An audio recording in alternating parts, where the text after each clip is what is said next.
done our part? Can you also speak to when the fault is not on the side of the county that has done its part?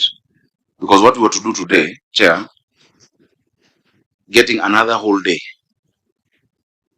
will inconvenience all of us. So maybe that agenda should tell us what happens in their records office for documents that are actually sent, because this is not my stamp, it is their stamp. I can give you 2 copies, and we can just send to the clerk the others that you've shown me. Clerk, if you can give your number, because it is also not fair on our part to spend. Of course, we believe in accountability, but it is not fair when it is not our fault that we also now just brush that aside. This meeting would engage Sambaratika if it was me who has not submitted on time. I would not hear the end of it. My senator would ask me if my email server works, I don't know what. Ingekuwa story mingi. Hamida, you know that. When it is on their part, it is just brushed aside. It's not right. Auditor, please. And Auditor, you had mentioned to us in our pre-meeting that you've really had it heavy on your hands. So maybe you need to explain to us what exactly happened.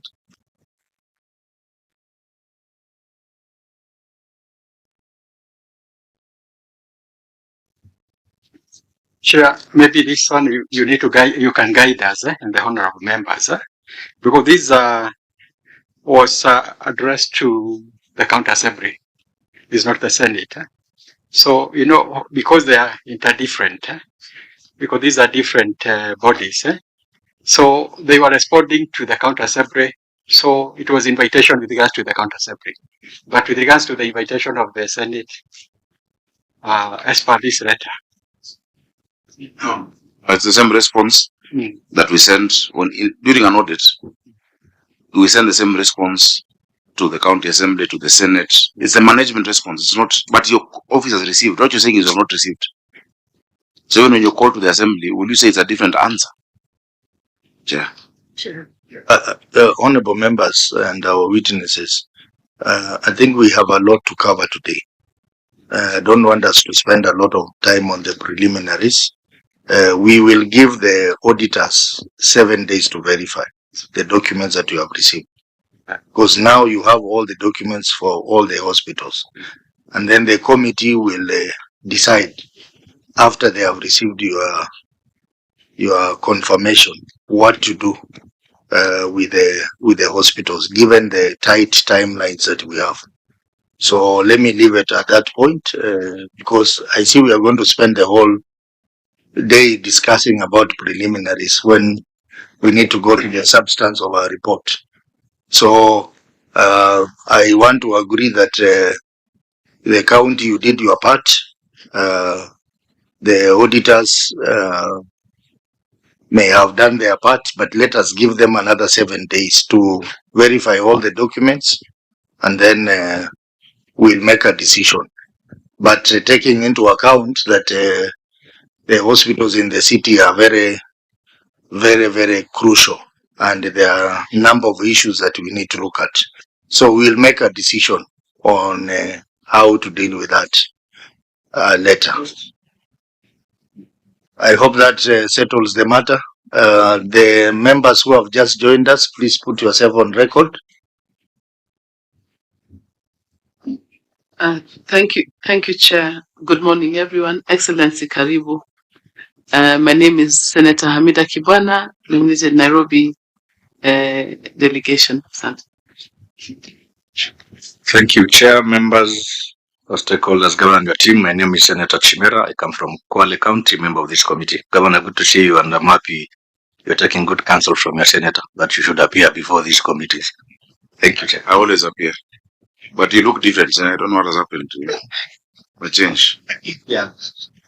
Okay, honorable members, as we agreed in the pre-meeting, we will start to examine the water company and then proceed to Alcoholic Drinks Control Act. So make sure you have the responses, which is in the blue file for Nairobi Water. Chair. Yes, you have a preliminary. On behalf of the governor, because I see he has forgotten to do that, perhaps you can release the critical hospital personnel who are here. Now that we are not discussing the hospitals, and they were filling the room, and allow the others who are outside to come in. These ones are required at those facilities, I am sure. Governor, you can guide us on that. Yeah, you know, I have so many staff who are not usually close to me. These ones will feel bad if they leave me, because they know normally after a year we go for lunch. But I can allow them to decide. Allow them to decide what to do. Out of 19,000 staff, the 10 who are here, nasikia baridi. But I don't know, Martin. You want to go? They can as well stay here to learn. But if they're Nairobi water staff outside, we would need. Yes. Yeah, I think we give. Yeah, I want to assure you that the hospitals are running. The critical staff who are required are there. This is just management staff, but don't deny them their Friday lunch. Okay, they would want. Very well. This lunch, Governor, is coming. And also, Chair, it's important for them to learn this process, because my senator, you know, we're getting to a place where people will take individual accountability on issues, especially where we have created corporate entities. So the CEO of Mutwini needs to hear how the CEO of Nairobi Water is responding, because we want them to build that culture of accountability and response. Chair. Chair, let's proceed. Let's proceed. But if any staff from Nairobi hospitals, Nairobi Water is required, we'll ask them to come in. Like I'm saying, we may need to have accountants. They are here, Chair. The accountants who sign the financial statements. They're all here, Chair. They're all here. Yes. Okay. Starting from the director to the CPA accountants. Chair. So Nairobi Water responses are in 2 files. We have volume 1 and volume 2, honorable members. So auditor, you can give us a brief of the audited report for Nairobi Water and Sewerage Company Limited for the year ended 30th June 2025. You give us an overall brief, and then you will proceed to the queries identified during the pre-meeting. Auditor. Thank you, Honorable Chair. Report of the Auditor General on Nairobi Water and Nairobi City Water and Sewerage Company Limited for the year ended 30th June 2025. Report on financial statements was qualified opinion. Yeah, we had 47 paragraphs. With your guidance, Chair, I want to read paragraph 4.1 on wrong outstanding trade and other receivables. Note 21 to the financial statements. Note 21 to the financial statements reflects gross trade receivables balance of Kenya shillings 9 billion, 7 of 4 Which million. query are you reading? Paragraph 4.1 on trade and other receivables. No, remember we said that you start with inaccuracies. Inaccuracies, you can we can look at them at once, and we had variances between the financial statement and the trial balance. We had variances in trade and other payables. We had variances in operating revenue. We had variances and inaccuracies in trade and other receivables, and we had casting errors. And we said that those are accounting matters which you need to brief the committee, and the committee will look at them at once.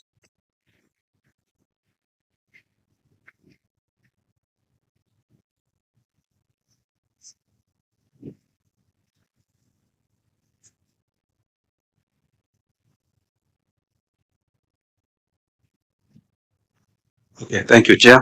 Paragraph 1 on inaccuracies in the financial statements. Subparagraph 1.1 is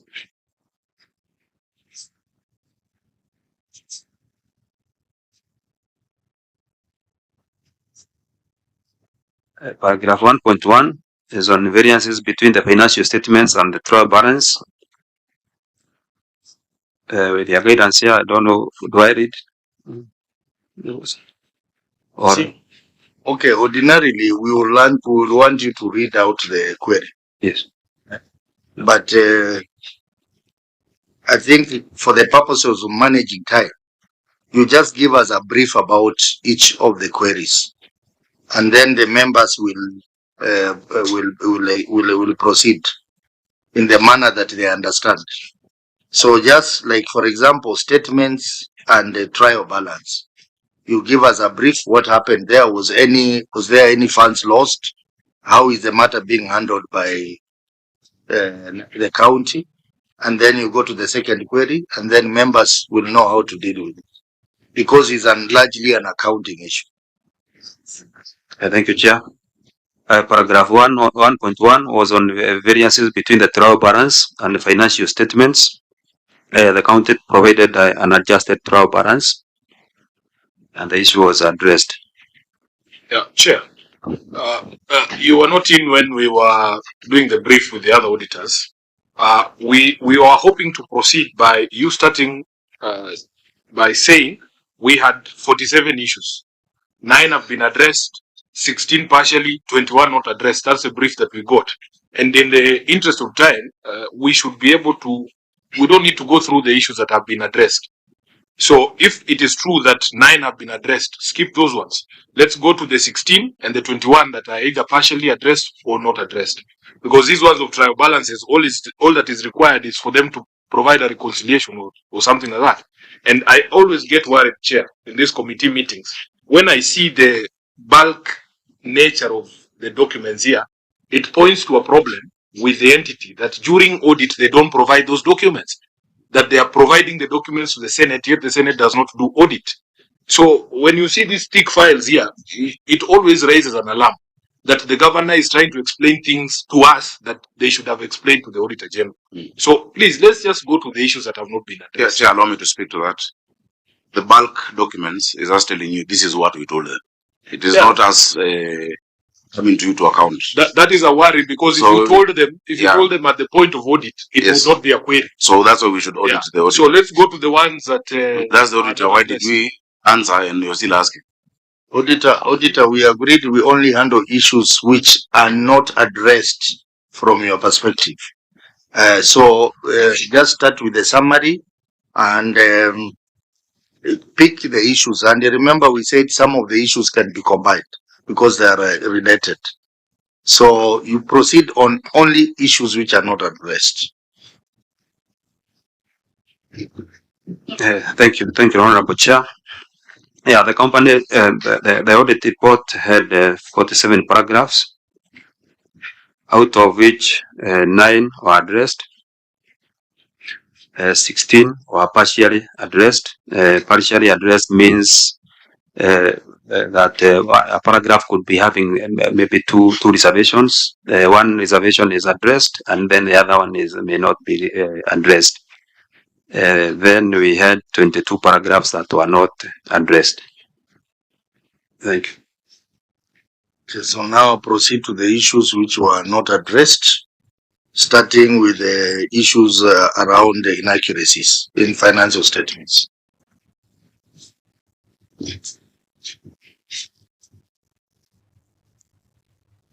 Thank you, Honorable Chair.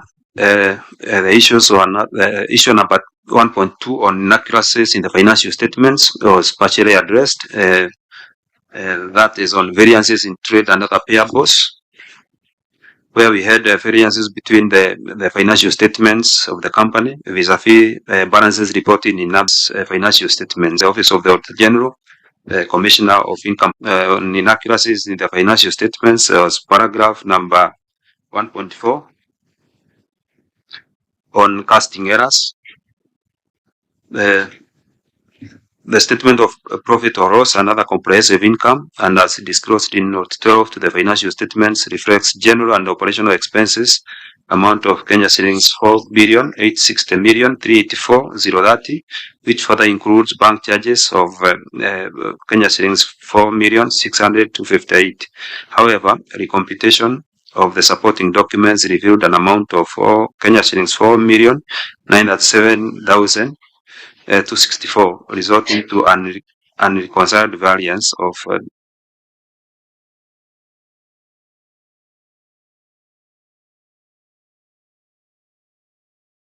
the Kenya shillings 337,006. In the circumstances, the accuracy and completeness of the financial statements could not be confirmed. Thank you. Yeah. So, Auditor, what you failed to state is that in those inaccuracies and variances, was there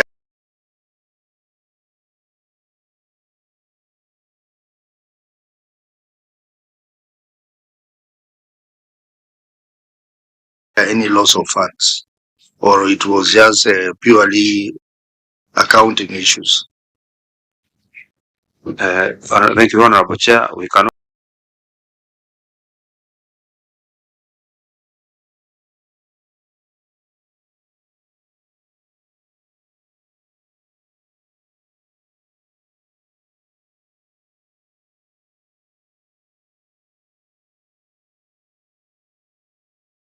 be able to know whether there was loss of funds unless we receive the reconciliation between the two balances, because one is reporting a certain amount and the other entity is reporting another amount. This could be reconciliation issues from the face of it, but without reconciliations, you cannot fully tell whether it's a reconciliation need. The responses from the county indicate that they have reconciled. Have you received the reconciliated report? Perhaps, Chair, you can allow the governor to give his response and point us to the annexures, because he's saying that he has provided the reconciliations. We can test some of these annexures that are here in that particular query. Yes, maybe Governor, you can respond to that. We are trying to manage the queries simultaneously. So you can just point us to the reconciliated report. And then the accountants who signed this financial statement, please be prepared for questions from members after the governor has responded. Yeah, I will just read the response that I gave. On 1.5, the casting error of 1.4, Governor. The balances presented by the company are a data analysis based on billings, payments, and adjustments, which is well supported in the billing system. All of these are within the accounting and billing system that is IT based. We're liaising with the listed water companies for reconciliation and agreement of the figures. We've annexed, for instance, correspondence to Githunguri Water and Sanitation and Kiambu Water and Sewerage Company. Oracle Financial ERP System statement figure is 9.704,571.67 as reported in the financial statement, and the figure in basis 2 is 5.34. What is migrated is the CMS and SOME system, which is at 4.36 billion, totaling to 9.704, which is the same amount. So according to us, those figures are corresponding. The Annex 5 you have there in your Chair, report. of course, we'll go to the Annex 5. Governor, if I'm hearing you correctly, is that you're saying you have not provided those reconciliations. You are liaising with the listed water companies for those reconciliations. Yes. Yeah, that is why the auditor is saying you have not provided the reconciliations. You cannot annex a letter asking for the reconciliation. What you're supposed to annex is the reconciliation. Chair, reconciliation is not done by one party. Reconciliation is subject to two parties. And we're showing that we've done our part in addressing Githunguri Water and Kiambu Water and Sewerage Company. And we've also further shown how in our system, because all of these are IT-based accounting systems, we have CMS, GSOME, the Oracle ERP system. According to us, the figures tally perfectly.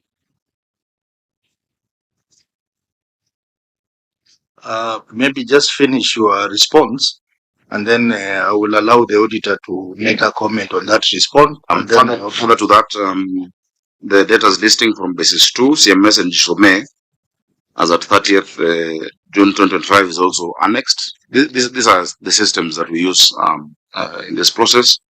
And then on the casting errors, Chair, the statement of profit and loss and other comprehensive income as disclosed in note 12 to the financial statements reflects general and operational expenses amounting to 4.8 billion with a B, which further includes bank charges of 4.6 million. The computation of supporting documents revealed an amount of 4.937, resulting to an reconciled variance of 300,000. From the 4.8 billion, the question is about 300,000. Shown Annex 6 journal entries correcting the casting errors of 300,000. 300,000 out of 4.8 billion is 0.0000 something percent. But still the journal entries are provided and are provided to the auditor general. Chair. Auditor, your comments on you can test I think what you wanted to do is a sample of testing the annexes. If you open Annex 6, you will see the breakdown of the journal entries correcting casting errors, and those errors happen. It was done in February. In trade and other receivables, which is 1.1 million. 1.4, which was similar to the one on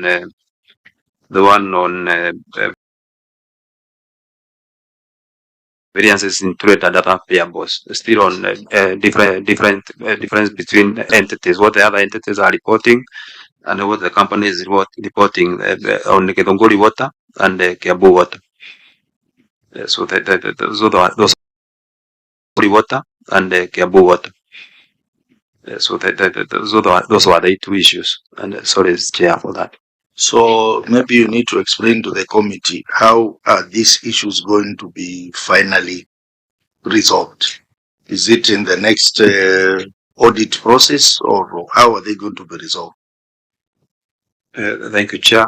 First, I want to confirm that from the responses we have received the correspondences between the company and those entities.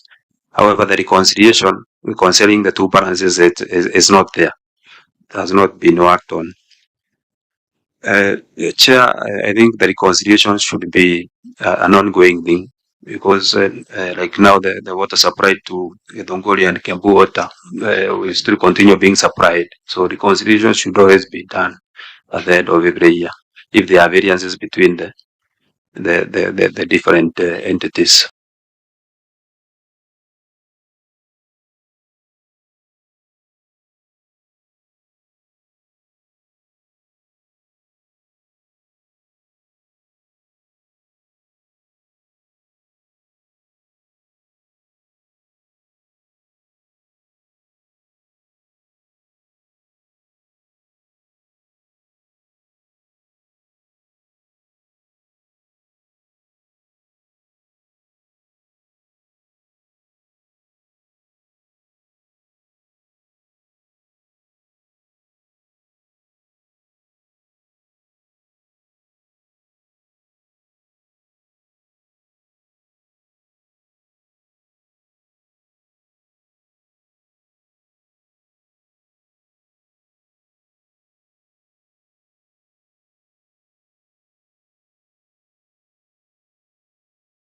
Financial statements. Thank you. Yeah. It just points the weakness of maybe the staff who are involved.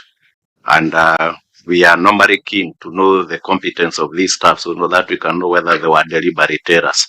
So I'd want to know who is the accounting, the accounting person who signed these reports. I think that auditor can tell from the financial statement. Auditor, which accountant signed the financial statements?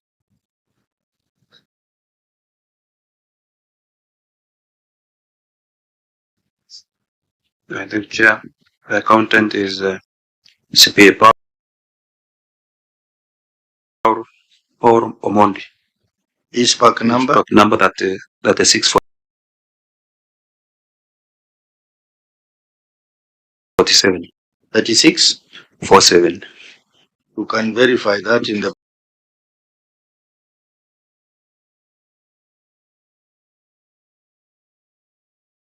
portal. Clerk. Is he here in the first place?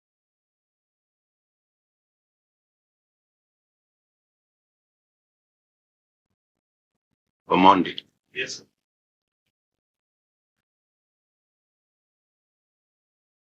Oh, Omondi, you are the director of finance.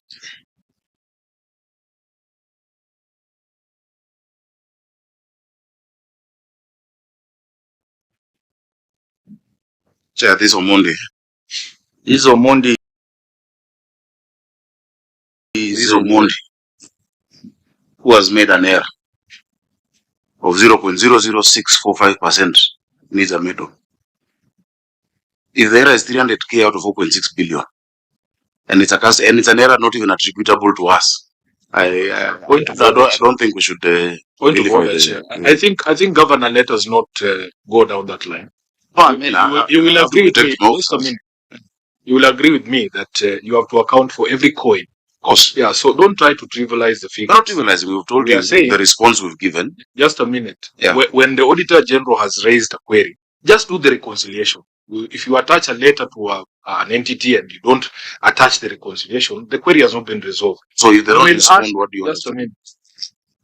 We will ask about every single coin because that's not personal money. This is public money, and it is the auditor that has flagged it. If we are unable to get a reconciliation, we just say we are unable to get a reconciliation. But let's not try to trivialize the amounts because all this money is public money. Chair, we're not trivializing any amount. We're looking at the magnitude of the issue, and we have given our part of what we have done and who we have written to. I think the follow-up question should be to Kiambu and Githunguri. But if you have another style of how we can do the reconciliation, we would love your guidance. My only concern on these errors is that the accountant had a chance at the exit meeting to have corrected this. So maybe he can tell us why he didn't provide the corrections or reconciliation at the point of exit, because this should not have ended up becoming a query. Yeah, but Chair, and as I let him do it, reconciliation is two parties. We say this is our position, and we write to you and say, come and let's sort it out. It should be done at that point. But if they don't respond, Chair, what do we do? Give him a mic. Let's hear from Mr. Omondi. Thank you, Chairman. Through the Governor, we had engaged all these institutions prior to the exit meeting. As Governor has actually put, both institutions need to be there or need to be available for the reconciliation to take place. We wrote to, as you've seen, Machakos. We wrote to the Office of the Auditor General because it is one of the institutions listed there as a reconciliation. We've engaged KRA. KRA wrote back and said they will come back and do an inspection, which is what happened, which is ongoing, the inspection for KRA. Githunguri and Kiambu are yet to respond. Because in this case for Githunguri and Kiambu, we are the billing entity. We build, we read your meter, we build, this is it. If you have different figures on your side, because ideally it is a bill we give you that you recognize in your books. If you have different figures, where did you get them from? And we provided those statements to Kiambu. On the casting error that has been mentioned, that happened, that was the bank charges, I remember, for April 2025, the 336. While we were moving it to Oracle Financials, then it was posted in the wrong account. But it is not money lost. It was posted in the wrong account. And that was corrected. Now, the casting error was raised at the point of draft certificate. If you check the management letter, the audit queries initially issued, there was no casting error. It came at the point of draft certificate, and we were not able to close it by the time because you need to close it and have the board meeting to have the account signed again. So what we did is, And the error is very verifiable when the auditors come back. They can verify that the journal entries have been passed. You see, what the committee is trying to do is that we are trying to ensure that there are audit report. And that's why we are very particular on which accountant signed the financial statement. Because we want to promote the culture that should not appear. Such basic things should not appear, especially where the accountant is a highly qualified accountant like yourself.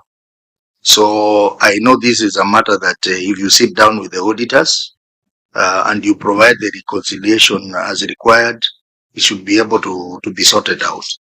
So auditor, I think we'll task you to keep an eye on these issues and give us a report in the next audit report. But Chair, I need your assistance.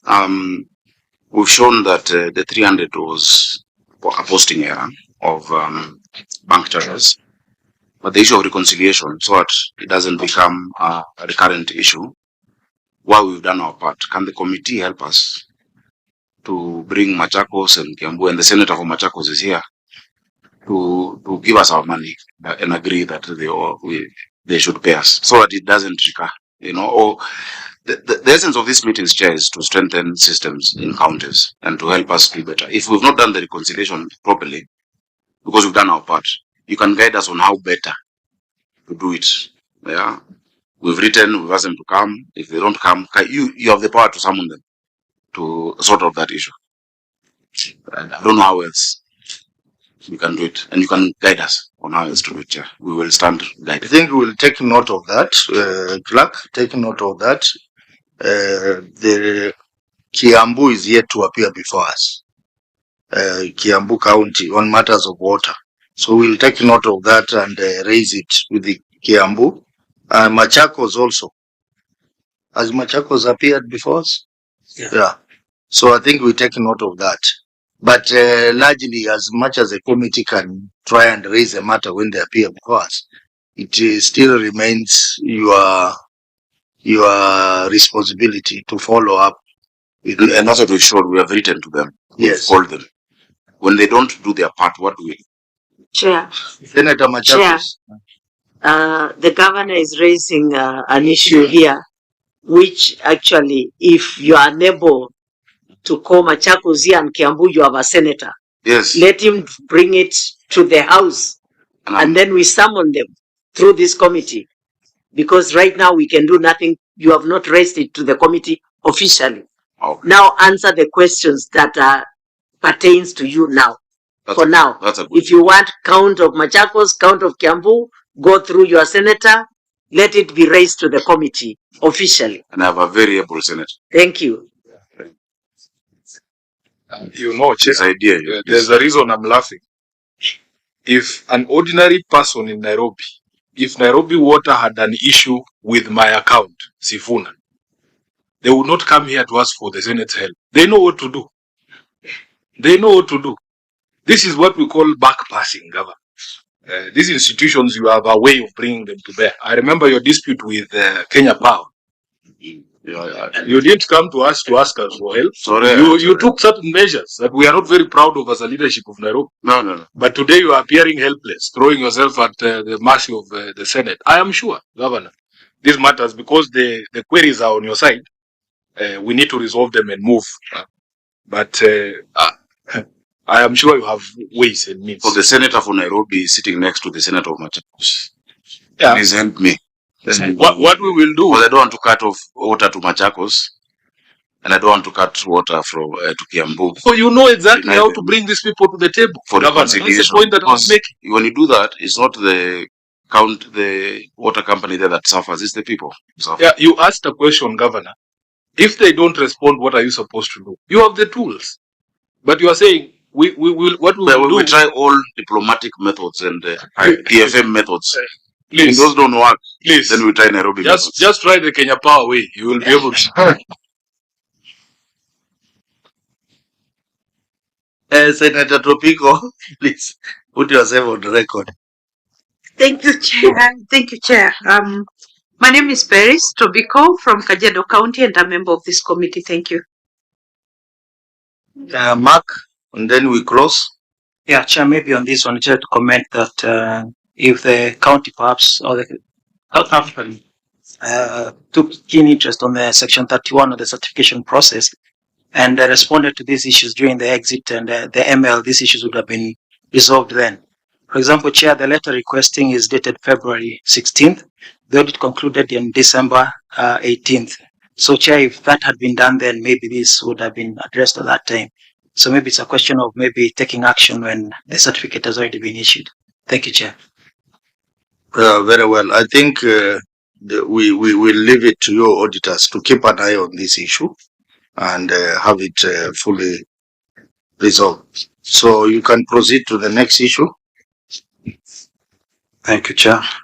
The next issue is on unsupported balances. Paragraph 2.2 on bulk water supplies. Paragraph 2.2.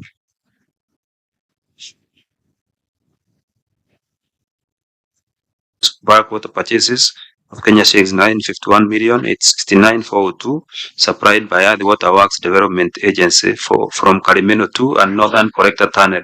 However, a review of documents provided for audit revealed that there were no binding contracts between the agency and the Nairobi City Water and Sewerage Company Limited, and therefore the quality and quantity of water to be supplied could not be determined. Further, records provided for audit review revealed credit adjustments amounting to Kenya shillings 43,529,770 that were not supported with approved journal entries, vouchers, and credit memos. In the circumstances, the accuracy and completeness of the bulk water purchases of Kenya shilling 951 million, 869,402 could not be confirmed. Governor, your response.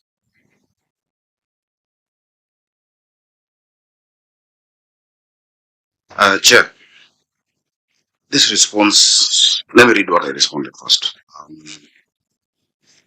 Although the execution of bulk water supply is underway and the agreements that follow, the company is able to determine the quality and quantity of water supplied to Nairobi through the meter, which is read jointly by the company and Athi Water Works Development Agency. Further, the quality is tested and monitored at Igiri Station. We test it every 30 minutes to ensure compliance with quality standards, where we look at the composition of the water, the fluoride, whatnot. The adjustments arose from a difference in pricing structure. Chair, this is an ongoing issue that we have with Athi Water Works. Because, Chair, I don't know if I should give the context now. Do I go on? Proceed. I think it's important. Yeah. Chair, it's important for the members and Nairobians to know, and Kenyans, Nairobi has no water source in Nairobi. Yeah? All our sources are from outside Nairobi. And I'm glad one of my sources is here, Nyandarua. All these were developed. Kikuyu gives us 6,000 cubic meters. They developed in 1907 to 1910. Ruiru Dam gives us also water, developed in 1928. Sasumwa in Nyandarua gives us 60 million liters per day, developed in 1958, thereabout. Then the biggest 84% previously was Ndakaine, developed from 94 to 97. That gives us 84% of our water in Murang'a. These ones were developed by Nairobi City Council, if you call it that. When they were developed, and I'd love the auditors to hear me clearly, the water coming is a system.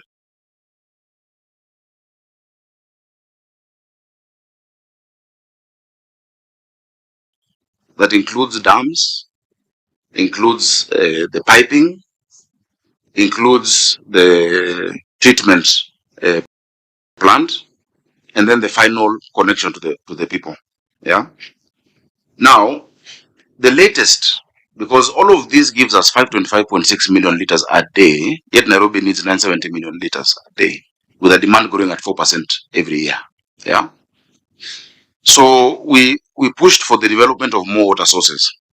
Northern Collector that's mentioned here in Karimenu are some of those two that we're able to conclude, which add us another 140 million liters a day. And Karimenu is now at 25? 25 to 30. Yeah. Now we are telling Adi Water, because they have developed that they cannot charge us 100% because in the whole value chain, they're also using our infrastructure. Chairman, if you and I go right now for lunch at Kenchik and you want chicken, it is 300 bob. But me, I've come with my own chicken for them just to fry. We will not charge us the same. So we're saying that the value of our infrastructure in that water, because Northern Collector uses Ruiruda, it uses, Nakaine, at least what they have is a treatment at Kigoro, but still part of our infrastructure that we paid for is used in that process to give us our water. You cannot charge us the same tariff as if we didn't use anything. We have used our own, you understand? We have used our own infrastructure to be part of that system. So that is why there is no contract yet, because I don't agree that you charge us 100%, yet you're using our own infrastructure to bring water to us. And remember, Northern Collector 2, Northern Collector 1 is a flood system. Cutting across Irati River and all those rivers in Muranga, meaning it's only when it rises above the normal level of the river that the addition is what comes into our own system that was developed by Nairobi County. I don't know if you understand me so far. Yeah, that is the issue we're in. Chair, but in terms of quality and quantity, the meter shows. Chair, point of order. Okay, we have a point of order. Yeah. Chair, we are really pressed for time. Governor, I think you agree with the auditor from what you're saying that we need contracts. Yes. Yeah. Now, that is the query. Please just let's restrict ourselves to the query. The query is there are no agreements to capture those things that you're saying. I've seen that you have attached a letter here under Annexure 9, a letter dated 31st July 2025. And actually, that letter also says the same thing that the auditor is saying. So what you needed to do in order for us to be able to be satisfied, you needed to demonstrate where these conversations are happening, because there is no annexure here to capture the conditions or the proposals that have come from your county government, including those ones of taking into account the infrastructure that we're using or that they are using. So where is that? Like, where can we see correspondence between your government or the entity, Nairobi City Water, and the authorities specifying what you want in the contract? I can see here the only issue that is raised in the letter dated 31st July to WASREB says, please note that we are unable to finalize the various bulk supply agreements until the issue of apportionment of water is resolved. That is the only issue that the water company is raising with WASREB. So maybe stick to this question of agreements. We need to be shown through documentation or correspondence what those terms you have put to the water company are in terms of documentation. You will know that I will always insist on documentation so that in the event another person is in that office, because we are not going to be in these offices forever, they can be able to follow up those conversations. Chair, when answering, I have to give the context of why there is no agreement. And that's the context I've given.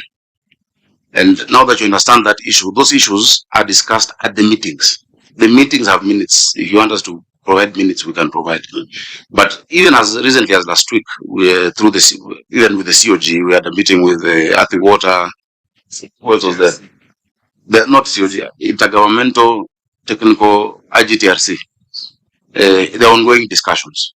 So we can bring the minutes of it, but it's important to give the context as to why we can't just have a straight contract based on quantity and whatever the meter shows.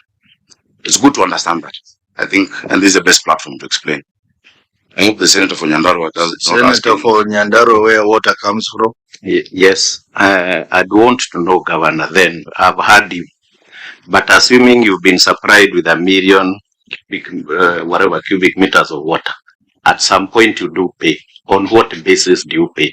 Do you just decide you are paying whatever amount on what basis? That is the interest of this committee. We've never had to pay because as I'm explaining, all the water sources we have had have been developed by us. Even the land in Nyandarua we bought near to. It's just there. I have the title deed, but it's in your county. We don't pay Nyandarua. We do CSR, we help, but it's our asset. It is this new, and by the Senate, you need to help us because there are a lot of provisions in this Water Act that are unconstitutional. What does it involve? Because even now, that Earthy Water Works Development Agency and such want to do to become almost like water service providers. Yeah. So it's fresh, Senator, my friend. That discussion, we're saying no, you can't charge us 100% on the tariff by WASREP, yet it's our infrastructure that is providing that water. And so it's an ongoing discussion. We need Senate to come strong on the Water Act because even a lot of our staff are concerned, about the role of a county as provided for in the Constitution. But just for the comfort of my colleague, we have been having discussions with the governor, Badilisha of Nyandarua, my brother Irungu Kangata, who's also a former senator like myself, about what more we can do. It's very unfair for the people at the source where the water is coming from not to have water also, So there are the things we're doing in Gatanga constituency. In Ngeru, if you go, for instance, in Gatundu North, we even have a city, this will be called city council schools, but now it's a county school, Ngeru Primary, that we fully support. In fact, I support it and the children there. And things within the society. But in terms of how we are charged, it is only us that's trying to charge us now, which we're happy to do. So if you say in the whole value chain of the water coming through your system, our contribution is 60%, then you should only charge us 0.4 of that bill. That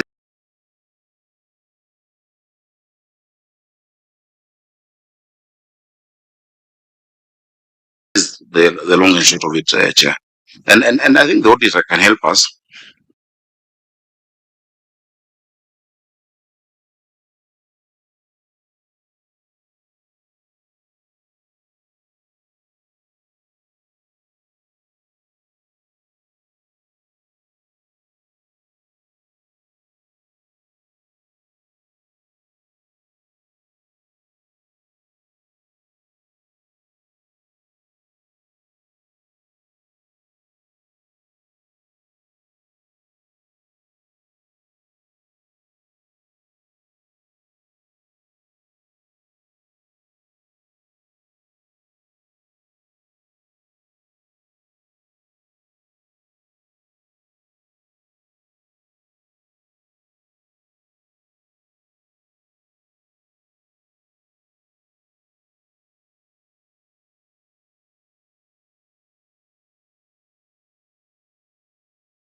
there's variable cost contribution to the entire system.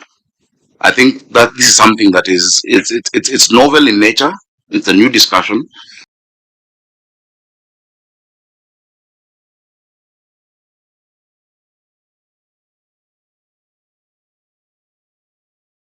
But we would want to Kajiado and EPZA. Do you have a contract with them?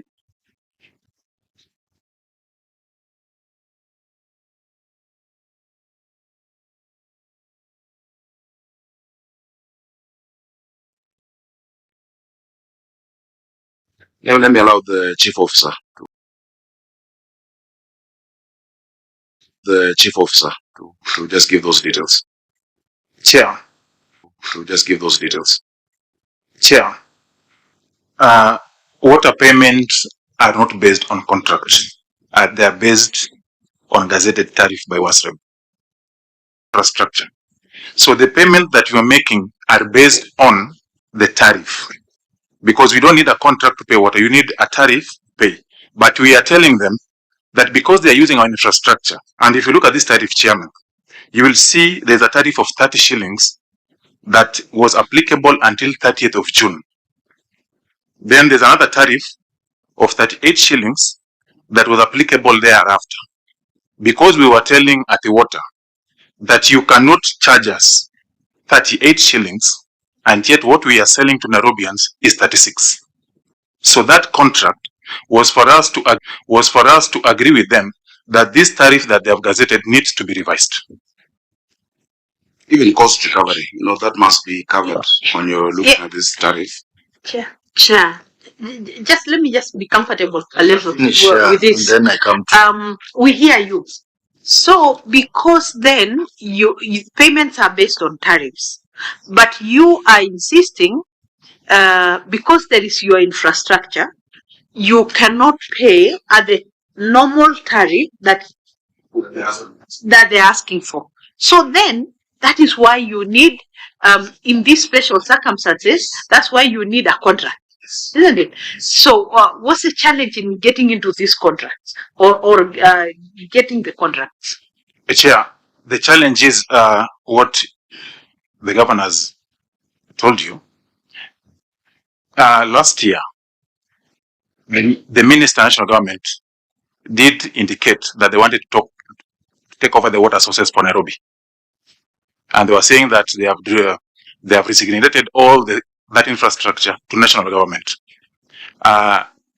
In December last year again, the Intergovernmental Relation reversed those assets back to Nairobi County.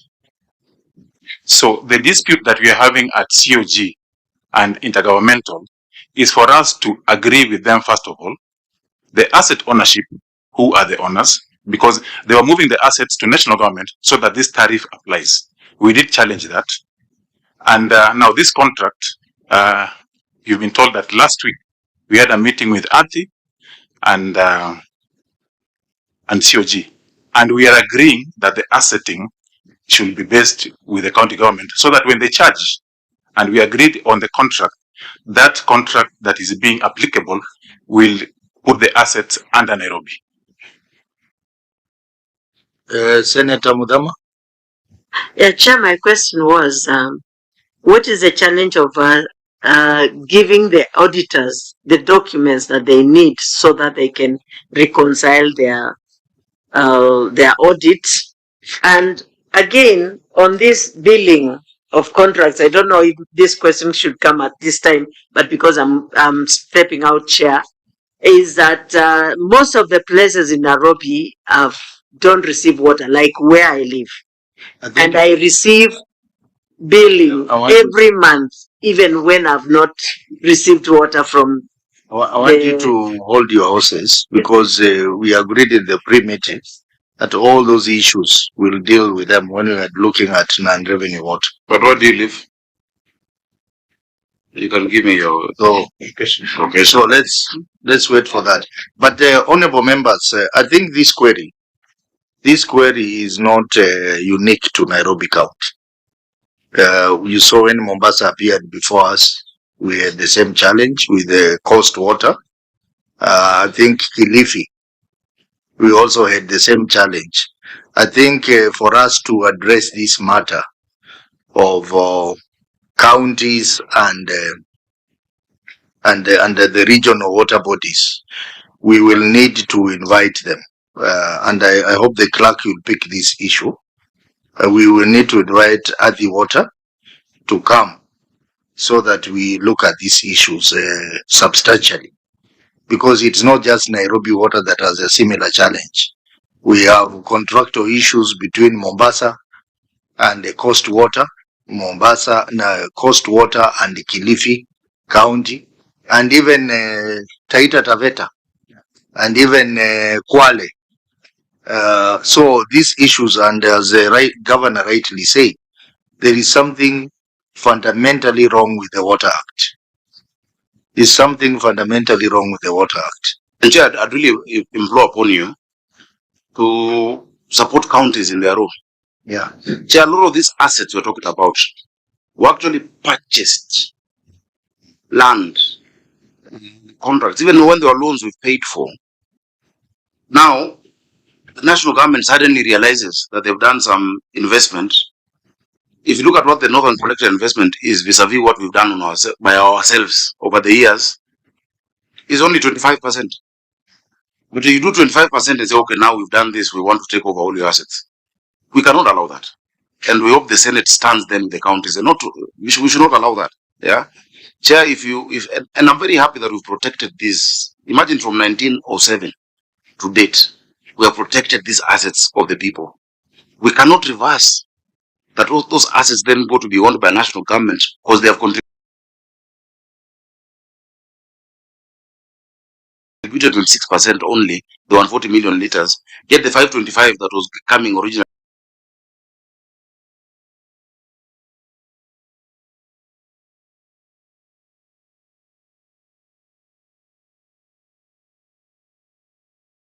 to Nairobi was done by ourselves. So that's something I think you should take up urgently. It's not unique to Nairobi, but on the audit question, the basis for payment is a gazetted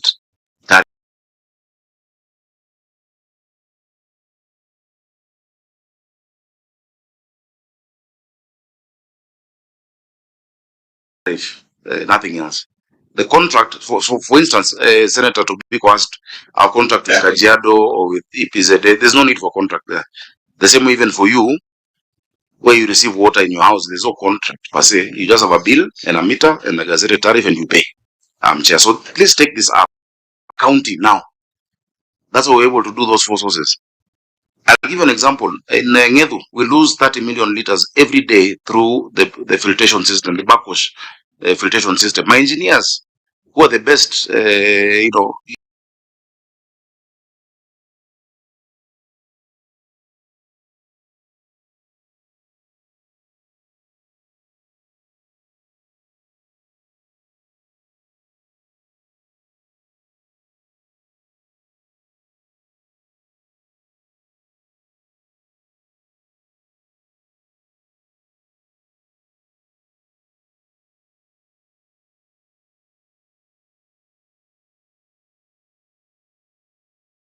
in terms of any water service company, have come up with a reverse backwash system that will not only help us save the 30 million, which is half of Sasumwa, but when it is raining, we'll get maybe 60 to 70 million liters a day. At just the cost of it, 2 or 3 billion. 3 billion shillings,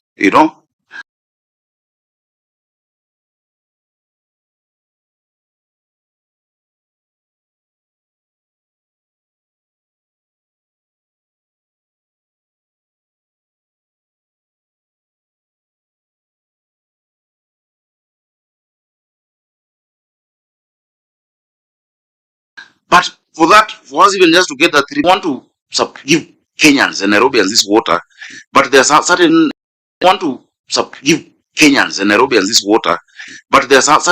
hurdles in the law that are very unnecessary for agencies that are very viable. Chair. So I think this is a discussion we need to make bigger, possibly your committee plus the water committee, on how to strengthen these water service providers, because counties do have the capacity. If you look at Mombasa, what they can do, leave alone what's coming from Zima Springs, the amount of water going into the Indian Ocean, water gushing, that I would want the Senate to take up on behalf, and it's a legacy discussion, because it addresses the real fundamentals of devolution. Was devolution to strengthen these units or to weaken them? Because if the city council could do things that now our county government cannot do, then we've gotten something wrong, and that's what needs to be resolved. Okay, so I think we'll leave it at that point. Clerk, you flag out this issue. From April, we'll be examining these matters, not just for Nairobi, but for all the other counties affected. So we can proceed to the next issue. Thank you, Honorable Chair. The next issue is paragraph 4 on trade and other receivables. 4.1. Paragraph 4. 4.1. Okay, proceed. Wrong outstanding trade and other receivables. And note 21 to the financial statements reflects gross trade receivables balance of Kenya shillings 9,704,571,162, out of which Kenya shillings 8,852,712,740, or 91% was outstanding for more than 120 days. However, management has not provided information on steps taken to recover the wrong outstanding receivables, and there is no evidence of demand notes issued to customers with wrong outstanding water bills. Further, review of the finance policy provided revealed that the Director of Financial Services and the Strategy needs to update the board on steps taken to recover water debt. However, the reports have not been provided for audit. Thank you, Chair.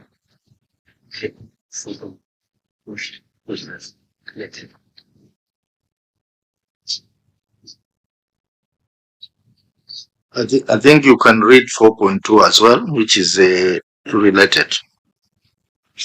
And then the governor will respond to the two queries at once.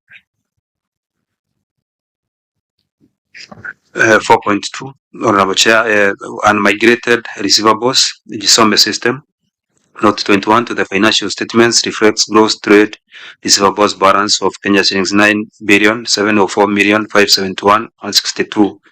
Review of the debtors listing as at 30th June 2025 revealed receivables totaling Kenya shillings 3,902,250 arose from the unmigrated GSOME system. The company lacked adequate data and information on the customers recorded on the GSOME system, creating a significant risk of unrecoverable debts. Further, the company lacked adequate data on the GSOME system receivables as the accounts were still being verified. Thank you. Okay, so Governor, you can respond to the two queries. Yeah, one at a time. It is GSOME, not GSOME. It's important to say that so that people know the essence of the system is for citizens to read their own meters. It's GSOME. Read for yourself. Yeah. And I'd like the auditor to give me his meter number, so that I know whether under GSOME appear and whether he's receiving water. I would not. I'll make sure they always have water. But just on a serious note, so the company has taken steps to pursue defaulters, but there are some defaulters that are difficult to deal with. And Chair, I was just looking for a record that I have. Maybe Governor, you can read out the response and then you give the explanation. Okay. The company has taken proactive action. The detailed ones. Pursue the defaulters by initiating legal process and escalating non-paying water service providers to the regulator, because the regulator then for intervention. For government debts, various demand notes have been issued. Other measures taken include disconnection, use of media campaigns, SMS messages. The Director of Financial Services and Strategy provides quarterly progress reports to the board, status of the trade receivables and actions taken. That is given to the board of Nairobi Water every quarter. I've annexed examples of demand letters in Annex 10A. I've also annexed our letter to WASREB, really focusing on Karuri, Water and Sanitation, Kiambu Water and Sewerage Company, and Githunguri, who owes 547 million shillings, more than $500 million. And then there are the demand letters to government institutions that we've annexed. Chair, I can give an example. KDF, DOD owes us 199 million shillings. I don't think my meter readers can enter DOD and cut their water. Not only do they provide an essential service, but you find that their line is the same line that then out of DOD connects Nairobi Hospital and the Kenyatta Hospital. So when you cut off DOD, you also cut off critical infrastructure, including our own Bagathi Hospital. Yeah. But let's open this. So they owe us that amount, the Department of Defense. The police, interior, and these are police stations all across the city, owe us 119 million shillings for the water bills. DCI, 19.5 million. GSU, 20 million. State Department for Correction, the prisons, another 87 million shillings. You know how dire it is in the situation. The stadia 16 million, but also we're very lenient. For instance, when we had the football tournaments, etc., we allow them to use the water, then they pay a small amount, and it's really cut and mouse. And there are many other institutions, including here, Parliament. Please help us. You owe us 7.2 million shillings in the water bills. The State House, affordable housing, and WSPs.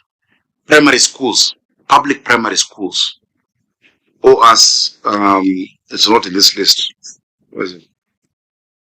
Public primary schools owe us so much money, but you can't deny the children water, you know. And so some of this 149 million shillings, you know, and these are different schools, around 215 schools in Nairobi. Now you can't cut them off, and we're being proactive. For some of them, even we're providing boreholes. But we want an engagement between yourselves and us on how the national government debt of more than $1 billion can be paid, because that would help the county be able to provide water to many more people.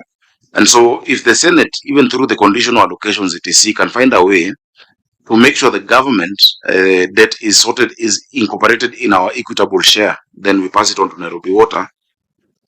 And I shouldn't say this, but even the city council, even the county government owes Nairobi Water, but it's our company. That's a small amount which I will ask the shareholders to waive, and the shareholders are myself and the two others. We shall ask them to waive that amount, but the Senate can come in and help these institutions, because if you cut off water, for instance, from the police or from hospitals, and I'm glad by the Kenyatta, I think they cleared their debt. Kenyatta Hospital cleared the debt. I should also talk about those who are doing well. There are certain government institutions that are doing very, very well in terms of sorting out. But help us with the Parliament one, and then a conditional allocation to sort out this. It's for the benefit of Nairobians' share.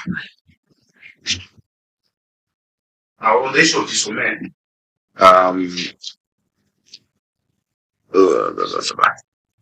the number of accounts that are not migrated. Let me read the answer first that I gave. The company's current billing system is basis 2, which did not incorporate inactive accounts during the migration. It only did the active accounts at that point. The Gisome system has 132 inactive accounts, totaling 3.9 million shillings, 2,250, which remained in the system for ease of recoverability and records. The Gisome system has all the customer information, including names, account, meter information, and meter readings, and how the figures were derived. And here we've attached the listing of those unmigrated 132 accounts in annex number 11 of our response. Chair. I don't know if the MD wants to add anything to that. Yeah, one of our biggest data, as His Excellency has said, it is more with the government institutions. Because at times now you need to make that decision. Do you connect Kiambu Water? What happens to the people that are in Kiambu? Do you disconnect Kidunguri? Those are our biggest challenges. At times we were really pushed to disconnect DOT with the Ministry of Water.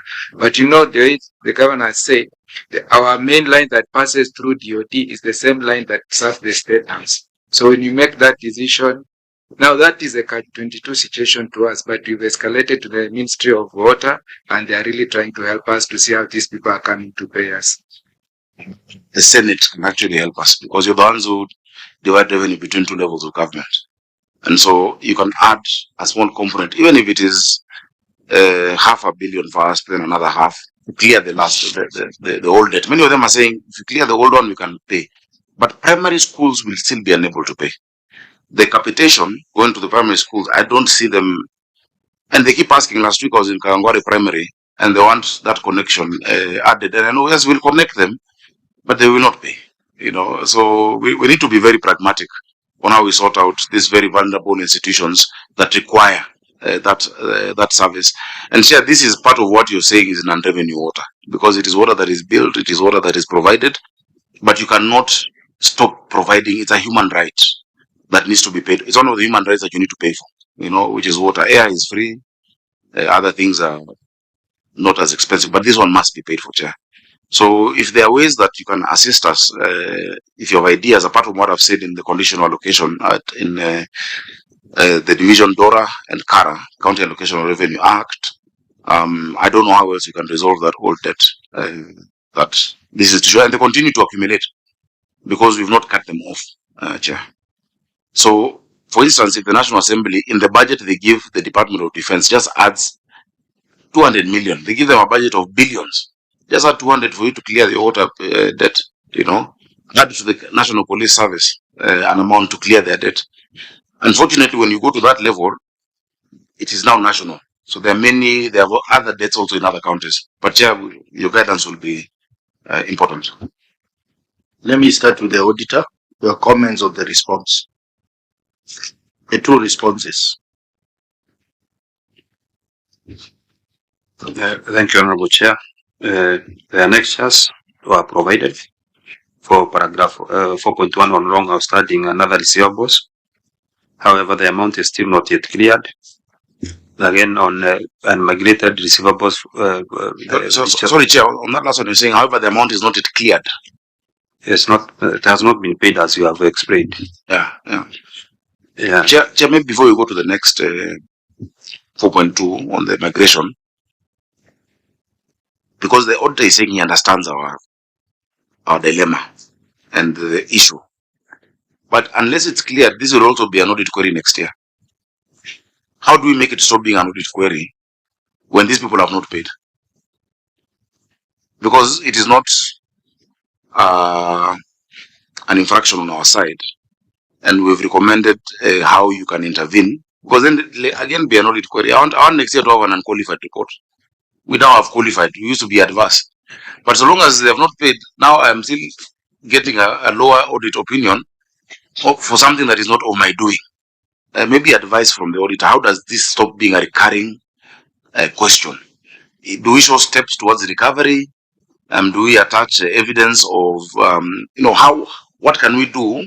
And this is just really seeking your advice to make such an audit query stop being a recurring query in our books, Chair.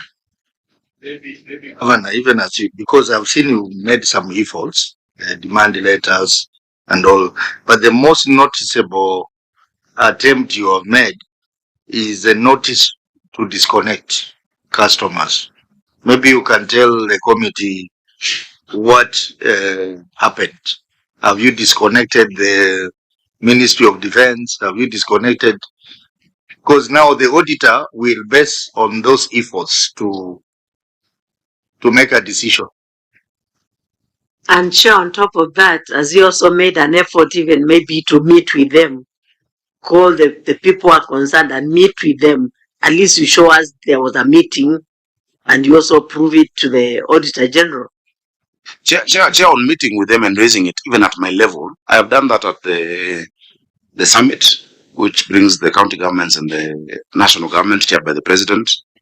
I have brought it up at IBEC.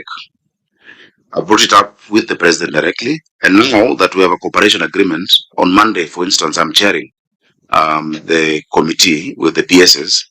The PS for water is going to be there we'll have that as part of the agenda of what we need to resolve for Nairobi, because we have roads, water, etc. That also will come in. So I just want to know in what way can we then move this from being a recurring query that appears. That advice would be very important, Chair. We want to knock off these things. I want by next year we get a unqualified, sorry. What? But in terms of raising it, maybe attaching minutes of summit would help. I don't know. Chair, please guide. Sir, your comments? Thank you, Honorable Chair. I think ours is to raise the exceptions. As far as recommendations are concerned, I think that rests with you, Honorable Chair. Governor, I understand your situation. But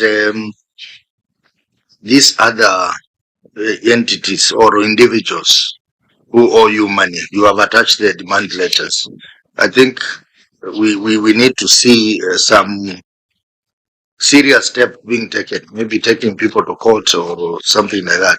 But for the public institution, particularly government institutions like ministries and all that, I think we have discussed with the clerk here, is one of the issues we are going to flag up for action in April. Thank you so much. Yeah. So that they should tell us how do they expect to be drinking water and they are not paying for it.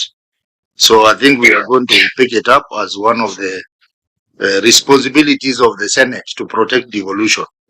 So that we are going to pick it for as a committee, but the individual debtors, I think your entity should do more than they are doing. Yeah. And if you just give me a few seconds, because there's an engagement we've had also with Kiambu and Githunguri, which has now led them to start paying. I don't know, Martin. Chair, we've taken some actions like Githunguri Water. We wrote to them and actually we went further to disconnect them. Atiwater came. Now what Atiwater is doing, they are paying for them the current dates. But the historical one, they are not paying. For Kiambu Water also now they are paying the current bills. So now the only challenge that we have is the element of historical. DOD also, we wrote to them. We tried doing some disconnection in some of their premises.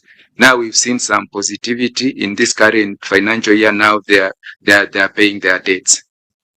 So maybe I can find out from the auditor, especially Mark. Kiambu is yet to appear before us. I think they are appearing next week or a week after. I don't know whether there is a corresponding query in Githunguri and Kiambu Water on this matter. Chair, that we'll be able to verify when we look at the report. I am not able to comment on that at the moment. Thank you, Chair. So I think please, clerk, just note that so that we raise it when they appear before us. Senator Amida? Yes, Chair. Governor, I believe you need, or maybe you might be having the debt recovery strategy, because once you have that strategy, you need to know how to implement on it so that at least you address this growing receivables. But then now you may need to take advantage of the cooperation agreement with the national government. Then you need to raise it up with them on these services. And then I think I also realized the CS Water is part of the team, the steering in the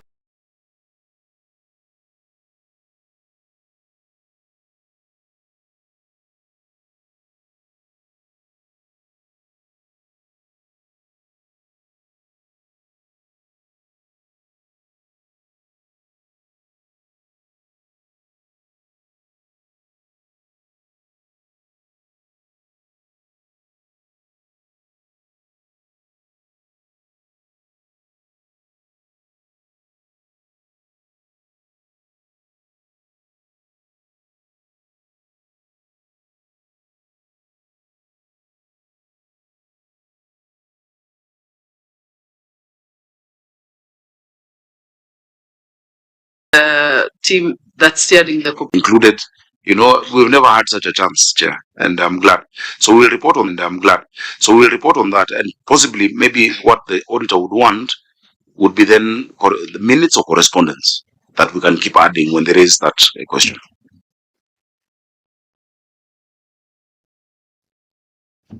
The same people who are telling us we must pay, they want to cut us off. So he said, yes, we must pay, but you pay us also. Chair, there's a discussion that you need to get in the Senate. You know, if we went to the health sector, you would have seen that KEMSA keep putting us number one, that we owe them 245 million. Yet NHIF owes us 800 million. And SHA owes us, and we tell them to Kata, give us change, you know, take it out there and give us the balance, you know. So it's a question of what comes before what. Very well. I think this is a matter that is very weighty. And I think, Governor, as you rightly put it, you may need to take advantage of the cooperation to ensure that this is resolved. In fact, I noticed that the Prime Cabinet Secretary is it the chair or what? Of no, he chairs the steering committee is really ceremonial policy. It meets once a quarter. The one I chair, the implementation, that meets twice a month, is the real, because the PSs are the ones with the money. CS is a broad policy, you know, no offense to my CCF, but the PSs and the chief officers are really the people, the accounting officers, you know, and that is a committee that I chair. And that is starting its meeting on Monday. Okay. And we'll be meeting, actually we've said for the first month we'll meet every week, get it moving, and then now we can go to fortnightly as provided for in that law. And so we'll sort out the issue of roads, the issue of water, this Maragofo that I want, the northern collector 2, the reverse system. Imagine you'd never have another platform like that. These pieces, you write a letter, it's responded to in 2 months or not responded to. But now every week I'm with you at City Hall, telling you where have we reached. So, you know, so that is a committee. That is a committee that we need to invite to appear before. The implementation committee. Yeah. So now what you need to do for us, is it possible for you to give us a breakdown of all those receivables? Yes. For government institutions. Yeah. Minus the schools. Yes, we can do that, Chair. Yes. Yeah, because the MD has it. Please send it to the Senate even today. Yes. Or let's say Monday. MD, how much time do you need to send it? By Monday. By Monday. Yeah, by Monday you will have it. Please send it to the clerk, and the clerk, as I said, flag that as one of the issues to follow up. Okay, so and Chair, I think if you allow me, can you allow also my health team to also send? Because, for instance, the Nairobi Funeral Home, anybody that is found out there by police is dumped at the funeral home, but they don't pay. We have from prisons, prisoners being brought to Bagathi Hospital for treatment, and they don't pay, and they're not insured. So can you just allow us to give the water and also the health institutions debts from national government? I think for health, we already have made a decision. We will be meeting the Ministry of Health on that issue, not just for Nairobi, but for all the counties. Yeah. By the time we stopped receiving bodies. Then the IG told me he has no budget. So I told him, now, how do we help each other? Because they have budgets. Actually, if you look at the itemized budget line in the National Assembly, it talks about such incidentals. So it will be good, even when you having the Cabinet Secretary for Health, to have the facts with you, that as an example, that in Nairobi, in the case of Nairobi, this is what you owe hospitals, this is what you owe from SHA reimbursements, NHIF, and this is what you owe the funeral home, what used to be called the city mortuary. Okay. Audit, I didn't hear your comments on Gisome. Yeah, thank you, Honorable Chair.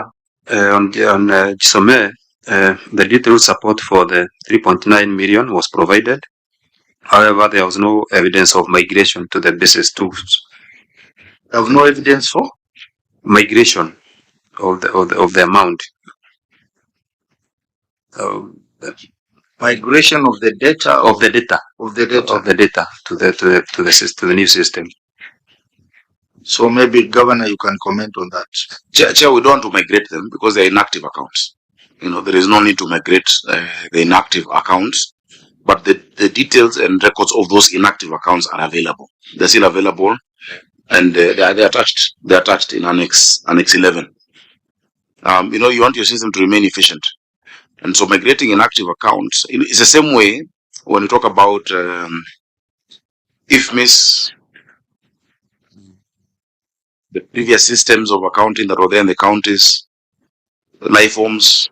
There are things in life forms that you don't migrate because you just clog your system, but they're still available for review, and the record is still kept. You can actually look at it, but you don't have to clog your system with another 132 inactive accounts that have been closed. Some of them people have moved, they have merged into, for instance, if there was 1 meter in Kileleshwa, and then somebody builds apartments, that 1 meter becomes inactive because now you have 60 others, that have come from what used to be 1. That is just an example.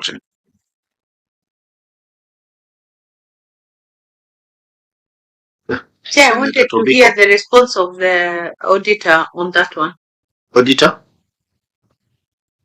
Thank you, Honorable Chair. The expectation is that once you have a new system, everything that is in the old system should be carried over to there should be a cleanup, and then the data should be migrated to the new system, because now it's like we are having 2 systems: the old that was there, and then we have a new system that does not have the old data. Thank you. Chair, if Dota insists that we migrate the inactive accounts, we'll do it. Inatujazia tu latency na the MD was the IT director before. Let him give you a technical answer on the IT aspect of it. Chair, the challenge of us migrating those accounts, it will bring in a lot of control issues, because these customers, you are not billing them. They are so inactive, but they owe you. The challenge we have is, now the only initiative we can do is to write off that debt. But what you are saying is we need to maintain that record for the audit purposes, so that when we are saying that these are our debtors position, somebody can go there and verify that in basis 2 you have 5.4 billion, and in Gisome you have 3.2 billion. Otherwise, if you migrate it, you bring in a lot of inconsistency. You just hog your system for nothing. Senator Tobiko, what's your point? Now, Chair, for me, I thought particularly the example the governor used made sense. There was one account, maybe one of those old houses in Kileleshwa or Lavington, but now apartments have come up. So it has changed from one old account to a number of several other new active accounts. How does the auditor insist that account should still remain? For me, it doesn't make sense. Maybe I'm not an auditor, but I don't know. Let Mark explain. Thank you, Chair. I think what the auditor is requesting is for a cleanup before migration. As the MD has indicated, there are those who they think will not pay, or as His Excellency has indicated, there are those which have now merged. Then why don't you clean up and then migrate, so that then we don't have a system that has one day set of data, another one that has another set of data. Means remove them? Maybe if I respond from the accounting point of view, it's like the way for the audit trail, when you are carrying forward, brought forward and carrying forward, out of which, because at the end of the day, maybe the Nairobi Water might present it to the board as a point of reference, because it is still a carried forward balance. So it's always good when you do reconciliation and it's a genuine balance, you carry it forward regardless, because you're still making reference that when you are making provision for receivable for the same. That is why we are saying, if you are sure it's a valid receivable, you just migrate it so that it will be a continuous balance. It's carried forward in the books and in our list of receivables. It's just we're talking about the IT, the system. Chair, if you allow us, please allow us to work on this with the auditor, because also the auditor has a strong team on systems. It looks like an issue that auditors and MD, you can easily sort it out. you sit down and see how to resolve this. Next issue, and I think we are not doing very well on time. It's already past 12:30. Yeah, thank you, Honorable Chair. The next issue is on paragraph number 7 on unsupported customer deposits. The statement of financial position and as disclosed in note 27 to the financial statements reflects customer deposits balance of Kenya shillings 1,309,078,313, which includes accrued interest of Kenya shillings 29,323,702 calculated at 3% per annum. However, it was not possible to verify the basis of the interest accrual as the company did not provide evidence of investments or an interest-bearing account to support the reported accrued interest. Further, the actual customer deposits balance as at June 2025 could not be determined since the company did not maintain a separate bank account designated for customer deposits. In the circumstances, the accuracy and completeness of customer deposits balance of Kenya shillings 1,309,078,313 could not be confirmed. Thank you, Chair. Governor, the response. Chair, the 3% interest was derived from legal notice on 23, Water Act 374, the City of Nairobi Water Supply Laws 1974 plus 36, 1 of the Water Act. Additionally, the company's finance policy, plus 7.8 provides for the same. The law is categorical that money raised by water service providers are ring-fenced in the business for furtherance of the services, and this is a practice the company has adopted. However, in closure of the services, the deposit is refunded as per the policy. I hope I'm answering the right query. Yes. Yeah. I put 2 annexes. One is the Water Act, 374. That's Annex 15A. So there's the legislation, the specific provision that guides us, as well as the clause 7.8 of the finance policy that also guides us. Auditor, your comments on the response? Yeah, thank you, Honorable Chair. Yeah, the company has provided the raw extract of 1974. Again, yeah, these funds have not. There is no evidence that the funds have been invested in any interest-bearing account. So the issue here is the source of this interest. Okay, the raw has been provided, yes, but the customer deposits have not been invested. Again, we have not seen a separate bank account where the deposits have been deposited. Yeah, maybe Governor, before you come in, let me ask the legal officer to read for us the provision on customer deposit. What does it say about having a separate account for customer deposit? Is it mandatory in law? I'm sure as I get the section, it would be because the customer deposits in title belong to the customers. The deposit is made available to the service provider to guard against any damage to property, etc. And as His Excellency has indicated, upon the termination of the service relationship, it is owed back to the customer. Therefore, Chair, it's held in trust because it can't be used for other purposes and remain unavailable. And because it is held in trust, Chair, it should not be commingled with other finances of the company, so that as and when the relationship comes to an end, then that deposit is available to the customer. Chair, I believe that's why the Auditor General raised that issue. So, Chair, the legal title, the property belongs to the customer. The monies are in the possession of the water service provider. They are held in trust until such a time when the relationship comes to an end. The reason they are held in trust is twofold, Chair. Number one, to act as security against damage to any property or any obligations that the customer may have to the company. But the inverse of that is that the monies must be made available to the customer once the commercial relationship has come to an end, Chair. Okay, let me give it to the governor first, and then I'll come to you, Senator. Maybe allow me to give the MD to expound, because this money is always refunded. There's no case where it is not refunded, but we don't feel, first, there's no law that says it must sit on its own separately, because also that would not be, you know, the parable of the servants who are given talents. The servant, the master gave one talent, another one 3, another one 5. The one who gave 1 said, I have hidden it because I know you're a very cruel master.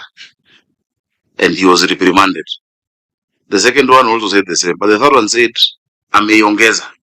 So we use this money in operations, but we still have the capacity to refund. Is to improve services to the rest of Nairobians. Instead of, imagine just money sitting somewhere in an account doing nothing, yet we will not yet exhausted support. So the contractual obligation, or rather the legal obligation that we have on deposit, the same way even in your house, if you're renting, you pay the landlord a deposit. It doesn't mean the landlord does not use it, but the day you need it back, it has to be availed. I don't know if you want to expound on that. Chair.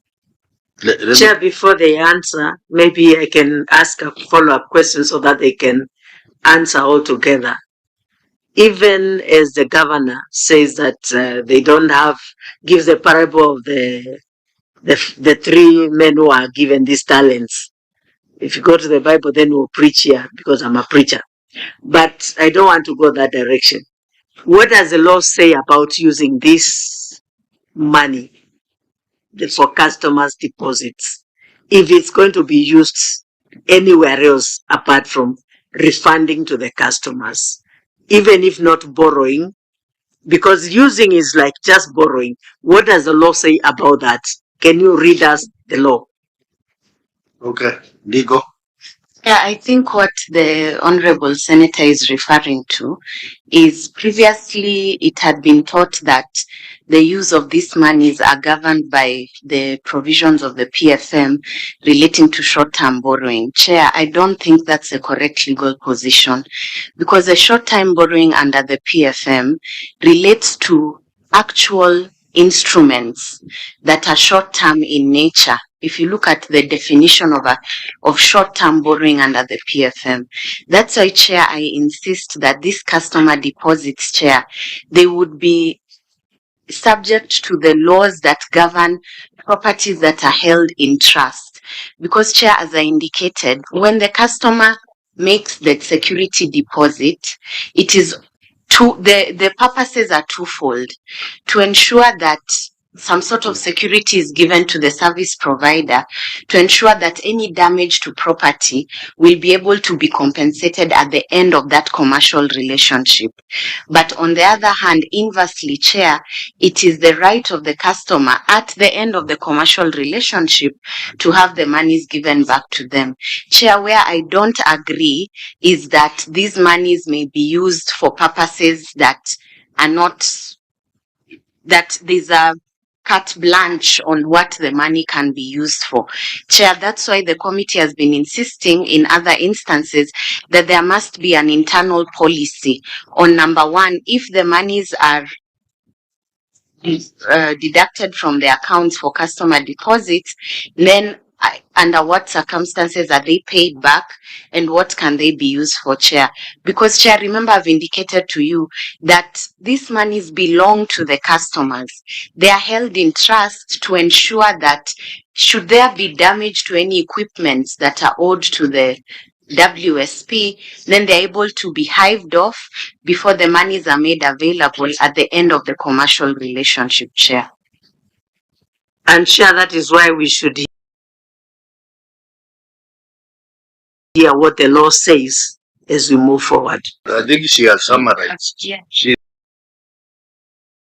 Summarized. Yeah. She's a very competent lawyer. She knows Yes. all the laws in her head. She So, has Chair, summarized all that. I don't mean to interrupt. And then what we need to interrogate is what is the board policy on dealing with these customer deposits? Yeah, I think that's what she's referring to. The board policy on customer deposits. Anyway, let's listen to. Lucy is my friend. She was my legal person when I was chairing committees in this house, and she's very smart. Chair, our finance policy is attached. It talks about the refunding the customer. Chair, this is Nairobi Water, our account. Yeah, this is our collections inside there. Yeah, this is customer deposit. If I drink, which one have I done? If I done our collections or the deposit? So long as there is always be a refund of that deposit on demand, and you've not had any complaint that the refund has not been done, the company must continue to execute its mandate. If you look at section 131 of the Act, it says all monies collected, and that's possibly one of the only provisions that are direct on it, must be used for the furtherance of the company's objectives. So provided for the fact that we will always refund. In fact, we have been refunding with interest. It's just that this year we want to stop the interest story that we've been refunding with. Is that true? That's how we've been doing it. The company must continue to achieve its objective. So in the law, there's a letter, of the law. But what is the spirit? The spirit and the existence. The reason why we have this company is to provide water services. The same way your landlord does not necessarily put your deposit into a special account that just sits. But the day you move out, the money that he was keeping for you in trust, not even really in trust, in case you damage something in the house, or in case you damage our water meters, etc., must be refunded, and we have always refunded. Chair, I have not seen any complaint with respect to that, unless people are disputing the amounts where there's been damage. But that is our policy in our finance policy. We've attached it, and as well as in we've said what the Water Act says. I think it is section. There's 131 which is general. 131 just open it to me.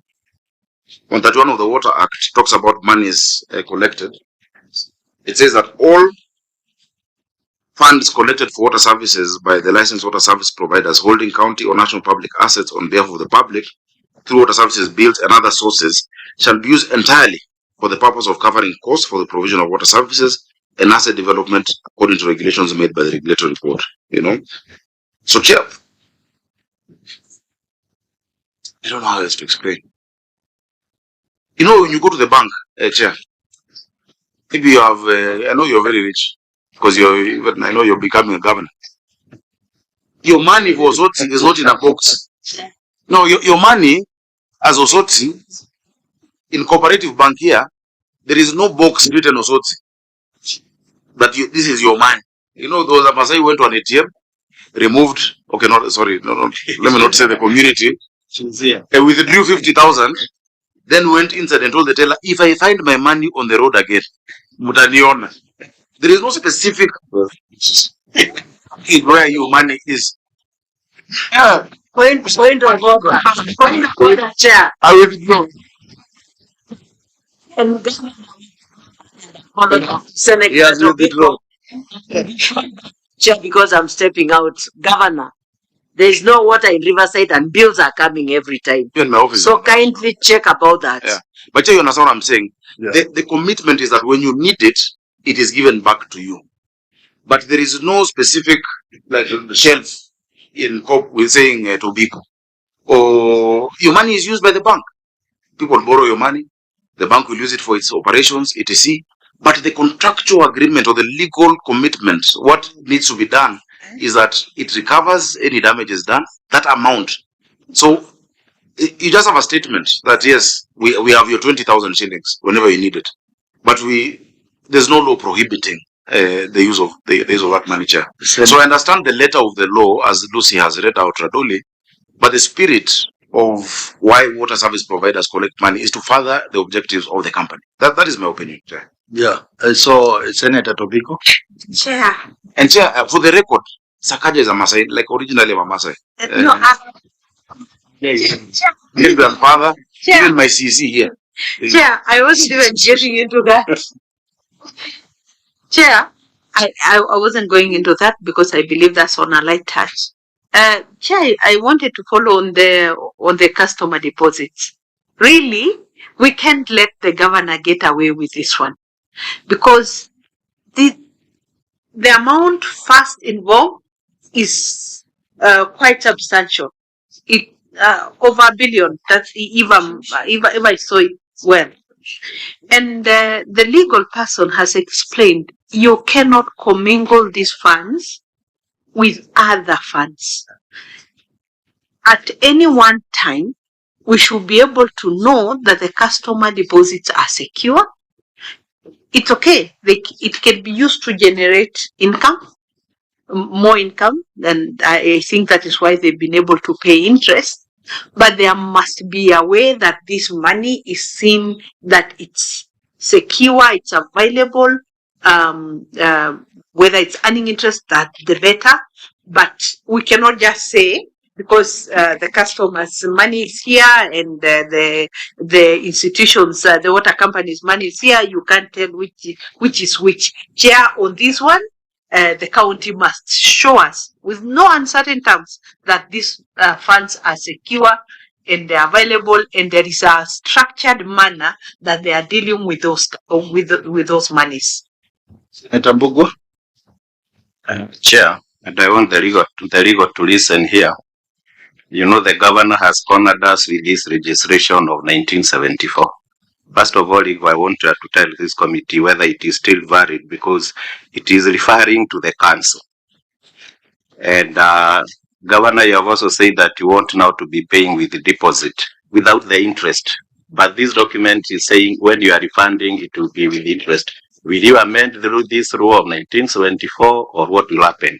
But first of all, I want to know, is it still a valid rule? Chair, remember that all legal obligations that arose or were on the part of the defunct local authorities, that county governments are the legal successors in law. So the legal obligations that arise, any provisions that are applicable, continue to apply. The government didn't stop, the running of the country didn't stop in 2010 and then reset. Even at the national government, there are laws that were passed in 1997 that still apply to the current administration and require the discharge of these functions. Secondly, Chair, remember that the position has been with respect to how we deal with the security deposits, that there must be an indication whether by a board policy or a certain law that is passed by the county governments to dictate how we deal with these security deposits. And in the annexures that have been provided by the county government, Chair, there's a board policy, Finance Services Policy, July 2021, Nairobi City Water and Sewerage Company. The security deposits paragraph 7.8 provides that all contracted customers must pay a refundable security deposit. Deposits from customers are recognized when received. A simple interest on the deposit is accrued at a 3% per annum. Upon de-enrollment, the security deposit is refunded inclusive of the interest. So, Chair, for purposes of our discussion today, as I've indicated before, these security deposits, the legal title to them, let me put it that way, is that these are refundable. It's a refundable asset that belongs to the customer, that at the point of the termination of the commercial relationship, which is referred to in this policy as upon the enrollment, the security deposit is refunded inclusive of the interest. Chair, the other component of this security deposit is that, as I've indicated, it is a financial safeguard for the service provider against potential loss that arises from damage to property. So it serves those two bases. So perhaps what the committee has been trying to communicate, not just to this particular county, but to the rest, is number one, is there a policy that dictates how these customer deposits are dealt with? But Chair, we must be clear to His Excellency that the customer deposits are an asset that are refundable to the customer. So as Senator Tobiko is observing, they can't be dealt with in a manner that does not take into account whether they are safe or not, including, Chair, to be honest with you, in trust law, that when monies are held in trust for you, the obligations that arise are fiduciary in nature, that how they are dealt with is in a manner that they will not be eroded. So I think that's what the committee is looking for, those assurances from the county government. Thank you, Chair. I think she has dealt with the matter very conclusively. And Chair, the assurance of the safety of the money is in the refunding. And that has not been an issue. We always refund when that relationship ends. And that is in our policy, which has been read out. Chair, if the Senate wants this money to be kept aside in a special account, in a box somewhere, you can legislate. For now, there is no law that speaks to it specifically. And so the lack of that legal provision is not something that we're taking advantage of. We're not using that money to do the wrong thing, to do something not related to our mandate. But it is being used even for the benefit of that customer. Keeping it safe doesn't mean just putting it in a box and locking it. Keeping it safe is making sure the company is in a financial status to be able to refund you when you need your money, Chair. Chair, number two, the age of the law doesn't negate its viability. Today, Traffic Act we use is commenced on the 11th of November 1953, the Traffic Act. And on a light note, that is the same act that gives power to only 3 people to stop traffic in Nairobi: the police, ambulance emergency services, or cattle herders. That law is clear. In fact, that's why I say when you see people herding cattle, the law has allowed them to stop traffic and to divert traffic. Now, until that law changes, because of the origin of Nairobi, you know where Nairobi came from and what it means, and our community owns it, and that's why that law applies to date. Until you amend it, you cannot charge that cattle herder with obstruction, because that law of 1953 still applies. It has not been repealed. So when this law of 1974 still applies, it has not been repealed. We're just, and I like how Lucy has put it, we are the legal successor of the former councils. So, Chair, now when you legislate, people legislate to cure mischief, or there must be an intention to legislate. Yeah. So if you want to legislate around those deposits, is it in the interest of the citizen or the county, where there has not been any threat of that money having been misused? Because we always refund. It's in our policy to refund, plus with interest. It's just me who's saying that I don't think we should add that, and the company is thinking about whether the interest is, because it assumes that you've put it in just a special account that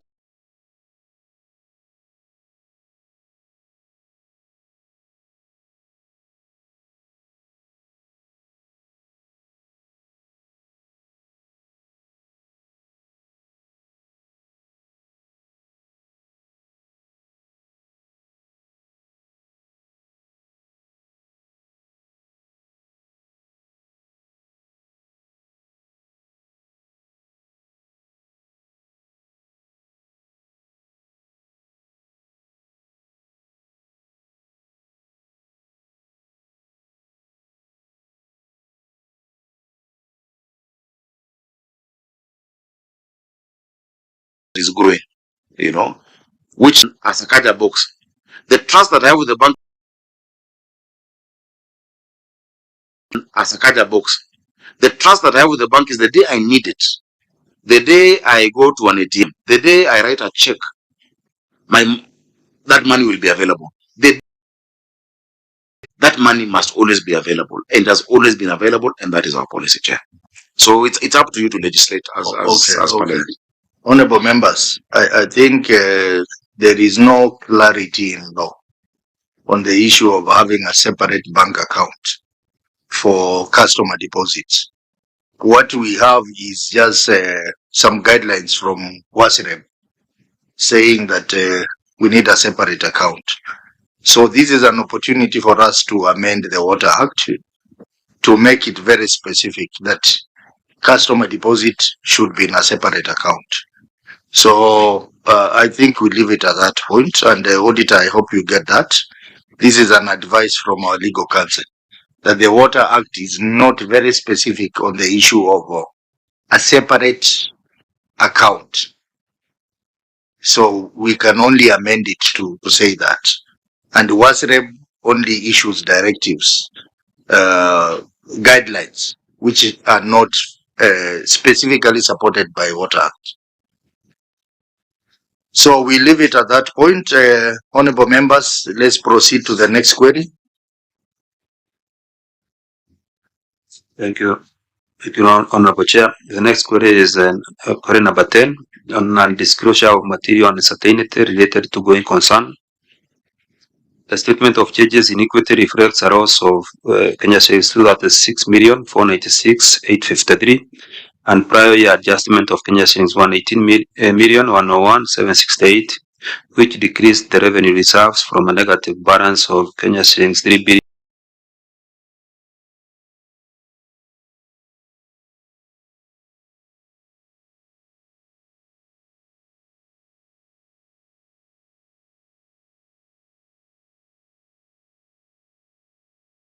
To 91,513 and 5 as at that June 2024.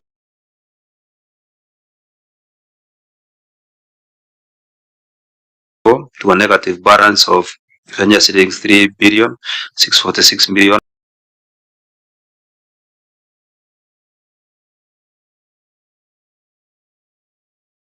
On 11,645 as at that June 2025. Further, the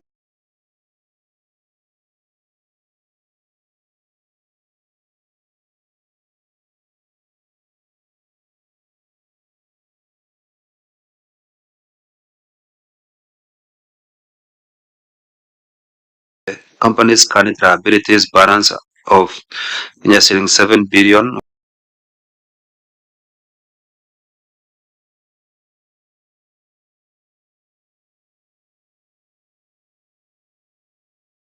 $199,336,525 exceeded current assets balance of Kenya shillings 4,726,176,551, resulting to a negative working capital of Kenya shillings 2,473,159,974.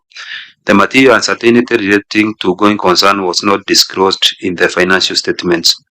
The company is therefore technically insolvent and may not be able to meet its current obligations as and when they fall due.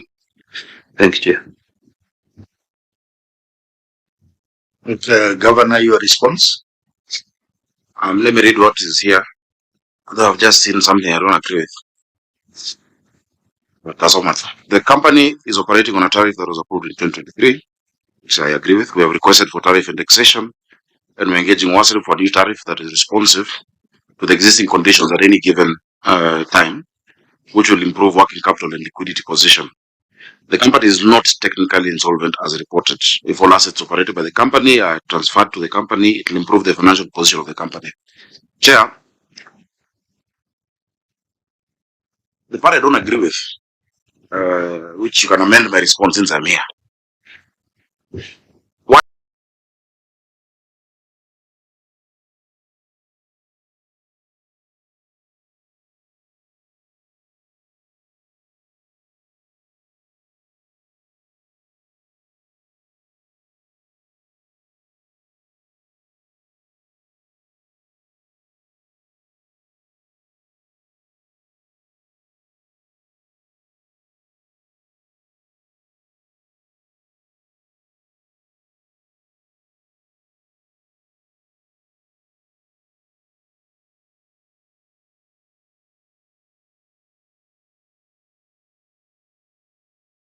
shareholders.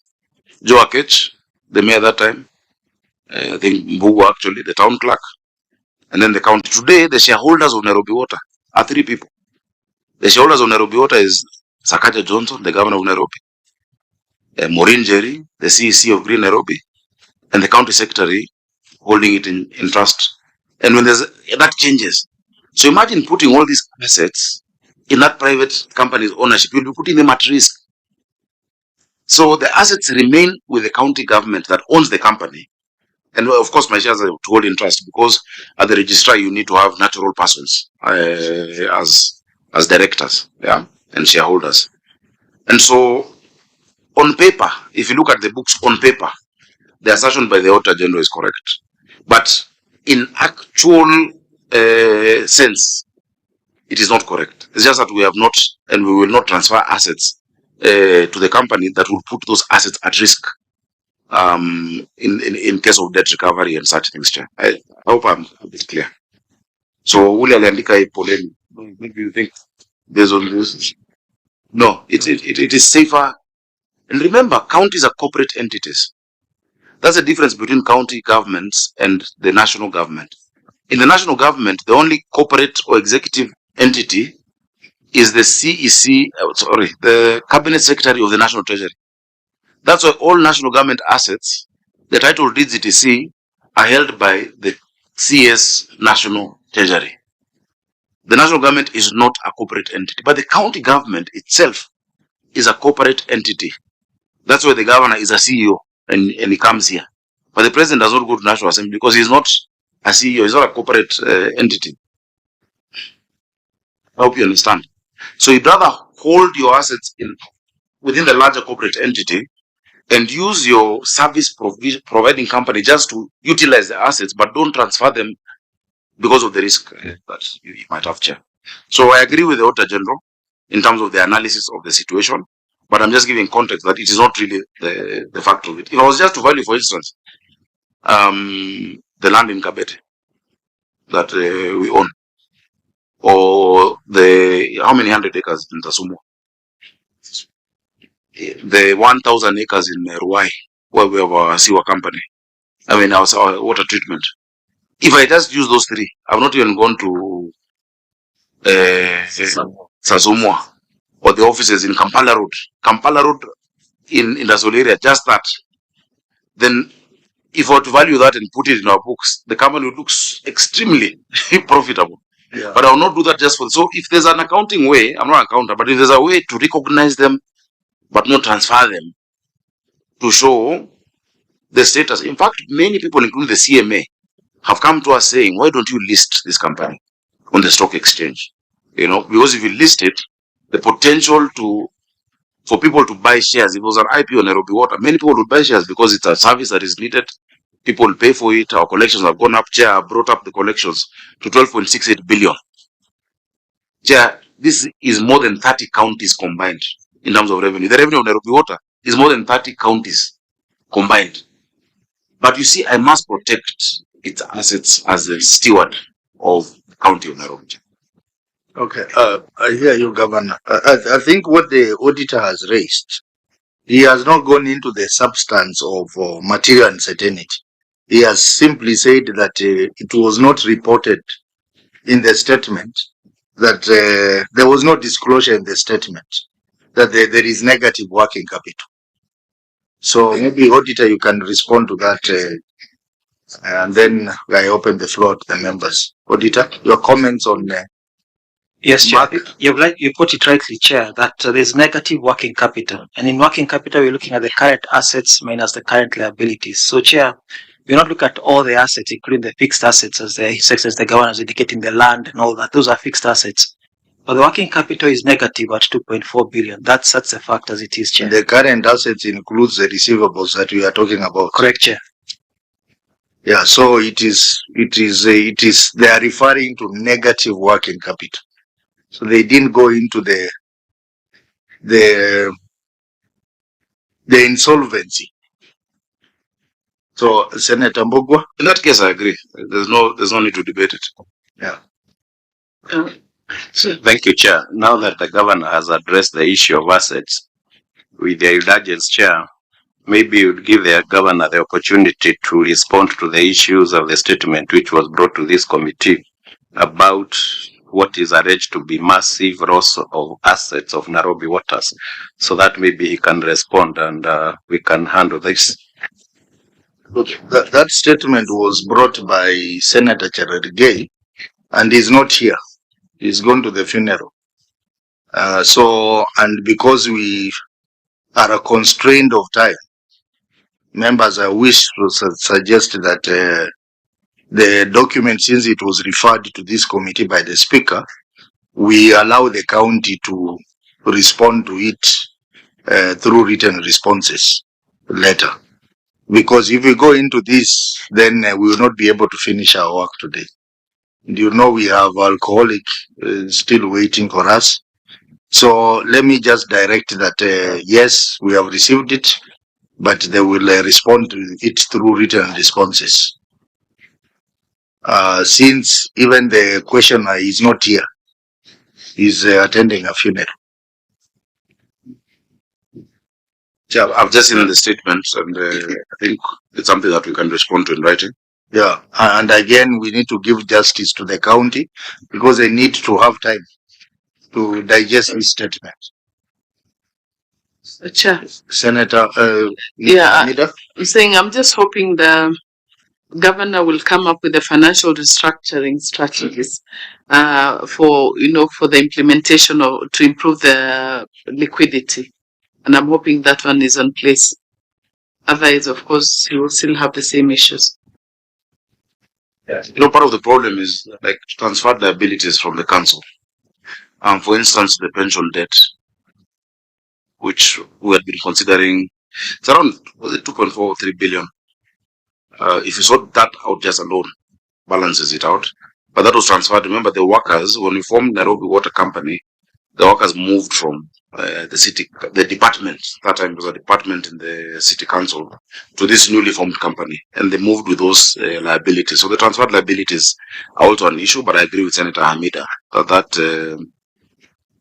restructuring for the purpose of our records be done on the current assets and current liabilities. A lot of it is what we are owed, which you have committed that you're going to assist us with. And how we solve the issue of is it lap fund or lap trust debt? Which one is it?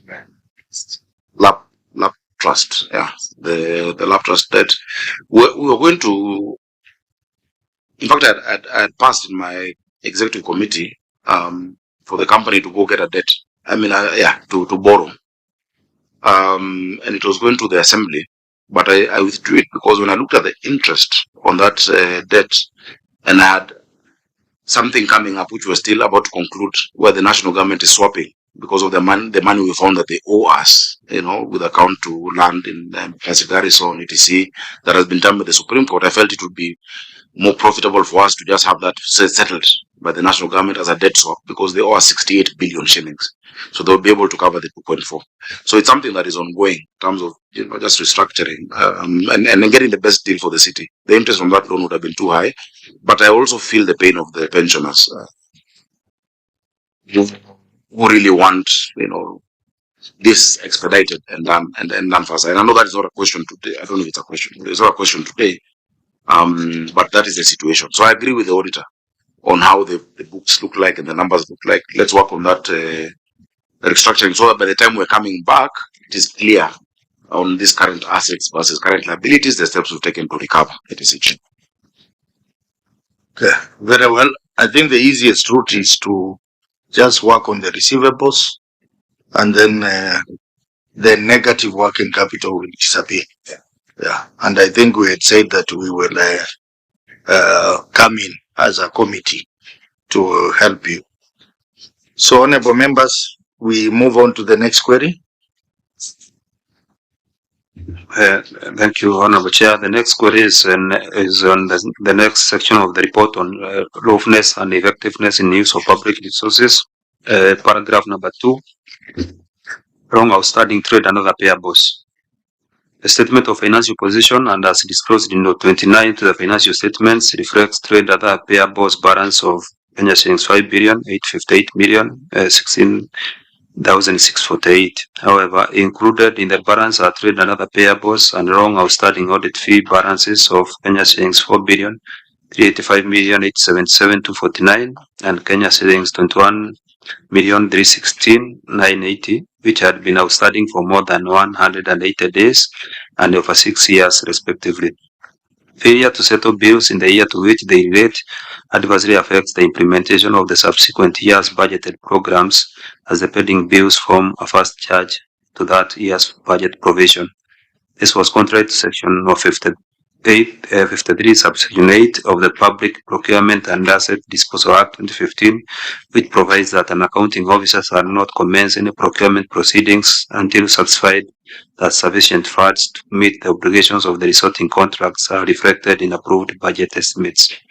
In the circumstances, the company is not able to meet its short-term obligations as and when they fall due, and is exposed to loss of funds as a result of fines and interest. Thank you. Very well, Governor, your response. As observed, Chair, the company payables stood at 5.858 billion 016,648,000, which is really due to a low tariff, which is not cost recovery. Chair, the tariff of Nairobi water is the lowest in the country, and we keep engaging WASREP for approval, at least at the minimum, of a cost recovery tariff, and we would need assistance, because for as long as we do not have that, this cannot change. I don't know if the MD would create more context, but that's really the position we're in. Our tariff does not really even address the cost of giving you that water. Yes, it's a service, but it doesn't even cover it to break even. Okay. Chair, as the governor said, our current tariff in terms of the cost recovery stands at around 90%. And for you to be able to operate viable, you need to recover your cost recovery by 100%. However, we requested for the new tariff, and as we speak now, we've gotten a tariff that is going to enable us recover all our costs 100%. Auditor, your comments on the response?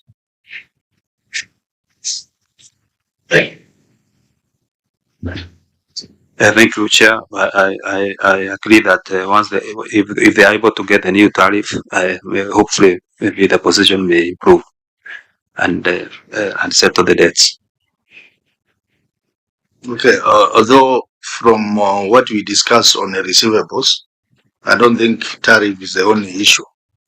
I think if all the receivables were recovered, because the receivables were coming to 8.8 million, and this is 5.8. I think it will balance it off. Yes, Chair. It will balance it off as a one-off. But then even as you go on without the tariff, you will still now start lagging behind again until it accumulates. But Chair, I agree with you. Really, if you can help us with that, with those receivables, especially from government institutions. We're still in discussions. I know the MD has said we've gotten the tariff. I still don't like that tariff, because one of the things we're incorporating in the tariff is what we call a conservancy fee. Conservancy fee is something I saw growing up in this city, where when you paid for water, you had also paid for garbage, and you'd paid for that collection. Chair, one of the biggest challenges you have in the city is solid waste management, because of the costing of it. And even as we're doing a partnership with the national government, for instance, the end-to-end solution that we're doing is 6 billion shillings. That 6 billion shillings, the county government is paying for, the national will be supporting by 2. I know some people think, the impression has been created that the national government is coming to collect trash in Nairobi. That is not the case. They are adding just 2 or so billion to the 6 billion cost. Now, how do you get it? How do you recoup this? Before in Nairobi, if you paid 500 shillings, 50 bob, or around 10% of it, would actually go to general waste management, and then ultimately you'd be given even a bin, written NCC, etc. Kisumu has been given that conservancy fee. They have it. But WASREP looks hesitant to giving Nairobi a conservancy fee. Yet this is the capital that requires cleaning, because Chair, you have the manpower. We have hired young people, 4,500.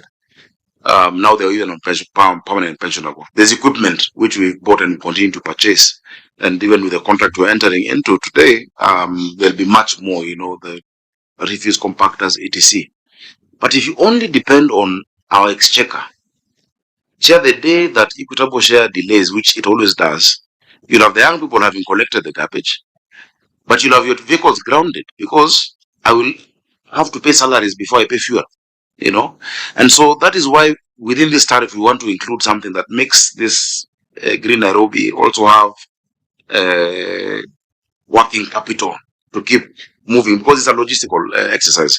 So Ikumana will come to you to help us talk to WASREP because it is something that has been done. It's been done in other counties, but Nairobi has not been given, and even Nairobi has the lowest tariff. So the one which the company might be comfortable with, I think, is still too low. We need to come even at par with other cities like Mombasa and Nakuru. Chair, through the chair. Thank you, because you have said the status is at around 90%. But I'm concerned, Your Excellency, on the time frame. When are you perceiving that at this point, then we could be implementing the new tariff, and this will now help the company to pick up, and then the stability will come in? Yeah, that tariff that already has been agreed on, which is not the best, it's not the one I really want, but it still does cost recovery, is effective from 1st of April. It has already been gazetted. It will be effective from 1st of next month. But even then, I'm still pursuing that inclusion of this other conservancy fee etc. that we're talking about, even in the next tariff review. But this one that covers the cost recovery is will start the 1st of next month. It has been gazetted, Senator. Any more comments?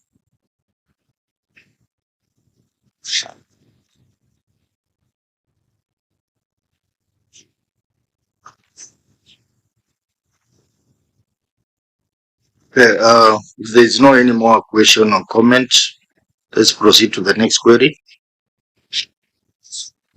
Thank you, Honorable Chair. The next query is on paragraph 3.3 on stalled projects.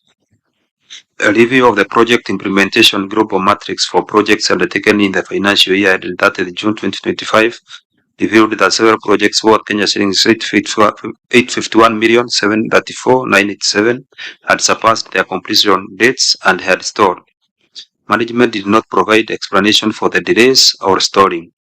Failure to complete projects within the agreed timelines poses a risk of cost escalations, wastage of public resources, and denies the public the intended benefits and services. This was contrary to Section 151(2) of the Public Procurement and Asset Disposal Act 2015, which provides that the contract implementation team shall be responsible for monitoring the performance of the contractor to ensure that all delivery or performance obligations are met or appropriate action taken by the procuring entity in the event of obligations not being met, and ensure that there is right quality and within the time frame where required. Thank you. Governor, your response? Thank you, Chair. The incomplete or stalled projects are due to various reasons. If you look at Annex 22 that we have attached,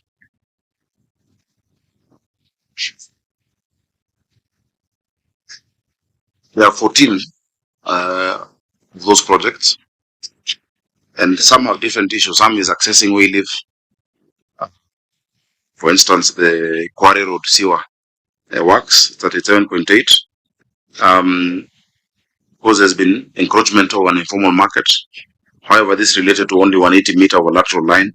The rest were done, taken over by the employer, and have been in use. Greatly improving sanitation of quarries. So I've just listed all of these projects and the reason why we have a challenge. I'll give you an example, Lenana, which is required, and which is my alma mater. I would really want it done, the extension, but the problem was it took so long to acquire the Kenya Railways operation permit. The way live has had encroachment. I made a promise last week when I was there around the area. So we have an existing contractor working on a lifeline which frequently overflows, and I asked them really to expedite because, Chair, you know, we built a new primary school. That was one of the wards in Nairobi without a primary school. There are 14 wards in Nairobi without a primary school, without any public school. And From the time we built it today, it is the second most populated school with 6,000 students in the city. This is a project that is really needed for us to conclude on MD. Other issues with KFS, Wanyaga, water supply, you said the contractor, the amount, it's in, but there was a delay with the issuance of KFS and WRA permits. In advance weather conditions during that period, the EOT was issued, but the contractor did not resume execution of works. So in many of these also we find problems with contractors where we have to terminate contract and reissue those contracts, and the tender, the procurement process then starts. So Chair, maybe I can just leave it at that because of time, but I've listed each and every one of them and the reason for stalling. Okay, members, the stalled projects are in Annex 22 and I think Annex 23. So, Auditor, your comments on that response? Thank you, Honorable Chair. Yeah, the support for the justification has been provided. The Annex 2 is also provided. However, these projects are still not completed. So maybe, Governor, you can tell the committee these contractor issues. Is it because the procurement of the same is not very competitive? What is the reason? Because I see two projects have zero progress, and some of them are running as far as 2014. I'll ask the finance director. Procurement. The director of procurement, not here. Maybe MD, you can answer that one on his behalf, kindly, Chair. Thanks, Chair. Some of the delayed project, as the governor said, is in terms of us getting clearance from the wayleaves, it has been a big issue for us.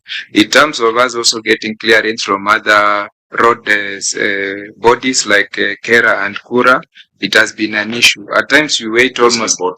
The contractors, the answer contractors, terminate. Yeah. For the contractors, we've initiated the discussion, and in some they have already received in place, but in others, what we've done is we've initiated the termination of those contracts. But in terms of the procurement, our procurement processes are very competitive. Everything that we do through an open tender. Just some of these contractors need to be blacklisted, and I think there needs to be a repository of contractors who are wasting public funds. Because somebody comes, raises a first certificate, they get paid and they disappear. Then you find they have gone to Bungoma County, they're doing another project, they paid one, they disappear, they go to Nakuru. I think there must be a repository of all these people who are criminals, because they are wasting public resources. By the time you retender, you procure again, even some of the work done then becomes lost. And so we'll want you to help us with that. We shall give you a list. And it's not just Nairobi Water, even at the executive. There's so many that we've had to, where it is not occasioned by a delay as pay. Some of these people, they come with the documentation, they show they have the financial capacity, you award them the work, they start and they just stop. And you find it's because they've taken up, some are entrepreneurs really. They've taken up so much other work elsewhere that what you pay them, they use it on another project elsewhere. I don't know how we can ring-fence that in the Public Procurement and Disposal Act. I would want the guidance of the Senate on that. Yeah, I think that's a very important observation about contractors who are all over, and they're just doing their projects partially and running around. So, Senator Topiko. Oh, Chair. Yeah, these issues of contractors and not just counties, but even the national government and pending bills is a huge monster that we as a nation, we may really want to look for ways of handling it, because there are contractors who are crying that the various governments, be it counties and national, are not paying them. We've seen in the media, some of them are committing suicide, others have died out of pressure, out of stress. And you can now hear that governments are also crying that contractors are not, keeping their part of the bargain. They're not doing the jobs that were given to them. So, yes, I agree with the governor that we need to follow on those crooks. But it's also good that our governments all do pay those good ones. You know, it's very important so that those who are obedient in their work are paid promptly and they can serve the country. And of course, those who are mischievous can also be handled in a specific way. Governor, you know, actually there are those who come to us. It's only that sometimes it's difficult to know how to reach you. True, Governor, there are those who are coming to us and saying Nairobi government owes me over 300 million. Actually, there was one in the legal field who came to me and said, would you be able to help me reach the governor of Nairobi? Nairobi is owing me this much. So, Governor, if you're reachable, we'll bring those good ones to you so that you pay them.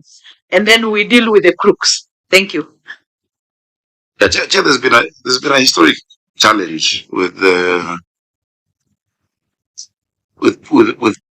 pending bills and lack of payment. In the last Senate, where I sat and served here, I brought a legislation together with Senator Faria, the prompt payment law that would surcharge procuring entities.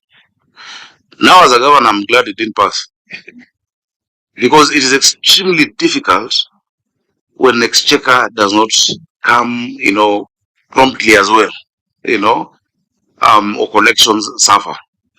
Chair, I'm glad and I'm proud of it that I found 109 billion pending in Nairobi. I've reduced it already to 80. Yeah. Imagine from 109 billion to 80 billion in a matter of 3 years, that reduction. Chair, I believe that you must pay suppliers. When I was a member of parliament, I brought the law, the amendment to the Public Procurement Disposal Act that asks for 30% preference and reservations to youth, women, and persons with disability. That was my amendment. Chair, if you see how they have suffered, because they get that job, they get a loan, and then they are not paid because many of them are not able to induce whatever, you know. You have cases of suicide. They're better off if you didn't even give them the job in the first place, Chair. And so on that, I'm 100% in agreement with Senator Tobiko. I know we've had issues with lawyers and their claims. I found them at 21 billion. Imagine the debt of lawyers in Nairobi was 21 billion. We had to sit down and talk to them. Now it has come down to less than 10 billion, just by reassessing those fee notes. But 10 billion is close to my entire own source revenue of 13.8 billion.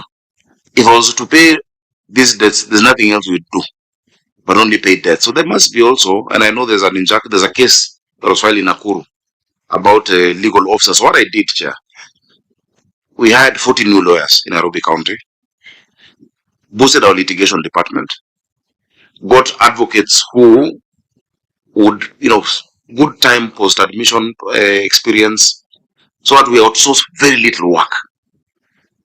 And I'd written to SRC asking them to allow me to pay these advocates a bit better, close to what they would get in a top tier law firm, because what I would save by having them is much more than the debts.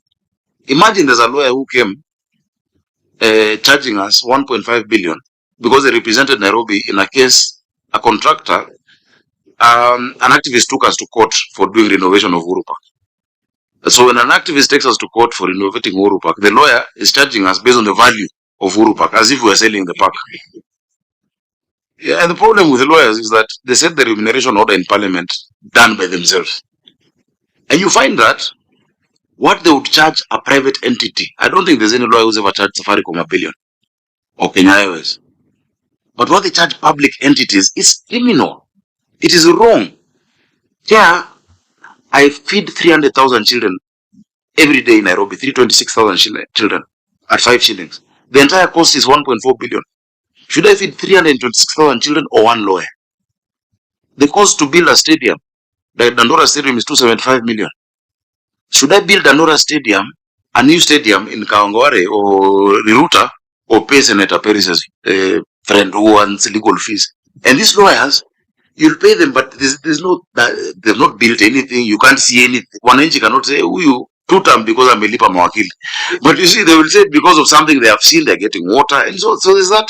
Yes, they have done work, but there must be a balance. I think a conversation must be had in this country about professional services and what they charge public entities. Because, they get to service level agreements, etc.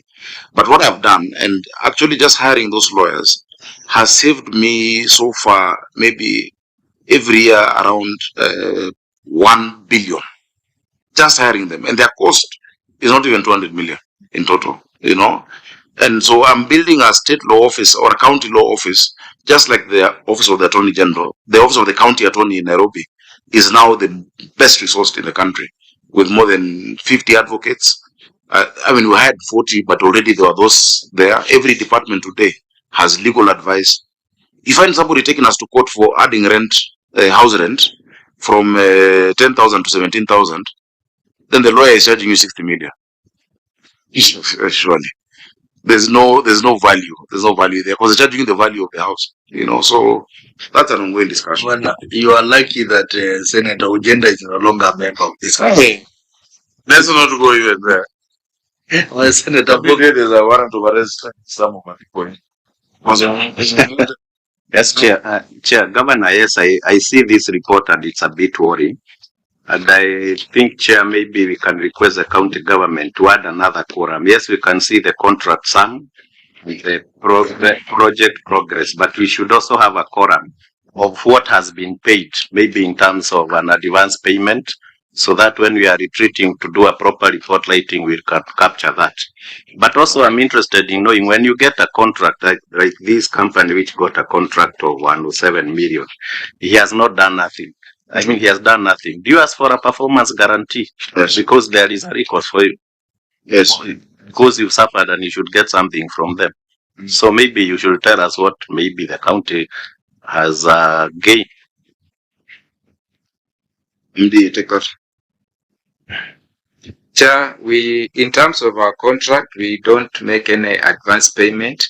Any payment is based on what the contractor has done or the certificate that has been presented. In terms of the bank guarantee, yes, we've initiated discussions with the various contractors who are unable to deliver, and now we'll be able to recover that money from the bank. The point he has raised, which MD through the governor you needed to advise the committee, is on this schedule. You indicate how much has been paid so far. Yeah, we can provide that. After how long, MD? By Monday, we'll be able to provide the information. Okay, you can send it to the clerk. So, honorable members, we proceed to the next query. Thank you, Honorable Chair. The next query is on paragraph 4 on staff costs, paragraph 4.2 on non-remittance of retirement benefits. The statement of profit or loss and other comprehensive income, and as disclosed in note 10 to the financial statements, reflects staff costs amount of Kenya shilling 6,965 million for 34,797, which further includes an amount of Kenya shilling 770 million. 758,128 relating to retirement benefits in respect to National Social Security Fund, Provident Fund, Pension Fund, and Gratuity. No evidence was provided to show that the amounts were remitted to the respective schemes. This was contrary to Section 19(4) of the Employment Act 2007, which provides that an employer who deducts an amount from an employee's remuneration in accordance with subsection 1A, F, G, and H should pay the amount so deducted in accordance with the time period and other requirements specified in the rule. Thank you. Governor, your response? This one, sit out so I'll read what I responded. Yeah, you can. But this is the finance and the MD. The company strives to ensure that it pays all its statutory obligations within the set timelines. All pension payments for NSSF, Madison, and lab trust are up to date. The problem is lab fund in arrears for 5 months. Then gratuity, of course, is only a provision paid on the anniversary of the contract. Chair, I think the finance director and the MD should tell us why is in arrears. MD? Chair, in terms of lab fund, by the time of audit, yes, we're in arrears for 5 months. But where we are currently, we've paid the 2 months. Now we're in arrears for 3 months. And the reason why we are in these arrears at times is the cash flow constraints. As we mentioned earlier, the tariff that you are given, we are not able to recover our cost 100%. We're only doing at 90%. So at times we are having the issue of cash flow constraint, but however, we are committed to make sure that all the pending arrears we're able to clear it by the end of this financial year. So how much do you owe? How much do you owe lab fund? On a monthly basis, we pay around 20 million. So now in terms of arrears is around 60 million. And the other one, lab trust? Lab trust, we are not in arrears. The figures before the committee are the 2.4 billion. That is what the historical. Yeah, historical. Yeah. Yeah, so that's the one I was explaining, Chair, that I hesitated to take a loan to pay that debt. It is the one that was carried over when the staff moved from the Nairobi City Council then to Nairobi Water Company, and we're finding a more cost-effective way of resolving that, Chair. Now, this committee has done an inquiry around the issue of pension, outstanding pension, and there was a task force that was constituted by the CS for Treasury, courtesy of this committee. But we are unable to proceed, Governor, because the task force says they did an input from Mombasa and Nairobi, which they are not getting on the options that they have suggested. No, that is not true. Chair, I sat with this committee at Treasury, and I even gave them advice on, you see, some of the rates are defined by the law. You have two types of schemes. You have DB and DC. DB is a defined benefit scheme, which are all closed, which is lab trust. But you have defined contribution scheme. And we were able to reduce, in terms of the formula, the debt owed significantly. In fact, like right now, Nairobi County has zero debt to lab fund, but only the percentage. So in that committee, if they tell you, I actually guided them on how to calculate the actual deficit, because you don't do the actual deficit and the interest at the same time when addressing countries. And they were able now to give us a new percentage. Well, I think who was with me there? The finance team is not here. So I engaged them, and this is also my background. I understand how to get that done, and they were able to actually reduce it. Maybe Mombasa has not gone, but I was there. I joined them at the CS's boardroom. The meeting was chaired by one Albert Mwenda from Treasury, and in fact I spotted the errors that they had, because you see the problem was that the proposal was being done by their own consultants, and as a presenter I told them, no, that is not how you calculate the interest accrued and the actual deficit owed by institutions on a DC scheme, on a defined contributory scheme. So the task force should be able to report back to this house and to review what is owed by different entities, Chair. Chair. Yes. For the arrears, for the 3 months, how much are the penalties accrued?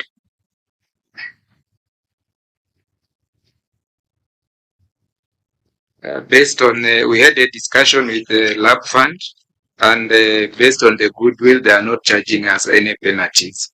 We are just paying what we owe them.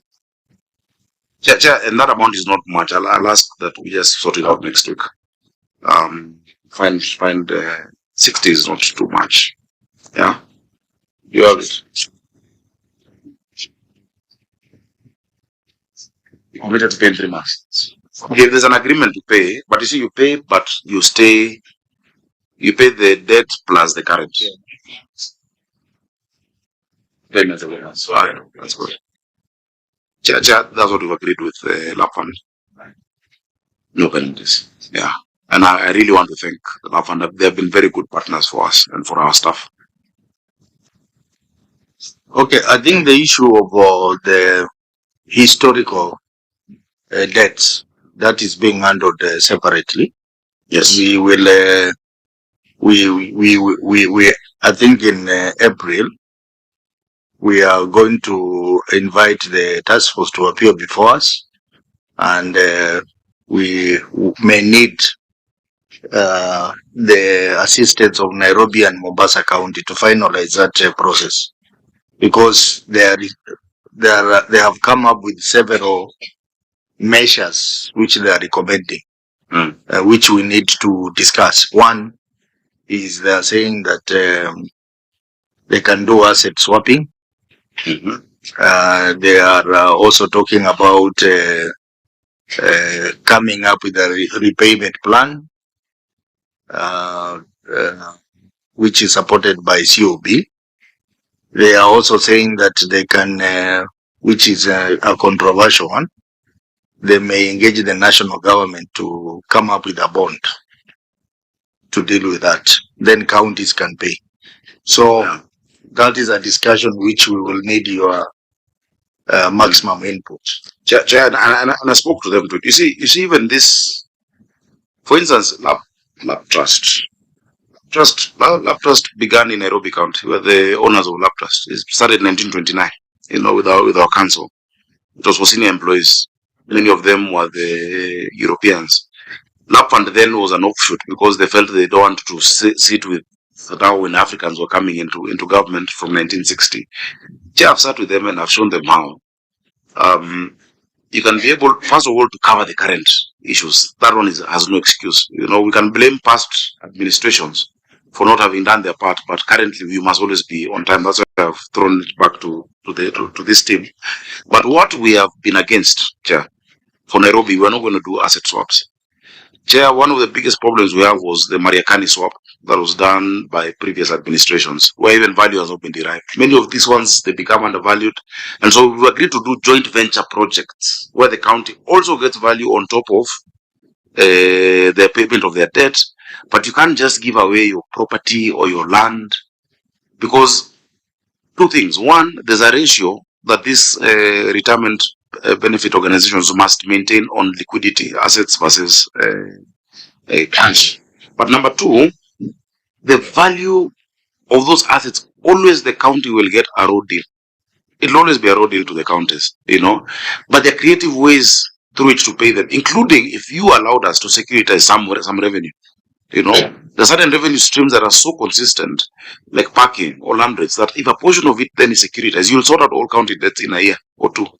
Another way to look at it for us, specifically as Nairobi, was that swap of debt, not of assets, from the 68 billion owed to us as determined by the Supreme Court, by the national government. And because they have those resources. You see the difference between a county and national government, which is how you're partnering. The county is constrained. I have 20 billion from the Senate, 13.8 from collection. What I need to do for Nairobians, I must find a way to squeeze it there. But the national government says, what do you want to do for Kenyans? I have a manifesto.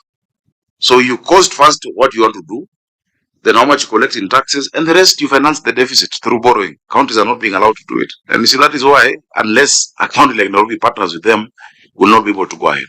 So I'd be very happy to refresh that engagement with that committee. I will reach out to Albert. Because I think our last engagement was quite useful, and I will reach out to Mombasa on behalf of the Senate and informally to ask also my friend, the CEC Finance was there. Yeah, the CEC Finance was here in Parliament. He was my clerk called Oanda Evans, and we work very closely. And so if both of us go there, because we're the biggest culprits in terms of how much we owe these provident funds and retirement schemes, we should be able to solve it for posterity. It's not a problem we caused, but we're the ones who can finish it. And I think that would be a good legacy for us too. Okay. So, honorable members, I think we have two bits. This query is about the current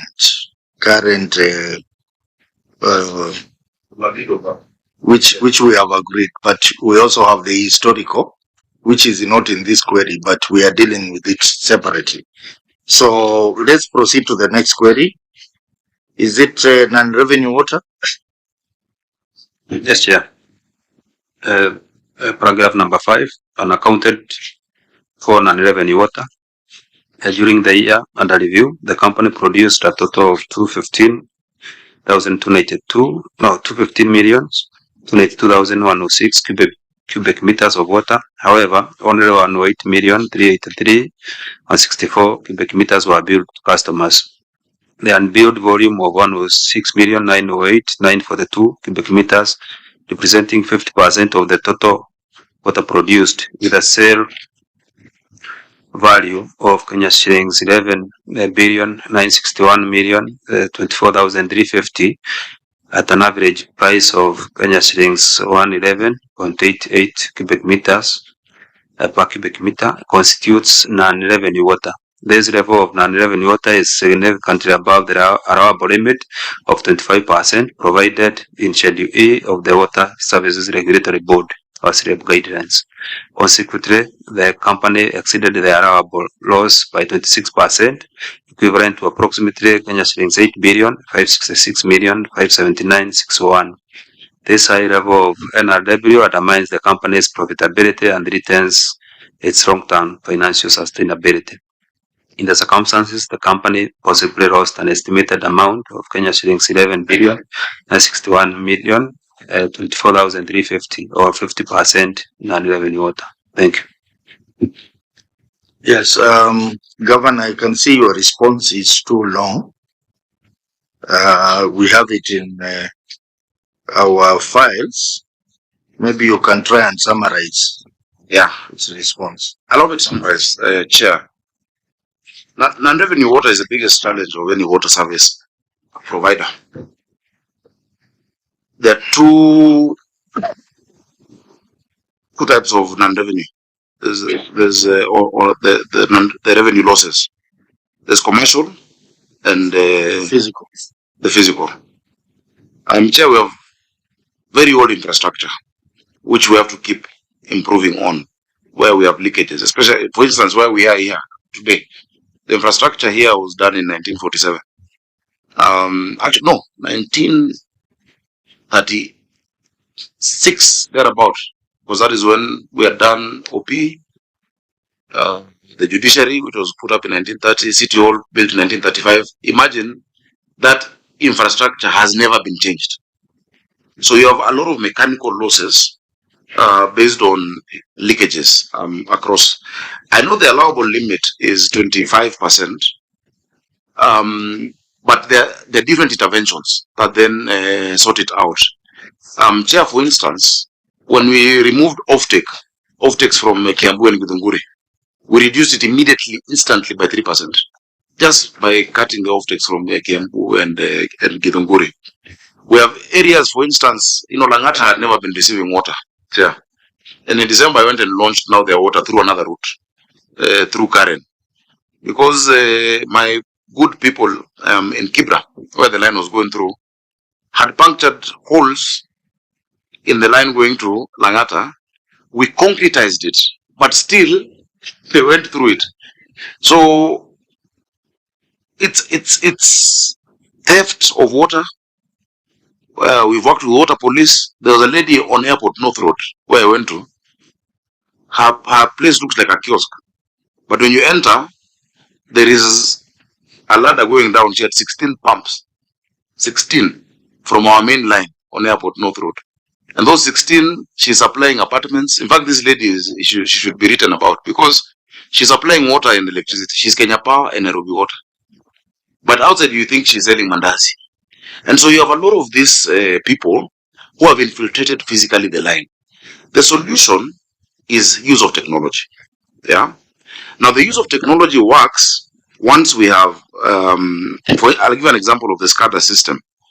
You see, the SCADA system that we put into these pipes will be able to tell us where there are these infiltrations. But it only works when your pipe has water up to a certain level. Because when you see the pipe is cylindrical, if the water is below half, then that SCADA also measures, it's measuring air. So a lot of that doesn't help you. But when it's above that, and that is what we're doing with now the new water sources. Remember, there's a deficit of around 220 thereabout, isn't it? Million liters of water. So we're putting smart bulk meters, area metering, or rather regional metering, ultrasonic flow meters for these other water service providers, and so dealing with that mechanical aspect. And some of it is Ukora. The areas, Chair, that you'd find a whole section. I don't know whether I should mention this one specifically because, for instance, the areas within the CBD that were never being built because somebody was collecting that money from there. You can imagine the entire university way. These are serious buildings. So also some of it is criminal, you know, and we'd want the agencies involved to look into it. And I'm glad the team we have now, really led by the board chairman and the MD, are looking at those aspects. I'm chair on the commercial. So chair, there's asset management, removing illegal water connections, but ultimately the use of technology is what is going to help us. Chair, once it is implemented, I'll be able to look at my phone and get an alert as the governor telling me in Githurai there's been an interference with your line. And it shows exactly where it is for people to go. Now, for that to be done, there are these two projects that I said earlier that we're pursuing in terms of Maragua 4, which is part of what we're getting through the cooperation agreement, and the Ngedo. So we'll have enough water to deploy that technology. But the one for meters, smart meters, is ongoing. How many have been done so far, MD? We've done almost 1,000 smart. MD, use the mic for. Yeah, in CPD, we've done almost 1,000 in terms of the smart meters. And also in CPD, there's a tender that has been awarded by the national government. We are replacing all the network pipes within the CPD area. And when you look at the non-revenue that is being reported in CPD, is around 52%. So by us redoing that network, we'll be able to reduce non-revenue completely to around the desired level of 25%. So Chair, in this financial year, there's a budget for replacing the aged pipeline in the CBD, which includes Kaloleni. You know, Ziwani is one of the oldest estates. It still has that old network. Maringo, Isili, then Ngara and Parklands, Roysambu, Zimmerman, and Githurai 44, and now Embakasi. And because of now the lack of those resources and the lack of the ability for us to borrow commercially, as we should, we've staggered it between this past financial year 24-25 up until 28-29. If we got support to do it faster, we'll be able to have done it faster. So that's on technical, bulk metering and aged infrastructure and asset mapping. On commercial, it is really the illegal connections. And you see, we have to keep working with them. For instance, the Kibra team, those who take our water and now sell it to an NG. You know, sometimes you say, if you can't beat them, you join them. I told my team, sit with them, make them your suppliers. Let us agree on a cost or what, because they buy water from us at, or rather there's 50 cents and sell at 20 shillings to the end user. The end user just wants water. The same with power. Power is being removed in informal settlements. I told them, the Monenchi is suffering and you're not getting money. Make those thieves your suppliers.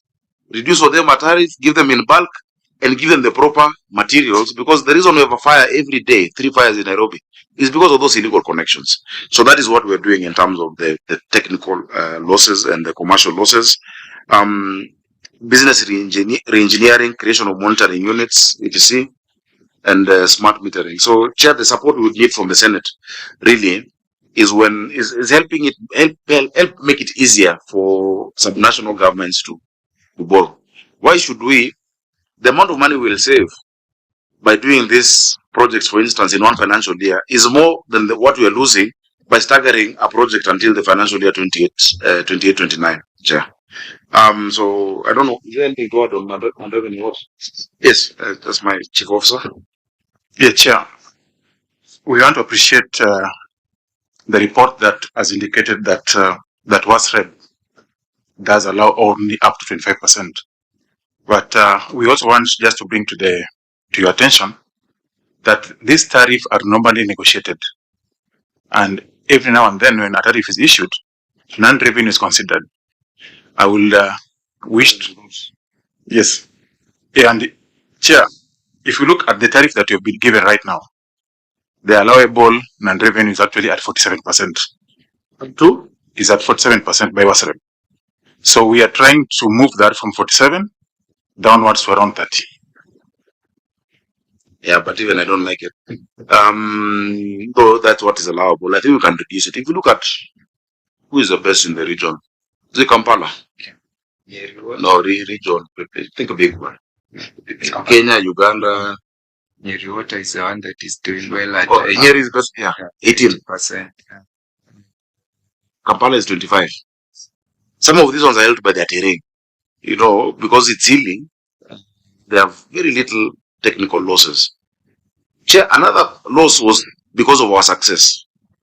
When we added 140 million liters per day, people in Karen were getting water and they have never had a proper, they had no meters. We had to do a crash program to actually provide meters because they were using boreholes. They have never had water ever.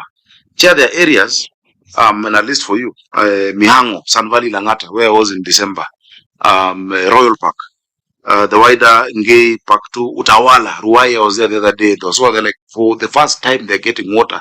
But see, we couldn't deny them water before we've installed the meters. And so that is work we're really trying to work out to do faster because they're willing to pay. The other day I was with the PS who said, please, I feel so bad as a government employee.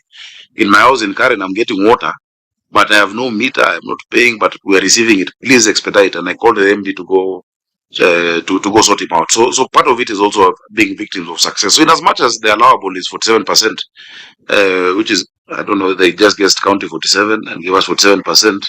We need to reduce it to around 30. I believe. Of course, there are certain areas where we have to give water for free.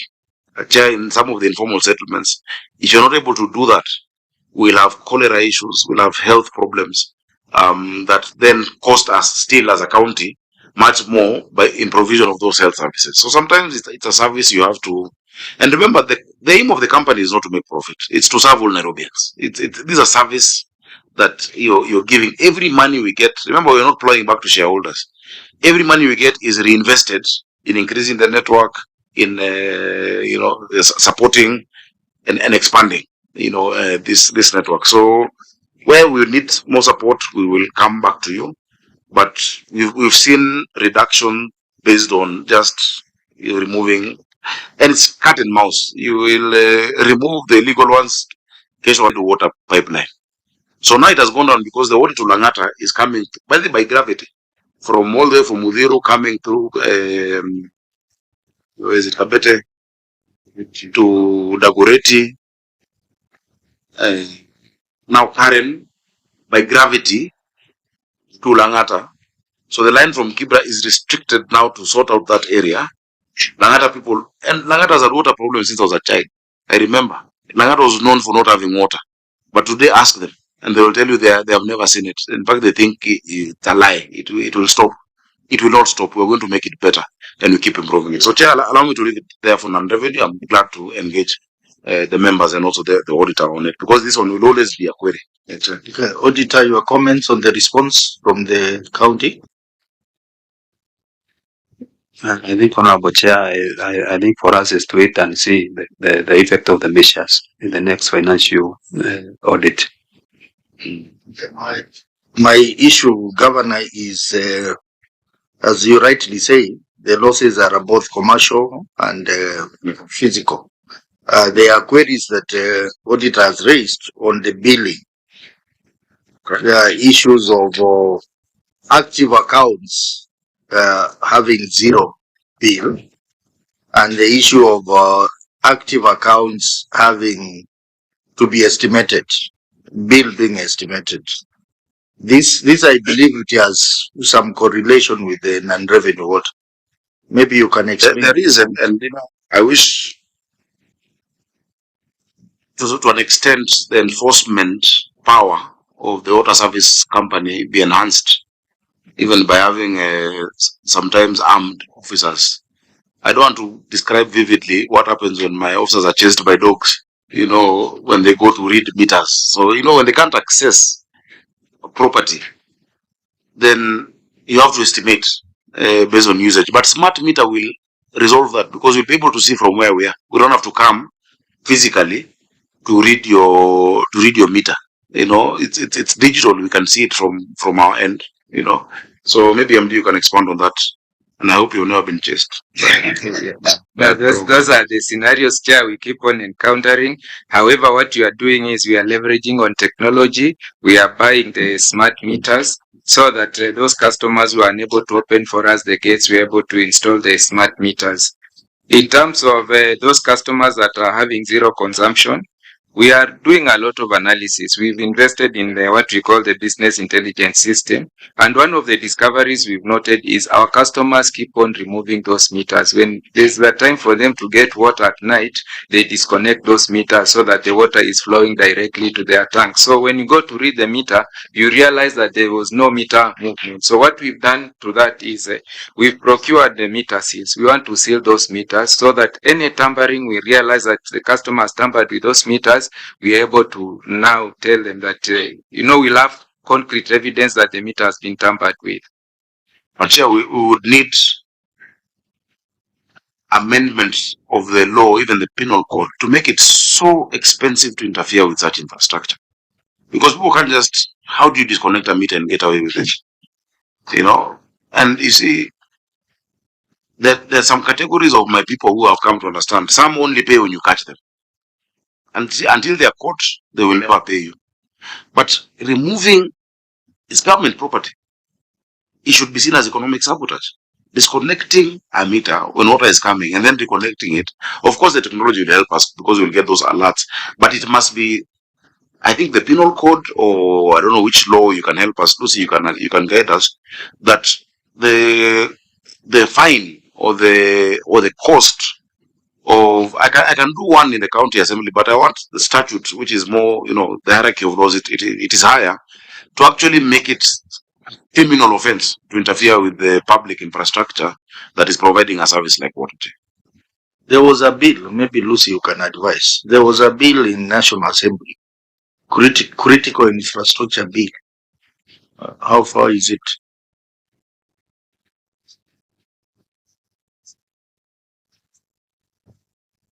Chair, maybe I can check on its status because it wasn't in our house, it was in the other house. Check, because I think that's a bill that can address that, and not just water, even other services like electricity. Our street lights are always being vandalized. ICT, yes, all that. So, members, the floor is yours on non-revenue water. Senator Tobiko. Chair, I like the raft of measures that the governor has proposed that they are going to undertake, and I believe they will pay off. But Chair, what has impressed me most is the fact that the governor admits, that there are both physical and commercial losses. Most of the times, when we are here with majority of the governors, they are always insisting on infrastructural losses. The physical losses, and not admitting that there are commercial losses that they can address. Majority of them are always on the physical losses. And so, Governor, I listened to you and I said, you could be one very honest governor. And so if you deal with the issue of the billing, I'm sure there will be a lot of improvements in Nairobi.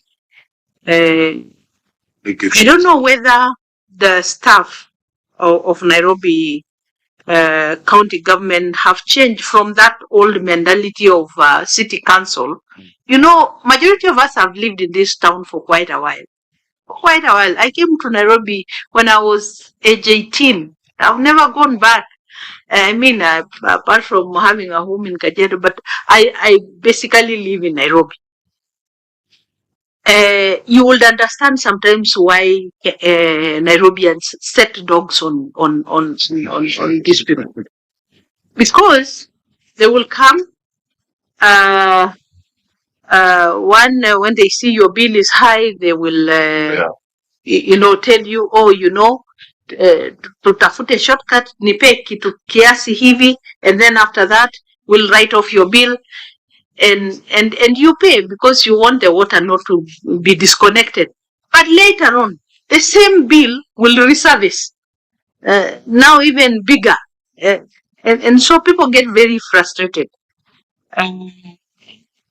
But nowadays, I see as if things have really improved. I don't know whether maybe it's a side of town that now I live on. Because one time when I was in Buruburu, I used to feel very bad about those Nairobi council, county council then. So, Chair, maybe if your staff are educated on how to handle the clients, maybe and the billing improves, there'll be progress. Senator Mbugo. Yes, thank you, Chair. Governor, this issue of active customer accounts with zero billing, you gave that you are touching Annex 29. The same was not provided to the auditors for them to peruse. Maybe, I know it cannot be perused then, but maybe you can organize for the auditors to have it so that they can analyze and maybe advise us. Yes, sir. I'll do that. Volume 2. I don't know if you have the second volume. You have it, but the auditors are reporting they didn't receive it. We'll liaise with the auditors just for them to find out how comes they didn't receive it. But Chair, respond to Senator Perez Tobiko, thank you so much for your very kind words. I have to be honest, because now if I don't say what is true, we help no one. I must say, look, this is a situation that we find ourselves in as a city. You must admit what is working and what may not be, and say this is the help I require to sort it out, because it's our city, all of us, and we want it to be in a better position. And Chair, culture change is difficult. Culture change is very difficult. When you lead an organization, Chair, I lead a workforce in the county government of 19,000, and in the water service company, 3,000. People from different backgrounds. Some are born again, some are not. Some are different religions, different motivations. And so what helps an organization is when you bring in systems that transcend the subjective human interaction. And so how you operate will not be subject to how you are brought up, or your character, your flaws. And so a lot of technology is helping us. For instance, today, if any Nairobi water person comes, and we're moving this also to the city county enforcement officers, if you dial *260#, there's jitambulishe, and you'll be able to know who it is, where they're supposed to be, because you'd find people masquerading who are not supposed to be in that department, coming around in areas that are not their zones to extort. So today, since they know that they'll be identified and they'll be held to account, because you can even put the link. So of course you'll come and you check and say, okay, this staff is called Sakaja. He is in this Langata region. But to confirm, because somebody can create a card with my name, you press the link, you will even see the face of the person, and you will verify that this is that actual person. That alone has reduced how people are behaving. Of course, building the teams and meeting them, and I personally have met these meter readers, to encourage them, helping them get even like a bonus from performing well, is something that I really am pushing for. So that also you reward, don't just punish bad behavior, but reward also good behavior and positive behavior. We've separated certain aspects. For instance, billing is separated from revenue and monitoring. Because when it's the same person who is billing you, who's also in charge of the revenue and monitoring, then that is when they can tell you, let me fix for you. And Nairobians should know, there is no person who can come see you at your property who can change your bill in the system. It is not possible. Is it possible? It's possible. It is not possible. So I think we need to do more public campaigns. I like how Kenya Power has been doing it recently. If you look at the ads where they say tumekuja kuwashika. You've seen that ad. So MD and your comms guys, you need to do more of that so that people can tell that you will not cut deals with a meter reader who comes to you. That one is a technical person who comes to look at it. The billing is different and the monitoring, but it's a work in progress. There have been improvements in how we tell them now the customer is our focus. Relentless. In fact, we call it obsession with the customer. Is one of the values that we're drilling in, and not just in Nairobi Water, in our hospitals, etc. As part of our principles. So, Chair, we'll keep doing that, but we admit we have those commercial losses, which, if sorted out, we'll be able to go down below the 47%. Because infrastructure is just physical. If you do it, you refresh it. Finally, I can give an example of the improvements that we are doing based on this cooperation agreement. Chair, we're doing a 54-kilometer line on Siwa from along Nairobi River. 27 kilometers on one side, 27 kilometers on the other side. That will cover the demand for Nairobi for another 50 years. People have been saying, we're seeing all these buildings coming up in the city. Do we have the sufficient amenities? Yes, I can say we do. Because all that is left now is lateral connections to this trunk Siwa, So that is what's happening on the Siwa side. Remember, Siwa is 75% thereabout of the water that you're adding. And those plans for water are there. I think it's a good opportunity and platform to also inform Nairobians on what exactly we're doing looking into the future. Chair. But Chair, there is this is it that USSD something for parking that's never working. My car has been twice found around Parliament area, and you charge a penalty. And before the 15 minutes elapsed, I tried to use that to pay and couldn't. I tried again, couldn't. So, and I always see your figure is going up, so I owe you for parking, but it doesn't go through. Yeah, we had sometimes some challenges, not just on being able to pay, but on wrong querying. You're told that you owe, yet you left your car at home, because we were doing manual querying where somebody, your car can be KBB, but they write KBP, and it goes to charge somebody else. So now what we're incorporating is just a photo that links to the NTSA database. And so it's really just improving that the system we're working hard on with our service provider. Remember, we moved, and Senate advised me to move from trying to own the system to serve software as a service. And so in part of our service level agreement, if they do not reach a certain level of consistency, we'll just move to a different provider. So I'm sorry about that. We can talk about your bill later.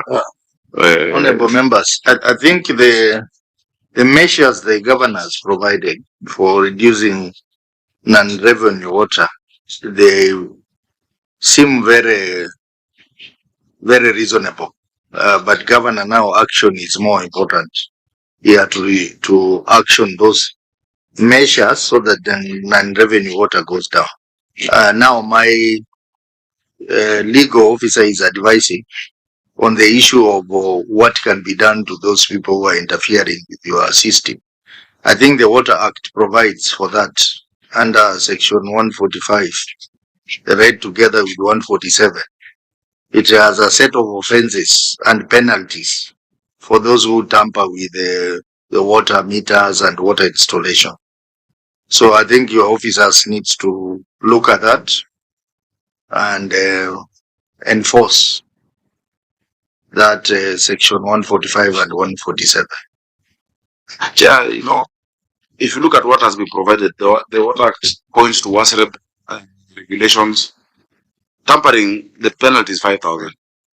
5,000 bob. And you have tampered so that you evade a bill of 20,000 shillings. It is not commensurate. The MD is just opening it. We want more stringent, more strict penalties on tampering that public structure. So we'll try and look at that critical infrastructure law. Okay. Maybe let me allow Lucy to read out.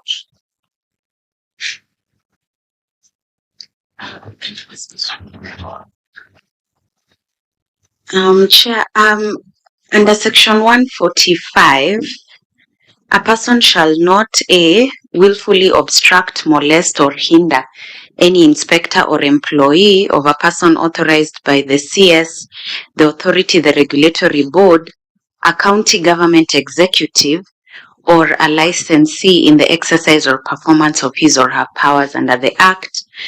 And additionally, under B, without the written permission of the authority, regulatory board, or the county government executive, knowingly or willfully deface, alter, or remove, or cause to be defaced, altered, or removed any document, survey mark, water gauge, weir, or measuring device, or other work, structure, or approval installed with the approval of the authority, regulatory board, or county government. A person who contravenes the provisions of this section commits an offense, and the general penalty is that a person who commits an offense for which no other penalty is prescribed shall be liable to a fine not exceeding 1 million shillings, or to imprisonment for a term not exceeding 2 years, or to both such fine and imprisonment. And Chair, under 145, what makes the offenses unique is that under 146, that this a criminal suit would be able to be maintained by either the authority, the regulatory board, or a county government, or a licensee. Very well. That penalty of 1 million is where there is no description of the actual, unless I'm not reading it right. It is not here.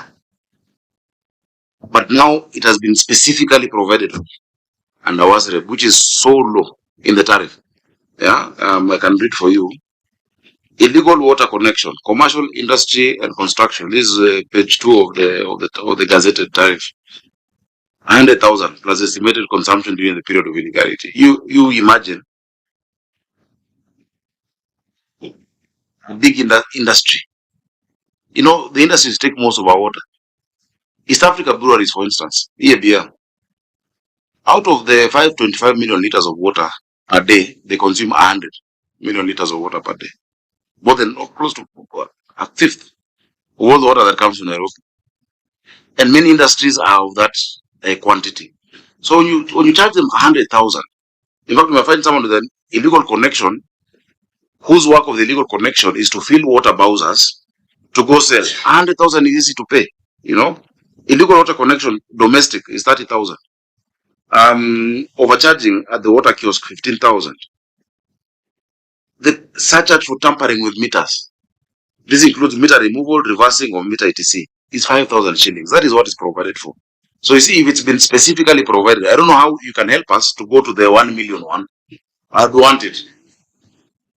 Yeah, Chair, through you, remember that what WASREB is doing is pursuant to a power that has been donated by the Principal Act. Yeah. And therefore, the provisions of the Principal Act prevail over any delegated power to make guidelines or a statutory instrument for furtherance of the objectives of the Principal Act.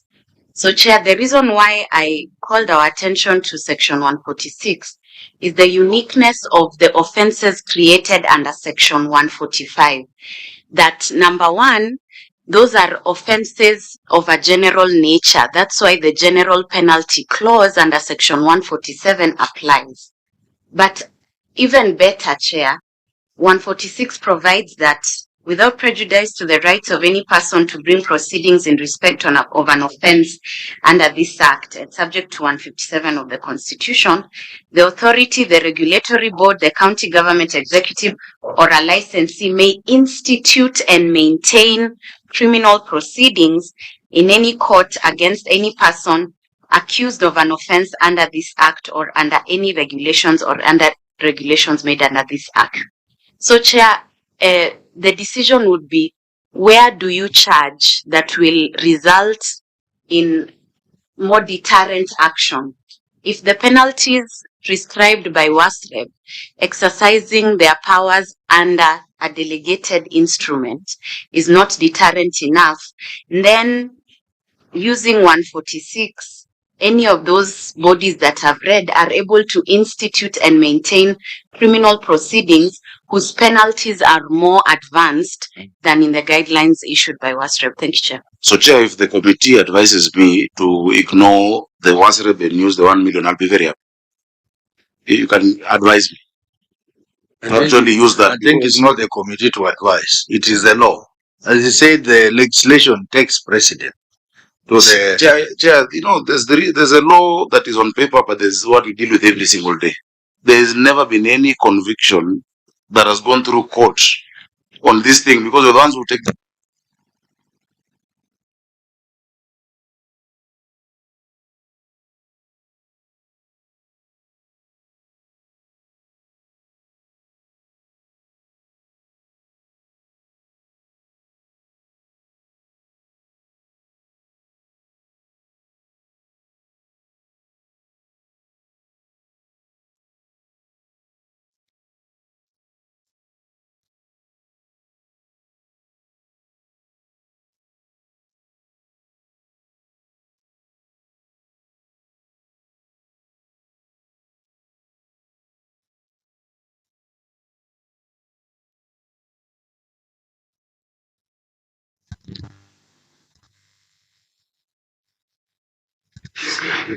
Chair, we normally arrest these people who are doing illegalities, and when we take them to court,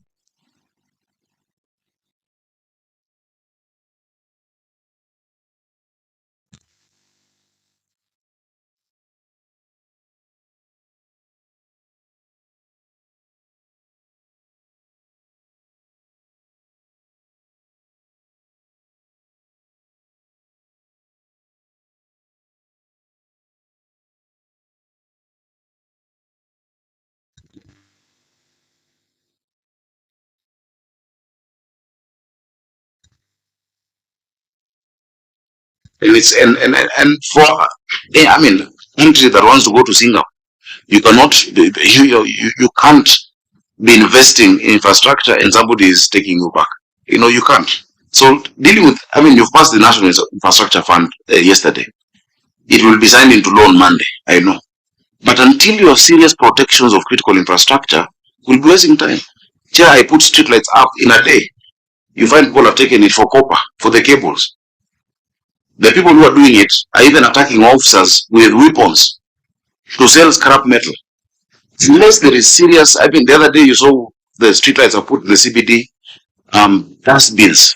We put bins, people are cried for bins. But you just find imetolewa juu, imetolewa mlango, and people are taking it as normal.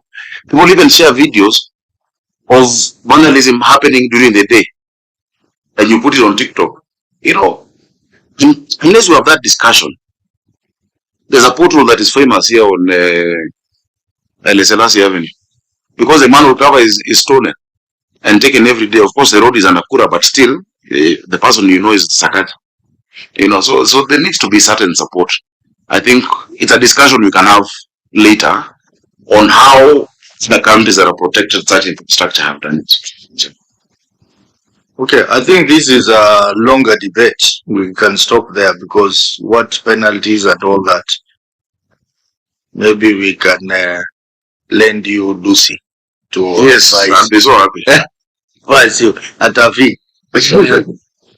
Okay, so honorable members, I just want us to look at the one last issue, and then we will be through with the Nairobi water. I think there was an issue on lack of land ownership. Yeah. Documents. Auditor. Thank you, Honorable Chair. Paragraph number 4 on section 3 of the report of the Auditor General, which is on report on effectiveness of internal controls, risk management and governance. That's lack of. Where is that? I'm saying the paragraph is in section 3 of the report. Report on effectiveness of internal controls, risk management and governance. Paragraph number 4. Risk of land ownership documents. As previously reported, the statement of financial position reflects property, plant and equipment net book value of Kenya shillings 3,656,625,986 as disclosed in note 18 to the financial statements. However, the following issues were noted. One parcel of RAD at Kariupag sewerage and 2 parcels of RAD at Ruai sewerage measuring 90 hectares and 1,272.9 hectares had no ownership documents.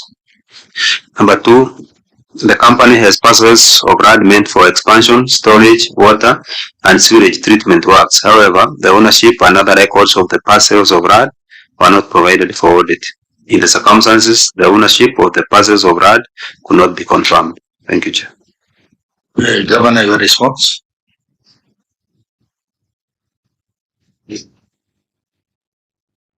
What is here? First, the statement of financial position reflects property, plant, and equipment balances of the assets acquired owned by the company, and not all assets operated by the company. Assets assigned to the company for operations and not transferred are not included in the books. And I will leave my answer there. Chair, I have just explained the land is not owned by the company. It is owned by the county. And we will not transfer ownership of the land to the company for the reasons I stated earlier. They are safer under the county government because it will then not be held at the risk of any debt, any, if the company can be auctioned, the county cannot be auctioned. So Chair, and a lot of these ones have mixed utility. Yeah, I'll give you an example. In Ruai, the titles exist by the ownership documents exist under the county government. The ownership documents exist under the county government. But you find in one facility, for instance, the Ruai, where we have the water treatment plant, it's also the same place where we're doing our recycling for solid waste management. So that is Green Nairobi, the department doing recycling for solid waste management, and on the other side, the water company doing water treatment. All of these are children of one parent called Nairobi County Government. And so it is my strong feeling and considered view, even as at our cabinet level, that these assets are safer as county government property, not owned by our company, which I explained is a company that has liability. It has liability because it's registered. It's not a parastatal. Nairobi is not a parastatal. It is a private company, limited, owned by a public entity, the county government. Why move public land to be owned by a private entity, even though you own it as the county? So we still hold, as stewards, it is better that this land, and even land that we will acquire for them if need be, again be held by the county government. Auditor, your comments on management response? Okay, I can comment on behalf. Thank you, Honorable Chair. I think the concern is that the property, the land is recognized as an asset of the company. That is the only concern. If it's not recognized as asset of the company, so it means that the company is not disclosing, or rather, the assets are not fairly stated, because either now the committee can advise whether, because it will continue to be a query. Yeah, I think we need to agree on how to go about it, because what if the company can have a disagreement with the county on that portion of land which they are using? Could that resolve the problem? Auditor? Chair, even leases are subject to debt recovery. You can still lose it if they have an issue. Actually, a lot of the land people own is through a certificate of lease, and so you get a lease of 99 years, where you don't have a certificate of title, and you can use it to borrow. But when you default, it will be auctioned, or it will be sold, or it will be recovered. Chair, really, the reason is to protect the asset. If we agree on the principle, we can then see how to either, because an asset, what is an asset? An asset is something whose utility provides value. Now, who is using it? The utility is by Nairobi Water Company. So in as much as it may not be registered by them, it being registered and the county government, it can still be considered as their asset because they're the only ones using it. So I don't know how the accountants and us can agree on how to be showing it, because one else, the utility derived from the asset is by Nairobi company. The utility derived from the houses, for instance, the staff houses, is by the company. The utility derived by the dam in Nakaine is the company. The registration of that asset is just what the title is by the parent of that company, that is Nairobi City County Government. So there I would take advice from the professionals on how to better capture it. Chair. Auditor? I think maybe what we can say is you be putting a disclosure in the financial statement. At the same time, you take a note one. So something and query if you can put that disclosure. Disclosure. Then can you provide maybe copies of that title now under the county government? That yes, help? because the county government now is preparing based on accruals. We are moving to accruals. Yeah, so accrual accounting. So eventually you still be able to disclose under the county government. Yeah, exactly. I think that solves the problem. That's good advice. Yeah, just disclose. That is a material fact which must. Thank you so much. Yeah, that is good advice. Yeah. Honorable members, any comment on that? I think we have made progress on that one, that all they need is a disclosure in the financial statements. So, honorable members, I think we are done with water. Now we need to go to the alcohol. But I want to... Chair, with your indulgence. Yes. We are spending samosas and, we've been here for so long. They give us some of you a break or you. Yes, I want to give a break, a health break of 5 minutes. Then when we come, the honorable members, I think by 3:30 we should be done. So we take a health break of 5 minutes. And show us where those samosas are. Yes. Chair, may I request for 15 minutes? I can really see Gaba, his sugar level has really gone low. 5 minutes is not enough. Just give him 15 minutes. No, I think 5 minutes is enough. It's just a health break so that we end very early. Then by 3:30 we should be done. Okay. We have stamina. We have stamina. We'll come and we'll finish. So the Nairobi water, you are released. Sorry. Alcohol people can come in. Yeah.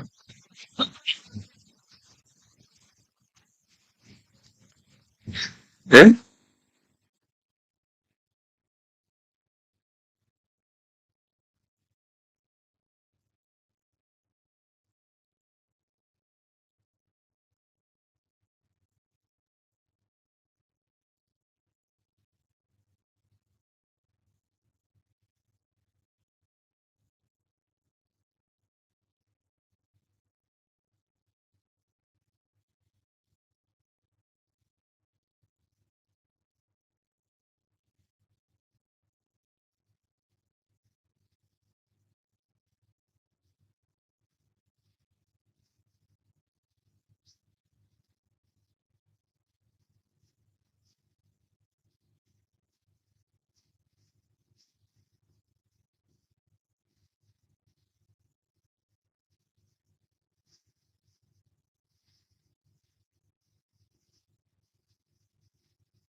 proceed.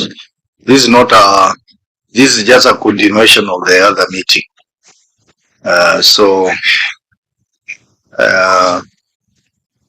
If there are new members, new people who have joined us, maybe they can be introduced. Or they can put themselves on record. Is anyone who not introduce themselves? One of us is the same. Okay. So, honorable members, we can proceed. As I said, it is my wish that we finish this meeting by before 4. Huh? But I can see the issues are many. So maybe the auditor can guide us. Auditor, you can give us your brief stating how many issues covered and how many have been addressed. And then you can say something about this report, which can make us make progress. Thank you, Honorable Chair and Honorable Members. The report of 2024-2025 was a qualified opinion. The number of issues were 51. Based on the response from the board, the issues that were addressed based on our verification are 4, with outstanding issues not well addressed 47. Maybe based on the time that you have given us. There are some issues which are related, or rather interrelated. Maybe with this. I notice the issues which are interrelated. For example, we have so many issues around training and travel. Those you can combine. And then we have expenditure issues, and then we have the legal issue, which I want us to start with. There was a ruling by the High Court, and the legal officer, you should be on standby to help us on that. So I think there are about 3 or 4 categories of issues, so which we can combine all at once so that we save on time. Is that the case? It's it.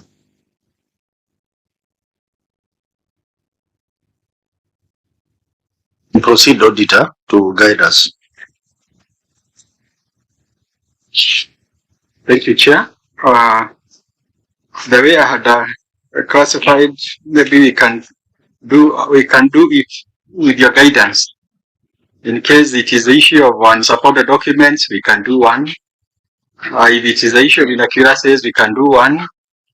In case to do with the legal and also misclassification, so that at least we can cover wholesomely based on, although it will depend on your guidance. I think we need to start with the legal issues, because that will tell us whether we are properly seized of the matter. So there was somewhere there was an issue.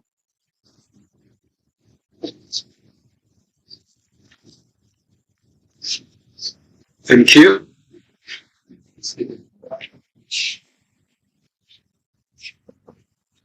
We go to the auditor's report on page 15. Non-conformity with the provision of section page 15, that is under lawfulness. The report on lawfulness and effectiveness in the use.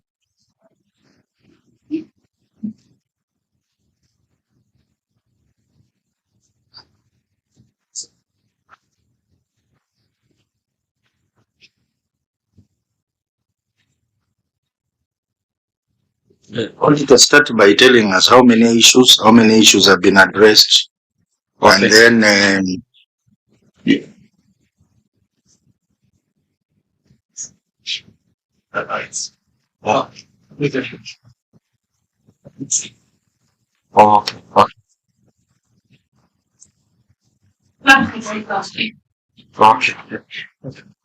Let me refer to the briefs. Sorry, I think then.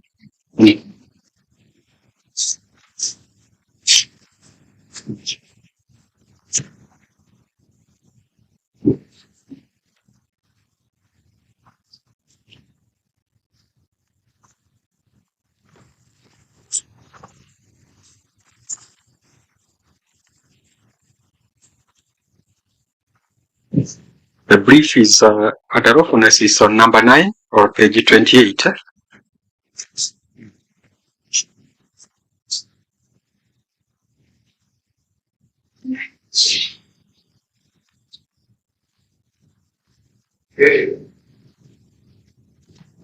As a line is conformity with the provision of Nairobi City County Alcoholic Drink and Licensing Act. Why are you starting with that? I have just sampled based on the way you say that legal. No, the one I was referring to is a reference to the court's ruling. The reference to which? Yeah. Chair, this one on non-conformity is very simple. Yeah. The Act talks about the CEC for trade. We don't have a CEC for trade. We recreated the sector to be called business and hustler opportunities. So it's just the ministries are designated. The law should say the CCM for the part-time being in charge of trade refers to an executive order.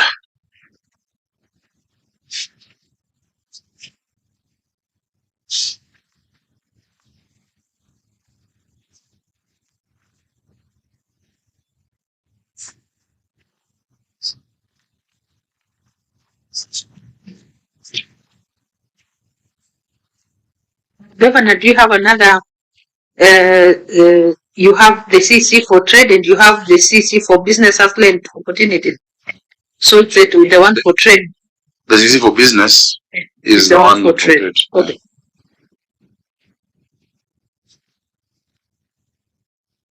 I think maybe you look at paragraph 24. From there now, paragraph 24. Yes. I just want to be sure that we are properly seized of the matter because of the ruling of the court. It's on the auditor's brief, page 50.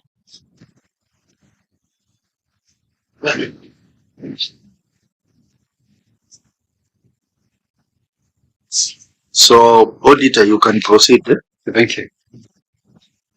The High Court ruling in case number, as it is indicated, nullified the legal establishment of Nairobi City County Alcoholic Drink and Licensing Board and directed the freezing of its bank account. Audit reviewed that the board continued to transact after the court directive. The payment of Kenya shillings 1,298,384 was made to the supplier on 20th June 2025 from the board account. The payment was made to the same supplier previously cited for irregularities in the international procurement processes undertaken during the year audit review. In the circumstances, the continued execution of transactions after the court ruling exposes the county government to legal and financial risk, including the potential contempt of court proceedings. Okay, Governor, your response?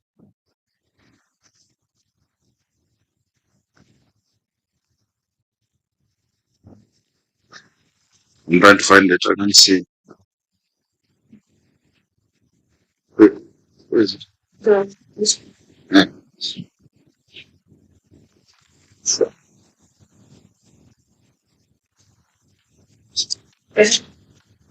Yes.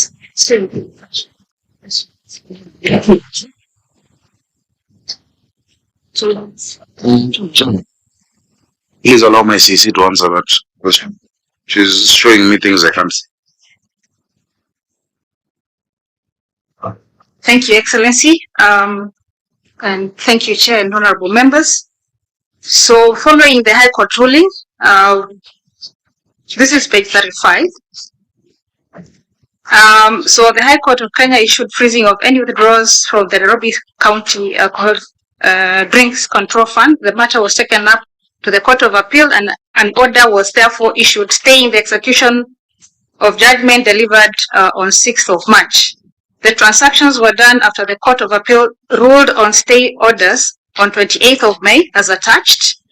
And consequently, in November of 2027, the Court of Appeal actually made a ruling in our favor. So the transactions that in question were after the stay of the execution, which was given on 28th of May. So we have Annex 22. We have the respective correspondence on the court rulings.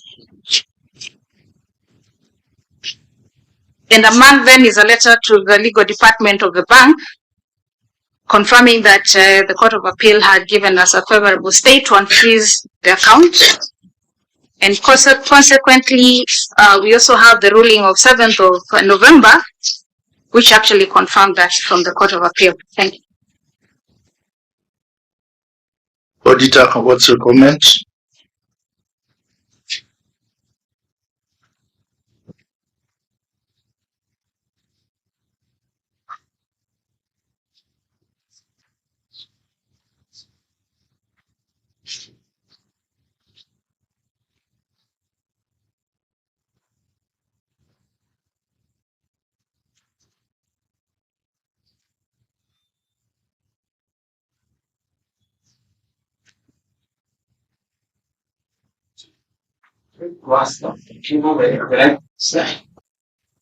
Or therefore the reference is different, not unless we are reviewing the response, which is different. Because whatever you have cited in your response that you submitted, the annexure 35 is different. So yes, Chair, maybe to clarify, because the two matters are related, the annexes on both are the same. But 22 is on the precise 35 and it has all the documents. 22 is the one which has the stay, and the transactions were done after a stay was issued by the Court of Appeal. Is it Court of Appeal? Yes. Yeah, Gatembo, Jamila Mohammed, and Korir JJA, Civil Appeal. And then after that, there's a correspondence from our advocate, Dan Sakaja, to the Cooperative Bank, making them aware that the order has been lifted so that they can continue transacting.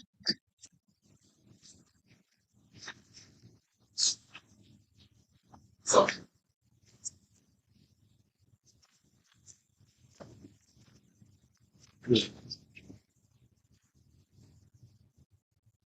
Meanwhile, as the auditor is trying to figure out, our legal officer, what's your comment on this matter?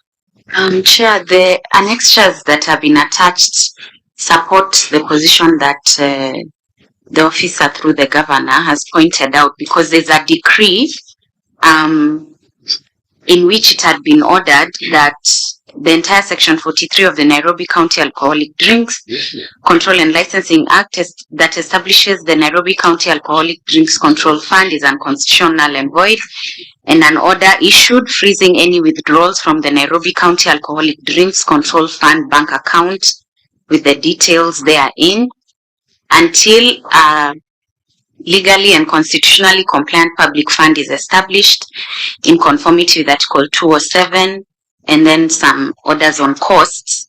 And then they've also attached a ruling of the Court of Appeal in civil application number E216 of 2025, of which they got stay orders of the judgment of the court in petition number E222 of 2023, which means that what the High Court had ruled, in a sense, is not implementable. So you go back to the status quo until the substantive hearing of the substantive appeal. So I don't know if they can give us an indication whether the appeal has been substantively heard and final orders given, or what status. If the auditor is ready to proceed, auditor, before I go back to the county. I think the issue is that this information was not provided at the time of the audit. And I think out of now the new development, we can say it has been, it ought not to have been there had the information been provided. So maybe the CEC, you can tell us why was the information not provided through the government? Tell us. Thank you, Chair, and thank you, Excellency. I want to give it to the accountant and the director just to confirm, because they were the direct contact with the auditors.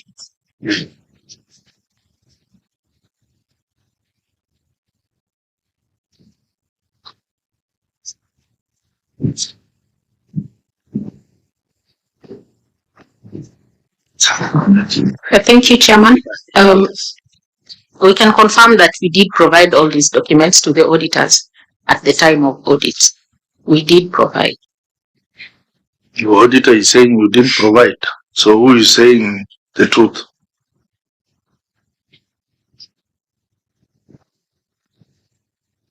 I think it's good, maybe because I have my laptop, we scan all this document. However, we would not have raised it if it was provided, because, during the meeting, we do exit meeting, we do the ML, the draft audit report. So, by the time it reached here, it's good to just agree you are not provided, however, you have provided now. Because I met several, even with the accountant, who is there.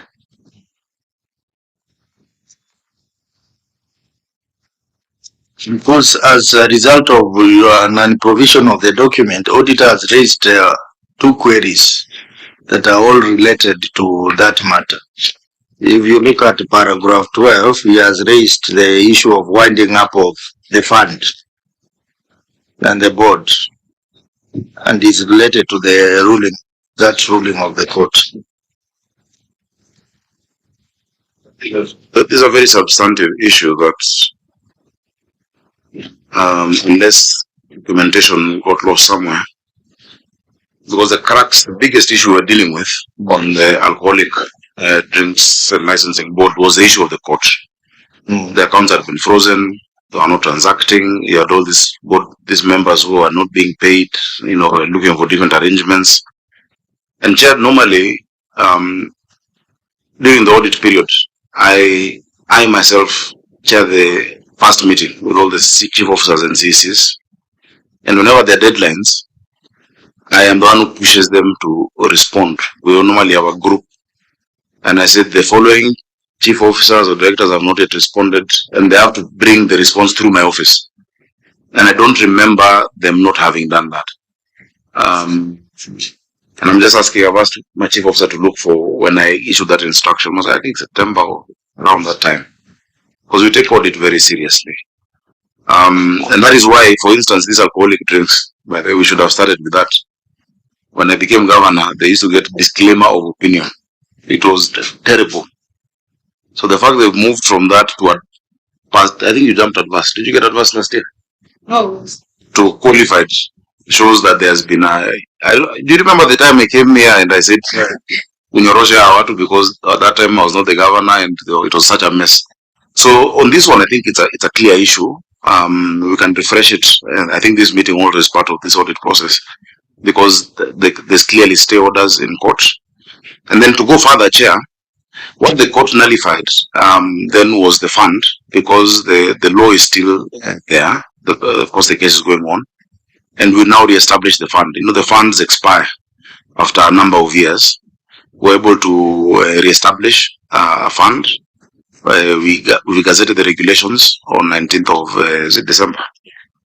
And the regulations, even as the assembly is looking at them, is neither here nor there, because once that delegated legislative power, once you have gazetted and within 14 days there is no amendment or report, then they stand. So as we are today, we have fully well constituted fund and a board, It's just now that some members whose term was 3 years from 16th of March 2023 has expiring next week.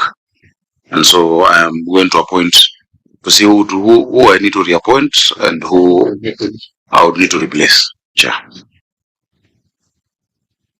Okay, what we wanted to satisfy ourselves is if there's any legal hurdle to our work. But now that now that it has been clarified that the matter in court was resolved, I think now we are properly seized to the matter. Okay. I think the auditor had previously asked you that I think we are going, because of time, we are going to look at issues in categories. What I would like you to do is pick up the issues under travel and events. If you can help us, you just look at each query under travel and events, summarize for us without reading, and then I will give the governor the chance to respond. There are so many training, travels, all those. So you can summarize one by one, and then governor can respond to that.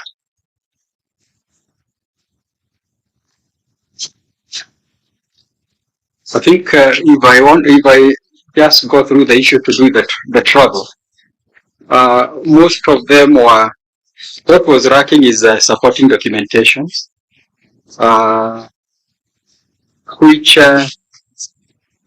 maybe we can go, mainly that's the issue to do with the supporting documentation. A few cases, authority, that it revolved around that the supporting documentation where you cannot be able to tie to corroborate the issue of the travel documents vis-a-vis the payment in terms of the supporting, such that we were not able to tie based on also the invitations, and in some cases more traveled than the invited. I think that's for summary, because there are quite a number. If you look at it, of that. Auditor, let me help you. We have the issue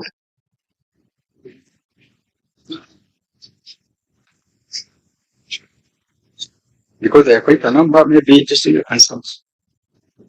Yeah, just the issues on travel. If you go to number training 6 and events.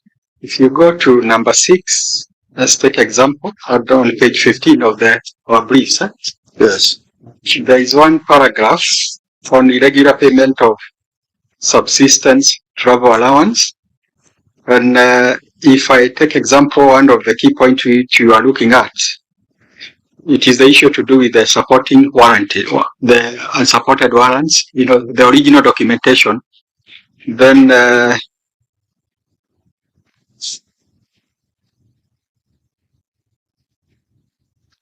let's go to the other one, is number 7.1, or now on page 17, is unauthorized domestic travel, whereby we noted payment vouchers amounting to 28 million presented for audit, reviewed that the voucher were not authorized by AIE holder. That is another one, maybe in summary. 7.2 is inflated participant numbers and unsupported expenditure.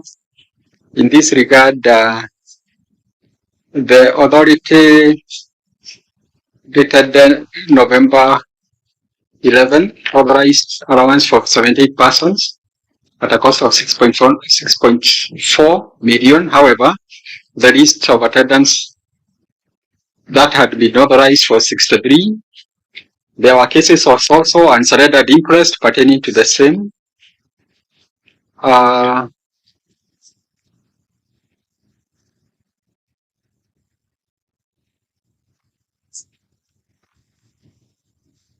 There was a case of difference too, but the qualification .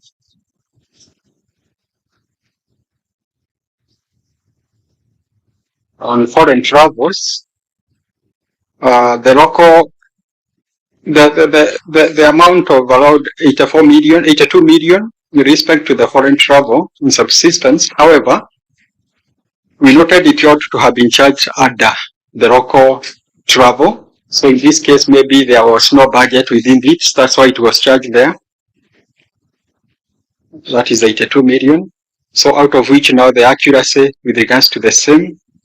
So I don't know how far which year you want me to go. So, Okay, I think members, you have the reports. We have a significant number of queries around travel, training, and events, which may be just to save on time. We ask the governor to respond. maybe the governor can maybe look at the one which is maybe might be material, or rather maybe to help you in terms of the allocating of the budget. You look at the qualification 3.2, paragraph 3.2, foreign travel and subsistence allowance. Okay. What I can see in 3.2, Chair, is that there was a supplementary budget from the which created these three codes listed, totaling 84 million. The supplementary then provided how to that expenditure, meaning it was not overstated. That is an extra 5. Overtaxed the entire supplementary.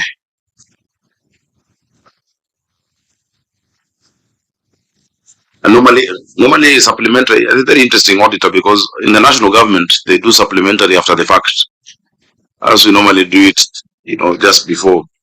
But then they reorganize and then they rationalize afterwards. But that is the response, those supplementary that provided for it. Earlier, the amount was not enough. I agree. Chair, on the other issues around travel, I'll ask my CEC, still the CEC at that time, to just generally answer all these queries around travel, local, and I think it's local or foreign. Yeah. Thank you, Excellency. And you see now why we are asking the issue of travel. We are trying to link the travel to alcohol. What were they going traveling to do? To test alcohol in other countries, or what was it? Yeah, Chair. It's good to understand the essence of what this board does, because more than just regulating this economic enterprise, which has restaurants, establishments, suppliers, manufacturers, etc. There's a lot of rehabilitation work they do. This board usually built the first public rehab for alcohol in the country, possibly, that we have in Makadara, Viwandani, that sees so many patients every day. In fact, I'd want them to build another one on the other side of town, because addiction has become a big problem within society. And so, just like the sports fund gets money from betting that is sports related, we're trying to see how we can further resource them, because all of these people who benefit from sale of alcohol and entertainment clubs, etc., are not contributing directly to mitigate the adverse effects of their business. So when they go there, they don't go to test the international brands to see if effective, reintegration into society, rehabilitation programs, how sports and such activities can be used to mitigate, because you'll never do away with this thing. It will always be there. It was launched by Jesus, and it is part of our society. But the Bible says everything is permissible, but not everything is beneficial. Everything is permissible, but I will not be controlled by anything. The addiction is the problem. Psalms also say wine is a mocker and beer is a brawl. And so that is the theme around which I guide them in the interaction. We can't bury our head in the sand and assume that these things are not happening in society, but it has gone to a level. Even children, right now are engaging. And I would want even to expand their mandate to other drugs which have become prevalent in our society. If you look at the use of marijuana in Nairobi, it is almost like it is accepted. Even in a rally, I'm sure you've gone to rallies in Nairobi, and you can see a cloud of smoke billowing and people getting excited. It's become terrible. So the CEC can just really answer all those. Why do you travel? Who travels? Is it too much? And how it's authorized for that to happen? Thank you. Thank you, Excellency, and thank you, Chair. I can confirm that the travel and other activities, both local and international, is properly authorized. Of course, I know one of the things that the Auditor General picked is that the AIE holder and the accounting officer are the same. So I know there is that gap of, we are signing on one as a chief of, as the accounting officer and not as the other, but one, I think we explained that one signature suffices. So that's one. Number two, in terms of the travel, it's in the execution of the mandate of the board, which is provided for under section 1, the fund, under section 43, and now we have a new regulation which basically covers the same. So, what the fund shall be used for meeting the expenditure relating to what has been prescribed. Basically, what His Excellency the Governor has said, which also includes, execution of the mandate of the board, which is covered under section 5. Ensure implementation of the national and government policy, national and county policies, and so on and so forth. So we are in line with the provisions of the law and also the related regulations. Thank you.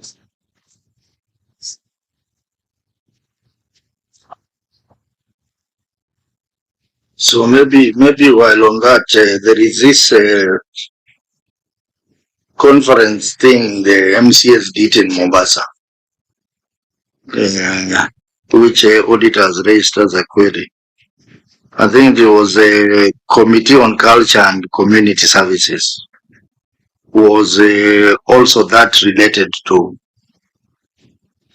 Yes, Chair, I can confirm that was related. We are currently repealing the law because the current act that we have is, a lot of things have evolved. So the Act of 2014, we are repealing it. We've had several, basically going through the process of repealing the law. The Culture Committee is one that oversights us. So we've had sessions to sensitize them, to discuss, to align, and so on and so forth. As part of the preparation of the repealing of the Act. So that is in line with the mandate of the board. Yeah. Yes, proceed. Is the CEC telling us that the auditor did not appreciate that fact, that the committee, the MCS or that committee, the culture committee was handling a relevant law or amendments or creation, repealing? Is that the auditor did not get that kind of information? Yeah, proceed. We did not get that information as of then. Actually, our query is very clear that no correspondences of the varying dates and the venue were presented for audit review, which is therefore not possible to confirm the authenticity and the extent of the existence of the retreat.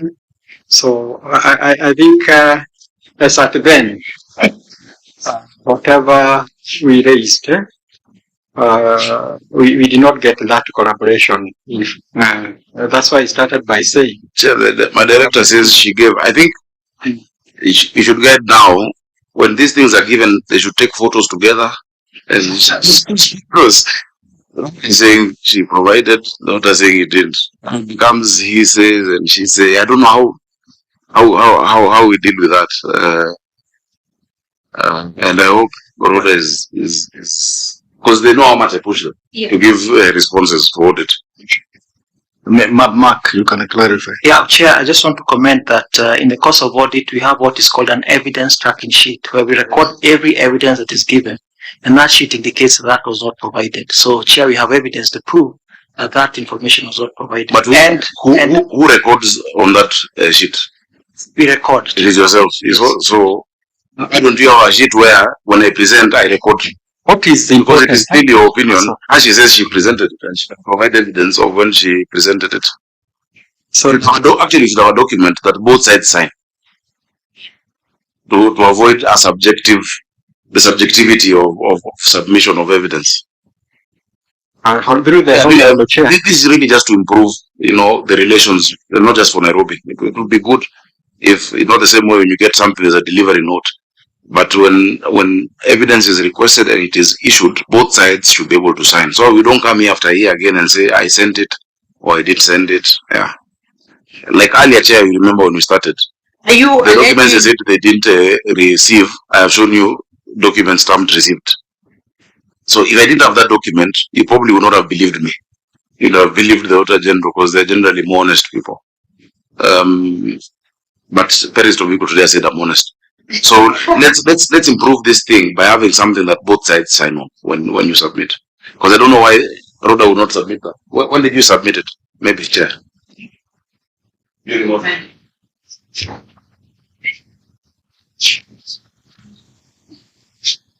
Auditor. Chair, I wish to also comment that we also have what is called the exit meeting.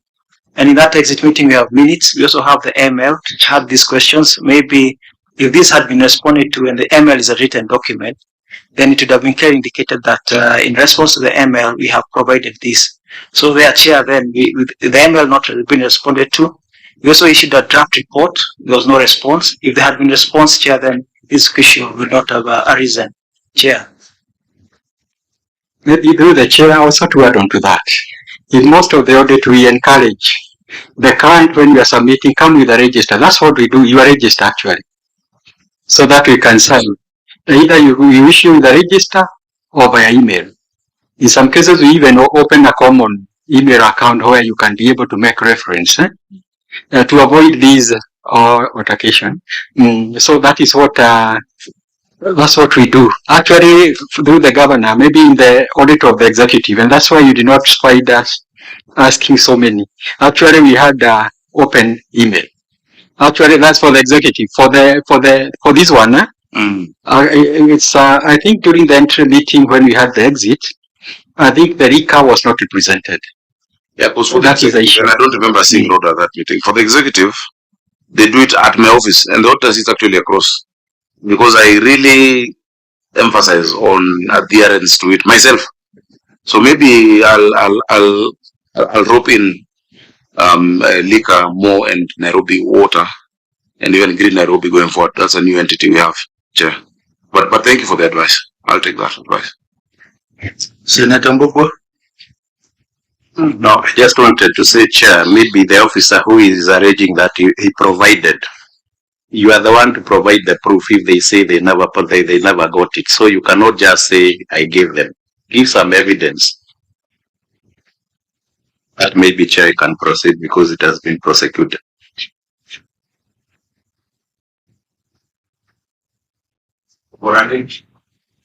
Anyway, Chair, as the auditor, both Gashanja and the other auditor have indicated, there was this management letter. In their response, you should have said, we have provided A, B, C, D. And so if you didn't, now it's I agree with you. On that one, let me take the I saw everything else. I didn't see the liquor one.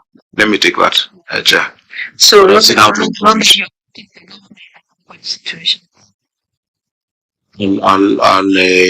I'll do for them what I do for the rest of the executive. Yeah, and there are penalties to non-submission of documents or late submission of documents. So the officers who are involved, there are offenses to it. In fact, if they can't show the evidence, Chair, Maybe in the spirit of Ramadan, you can forgive them. But but moving forward, I will use that same formula that I do with the executive chair. Yeah, does not subscribe to the Muslim faith, so maybe Lent or something. But the clerk, I don't know. But chair, I think no. Actually, Governor, the issues in this report are around two areas. One, not providing documents, and two, the auditor was questioning the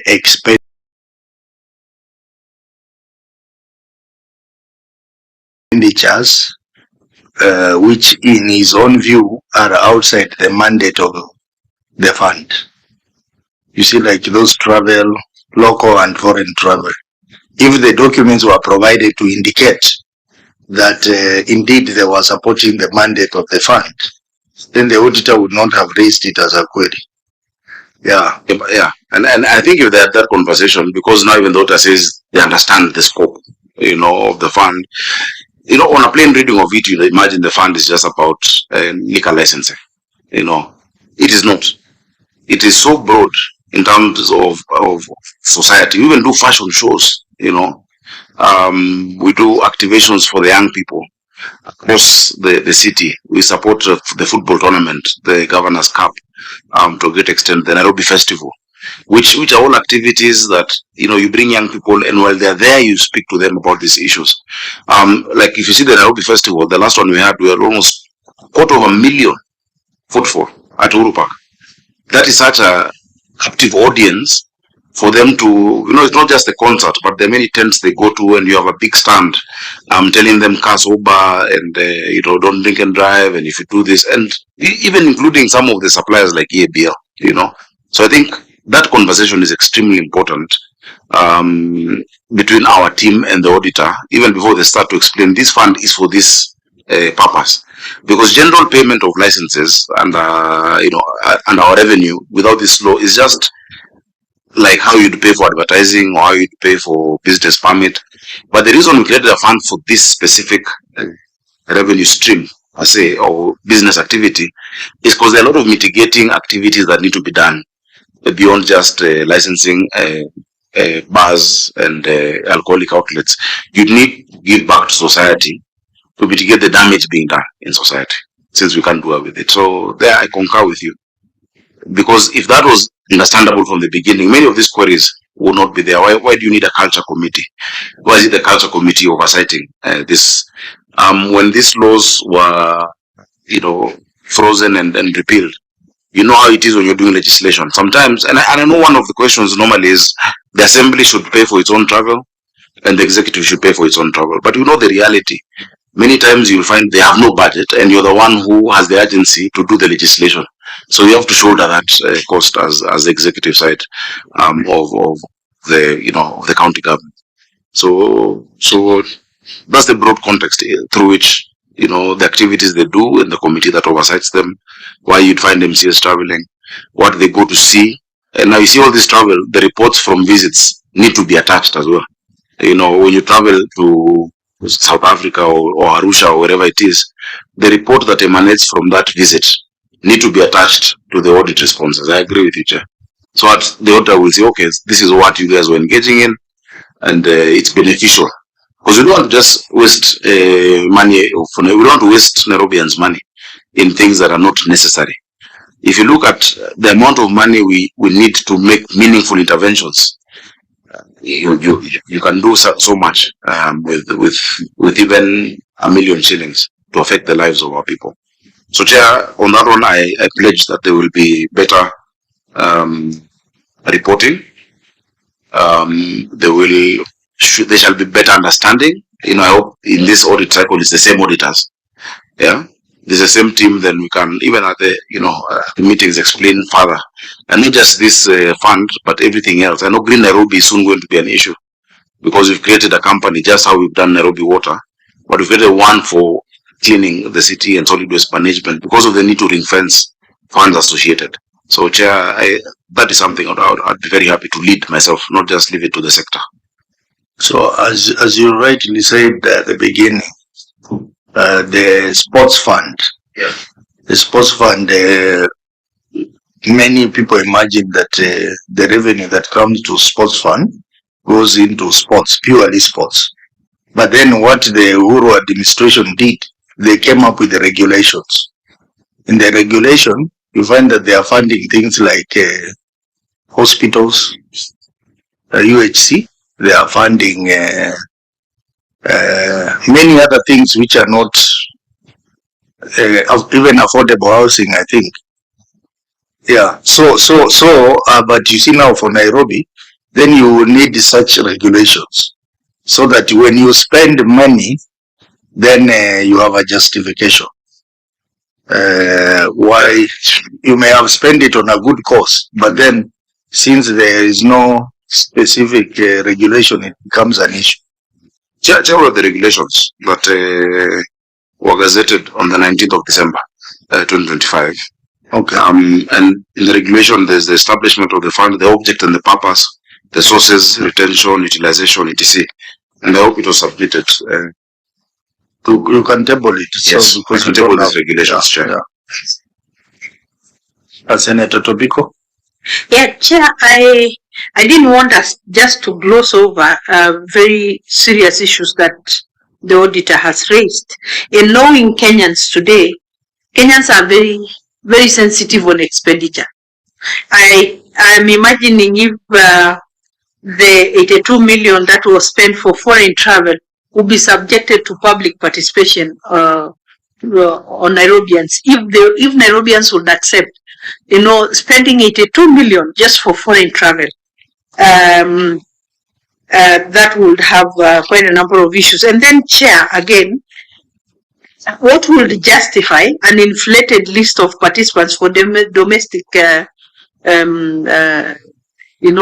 travels?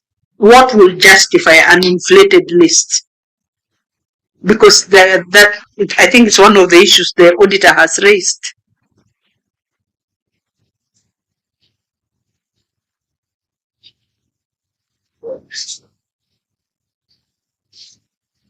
Chair, on the first question of public participation, I was about to call you Excellency again. Chair, Your Excellency, Inshallah.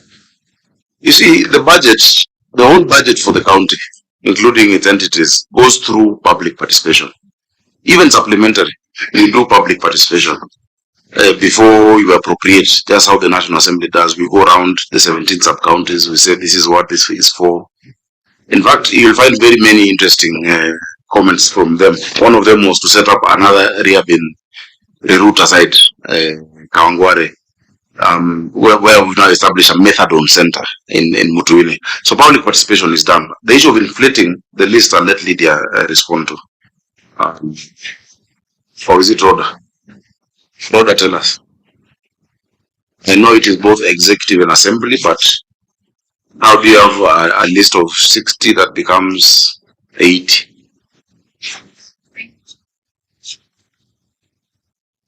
Excellency, Honorable Chairman, where lists look inflated, especially where we have a joint workshop with the county assembly, would normally arise from the support staff that accompany the senior officials. So the county assembly will forward a list of say 50 persons from the assembly, but the people who end up attending the workshop we would have aides and the personal assistants who have to be paid as well. So in that case, it would appear like we have inflated the list. Now, this county assembly thing, I think that's already also a problem. Why would you spend money on the county assembly? The assembly should finance it. Because then how do they oversight the fund? You know, next year you'll be a governor. I hope I can record it. Yeah, ideally, yes. I agree with you. Ideally, it shouldn't be that. And I remember that discussion started when I was in this house where we said, the ministries want to take us and pay our per diem, yet it is for us to consider the issues. It's not neat, but sometimes when you have something pressing that you need to pass, and they say we can't come because we don't have budget, you have to be pragmatic. Because the person who needs that meeting is the executive. You know, you're the one who needs that meeting to pass either a draft legislative proposal or for them to be able to consider your budget. Now, when they say, the clerk of the assembly says, I have no money, and you're the one who needs them, you just have to facilitate. Chair. I think that's something we need to review, because anyway, the law says the county government is both the assembly and the executive. You know, it's something that we need to review, because it's very easy for them to say you see the ceilings we set here in Senate limits what they can do on travel, and so they put most of their money on other recurrent expenditure, and say that if anything is travel that is for the benefit of the executive, a request of theirs, whether it is budget or to pass a law or to pass regulations, let them pay for us. Otherwise, we will not do it. Now, if they don't do it, you get stuck. So you can be right on the letter of the law, but in terms of the pragmatic, you know, just saying, okay, we want to get this done, unless you fund them, it becomes so difficult. So that's something I would urge the Senate to review, just because of the practicality of it.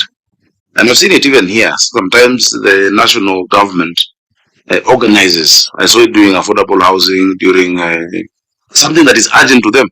You'll find them organizing a retreat for members. It looks like a joint retreat, but you go to the audit, because I've looked at it, it is actually funded from the national executive.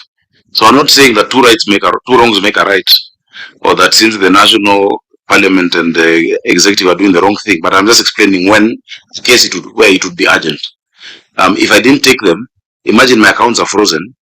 There is no, the regulations are not there, or the law is not there. There are people whose salaries cannot be paid, who are on my phone. Imagine we have committees in every sub-county, these liquor committees. And normally we get the people in the, influential people within the community to be part of that board. Now they are all on your phone, that I have not gotten my allowance, what not. You'll just find a way to make it happen. But I hear you, Chair. I'm just being honest with the considerations we make as governors. Governor, the issues in this fund may look to be so many, but I think if the accounts department was organized, these issues would be very few. Issues which are being raised, why should the interest not be surrendered? Maybe things like if the per diems, they are being paid irregularly. But the budget for foreign and domestic being mixed up. I don't know how the accounts department of this fund operates. Is it one person or is a department? Because that seems to be the biggest weakness in this fund. They have come from far to reach how they are now. I wish you saw the first audit. It was terrible. I'm not saying this is good, but we have revamped we've added the capacity. And I think subsequent to this, I want to look at it and make a few changes and really boost, because it's really important. I even see the potential of this fund going up to 1 billion shillings. I see the potential. If you ask the Balita, the Bar and Alcoholics, whatever organization, Balita and the Perak, they are very excited, even if you Google, when we now introduce what we call the liquor pay. Is it called liquor pay? Yes. Now this liquor pay now has digitized all applications for liquor licenses and the payments of liquor licenses, and already I've seen an increase in terms of the amount of money they're collecting in a month. Now, if you have a fund that is going to grow from around 250 million to 1 billion, you need to have very serious accountability structures within the fund.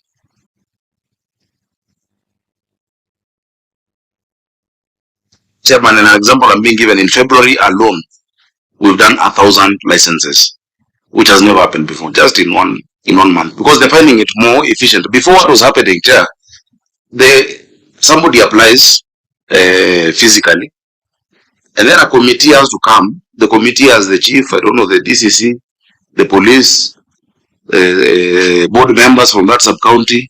They come to your establishment, ask you questions. Sometimes when you find people, it creates an avenue for soliciting of bribes or, rent seeking. But even from the comfort of your establishment, wherever it is, you describe your business, you make the application, you pay, and then subsequent to that, an inspection is done. But the money has come in already. So that is why you've seen 1,000. We'd never have done 1,000. You know, it would be impossible. So that's the direction we're going, and that's why I'm saying I have to strengthen your accounting department, your procurement, the entire finance structure at the board. And so I'll work with the CEC and my CEC finance and the chief officers of finance and this sector to give them a structure. Actually, we should look at it almost like a company.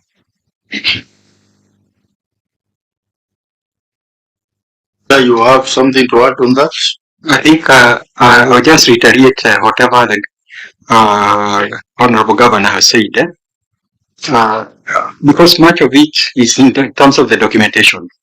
Actually, it's in documentation because I followed up with a team that was on the ground, and they did experience some challenges. So by the time that those issues reached here, I think they are. So I think that collaborative information also try to see how do you strengthen to avoid challenges in the future audits. Chair, the chief officer is new in that sector. She came in October, and already we had a discussion on some of the improvements that she was to do. And I'd ask her just to brief you on what she's been able to do within the finance and administration. Thank you, Excellency. In December, we overhauled the accounting and procurement departments. So we have a team of accountants that have been deployed afresh, who have enhanced capacity in terms of handling an assignment of the magnitude of liquor fund. We also have more experienced procurement officers, and we are also in the process of deploying as a section within the accounting unit, section for validation and examination, so that payments, before the payments are made, then you have a validation process as required by the IFMIS, steps of checker and maker, so that you're able to make sure that by the time a voucher has been signed, the payment file has all the requisite documentation, and we do not foresee a repeat of some of the challenges that the auditor has highlighted in this financial year. Thank you, Chair.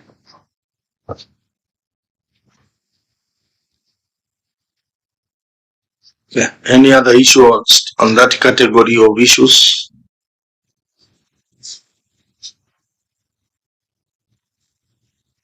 So, honorable members, I think we will expect that the county will improve on the issues of expenditure and they clarify what every expenditure entails, so that we don't end up spending on issues which are not covered within the law or within the fund regulation. The next set of issues, honorable members, is revenue related issues, and there was a query on under collection of projected on-source revenue. There was also a query on spending collected revenue at source, and similarly, unsupported revenue balances, and also license revenue not receipted or reconciled. So, auditor, maybe you can make a comment on that, and then governor will also respond. Thank you, Honorable Chair. On the issue of the correction of revenue on projection, on projected source, I think the table on the report is very clear that whatever you corrected actually was 1.5 million. However, had you projected based on expected revenue based on the reports that you had, that is paragraph number 4.1 of the Auditor General's report, you'd have corrected 35 million extra. Number two is that the issue of spending at source. This is an issue which was also for internal control purpose. But the examination of the revenue collection account held at the local bank reviewed that only 44,120,555 was deposited in the county revenue fund on 19th June 2025. The balance of the collection, that is 294,150,161 was spread at source when you compare with the county revenue fund. So that's one I think you can be able to explain, because they are concerned.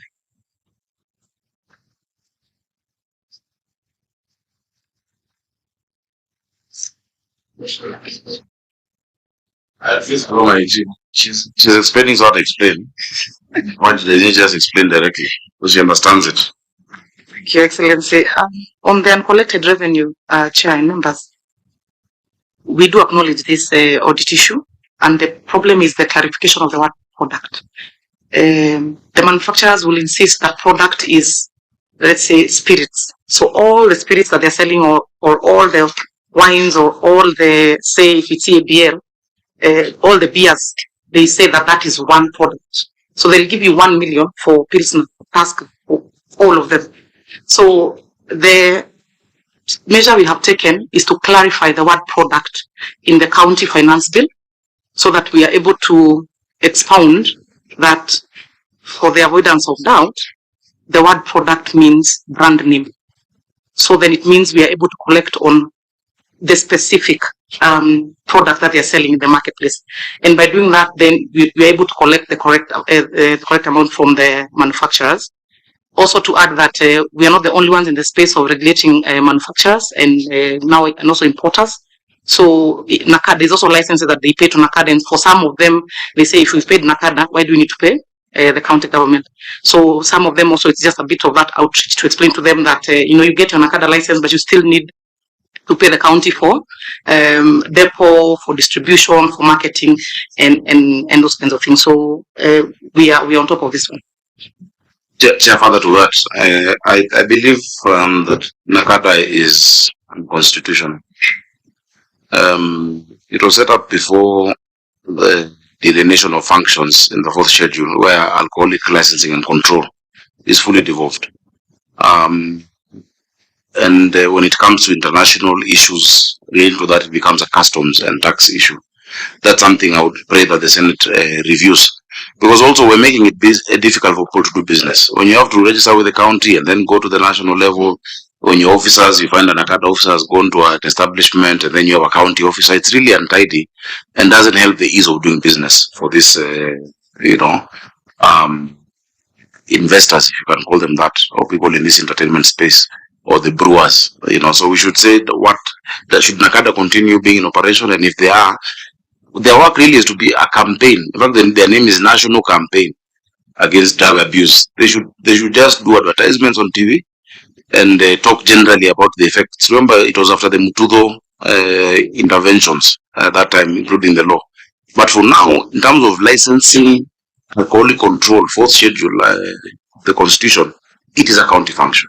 So this created a lot of confusion in executing that function. On that one, I agree with you. I've always had an issue with NACADA to that extent. But auditor, maybe you need to clarify to the committee, how did you arrive at the figure of 35 million? There was a report on the same. It's only that we did not carry, but we can provide to the committee how we arrived at it. I tried to look at it in the morning, but there is the way we arrived at it. And again, also, if you interrelate it with the 4.3 unsupported revenue, also maybe for the clarity, the board engaged a consultant who gave the various outright and projected revenue of 745 million, out of which only the 38 with a shortfall. Maybe you can also be able to explain the challenges for the future and what is the status now, and also the issue to do with the spending at source. Ideally, and as per the law, the correction should be supposed to go through the county revenue fund, out of which it is remitted to the board, which only 44 million went through the county revenue funds. Maybe what is the issue to do, you are looking at it also beside the accounting for it, and also the issue to do with the internal control processes. So, money from funds created under law like this do not go through CRF. And I will get the specific PFM provision, but they don't go through the county revenue fund, because the reason you created a fund is to ring fence these amounts. If you take it through CRF, that money will be used to pay salaries or garbage collection, etc. Yet you've created a fund for a specific purpose, and that's why you ring fence it with its own account. So I mean, the discussion can be where the account is, but the reason you create a fund for a special purpose is to ring fence the amounts, or they're not. You remember the two waters I showed you earlier, so that you don't mix them within your collection of parking, land rates. Then you have the alcohol, yet you've created a special entity. And these are recurring questions. So I think it's something that you need to determine, because it recurs, and not just for Nairobi. To determine, you see, for hospitals, the different law they created called FIF is separate, because you cannot create hospitals like a fund. You know, the hospitals are actually just institutions within the county. But you created FIF, Facility Improvement Fund, that then is used to justify spending at source. Now, when you create through PFM a fund, or through your legislation a fund for a special purpose, whether it is emergency fund. In fact, the reason why you have an emergency fund, for instance, is so that you don't have to go through the rigors of CRF and the COB when you need to quickly spend money when a disaster has happened or an emergency has arisen. Same as this alcoholic drinks control. So on the other issue, I think I'm very excited that on 4.1, because these are not query, and we have been very strong on what happens after issues are raised in audit. We will want to write to the Auditor General, so that based on the response, we go to these brewers and make sure that they pay product as should be. Because if I've collected 1.5 million where it should be 35, and this is a very small example, if I have the letter from the Auditor General, I will personally go to this place. I will not even send road, because it is true. If you look at even how KRA is taxing these people, they're looking at your alcohol. You remember the long case of your colleague, Senator of Nakuru? The case has been in this pre-mixed drink, how much percent of it is water and how much percent of it is alcohol. They have gone to that detail, leave alone product, the mix within the product. So you really have helped me if I can get that response from your office, clearly stipulating that based on, and that there was an audit query on this issue, and the direction is that they should pay per band, you know, which is actually the product. The product is not, you know, you cannot say the product of Toyota is cars. No, there's Toyota Corolla, there's Land Cruiser, there is, you know. So EABL, I'm sure, though, you know, these days I don't engage so much in that thing, but I hear there are things like Safari, no, not Safari, what is it called? Not county. That county is also misused. Because we will go to the bar and say, Nipati Sakaja different brands, Pilsner, Tusker, Safari Ken, Kenya Ken, etc. need to be charged on their own, because they're different. Yeah. So we really rely on that, and I want to direct my CC to do that correspondence for us to the Office of the Auditor General, so that based on the power of that letter, we can actually enhance this revenue. Because, and this, I mean, look, if I tell you which company it is that has paid 1.5 million, that is money they make in a minute in Nairobi. You can count how much alcohol is sold in this city. And then you want to tell me that entity for a devolved function is paying only 1 million. Yeah. The same company using 45% of our water. Though when I asked them, they said, you know, that water is still going back to the Nairobians. Having been processed. So, Chair, please help us with that. Senator Buko? You know, Chair, the officers, I think I've just remembered something before I forget. Lucy, I want you to clarify the issue of the governors raised, that revenues in the fund, they don't necessarily need to go through CRF. What does the PFM say? Yes, Chair. Just a moment, you come back. Yeah, Chair, the starting point is Article 207 actually of the Constitution, which establishes under subclause 1 that there are established revenue funds for each of the county governments, into which shall be paid all money raised or received by or on behalf of the county government, except money reasonably excluded by an act of parliament. Then subsection 4 says an act of parliament may make further provision for withdrawal of funds from a county revenue fund and provide for the establishment of other funds. So these are other funds separate from the CRF by counties and the management of those funds. And then this takes us to section 116 of the PFM, where a county executive committee member for finance may establish other public funds with the approval of the CEC, the County Executive Committee, and the County Assembly. For every county public fund established, the CEC for finance shall designate a person responsible for administering the fund. Those are just provisions relating to management of the fund. Chair, the administrator of a county fund shall ensure that earnings of or accruals to a county public fund are retained in the fund unless the county executive committee member for finance directs otherwise. I believe, I haven't seen those regulations, but I believe the regulations have been made pursuant to section 116 that empowers the county executive committee member for finance to establish other public funds. So this is what Article 207(4) of the Constitution was referring to. So we move from the general to the specific. The general rule is that all monies received by or on behalf of a county government are paid into the CRF unless reasonably excluded by an act of parliament. With respect to revenue funds, then 207(4) provides that an act of parliament will give further effect to the establishment of other public funds, which is under section 116, Chair. On the query raised by the auditor.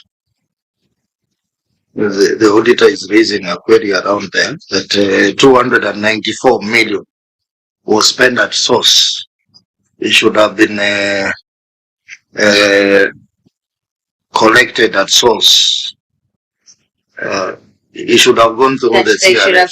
No, Chair, because there's a fund that exists for this purpose. There's a fund. Chair, in fact, the opening statement is in exercise of the powers conferred by section 116 of the Public Finance Management Act. The county executive member of finance makes the following, that's how we create the fund.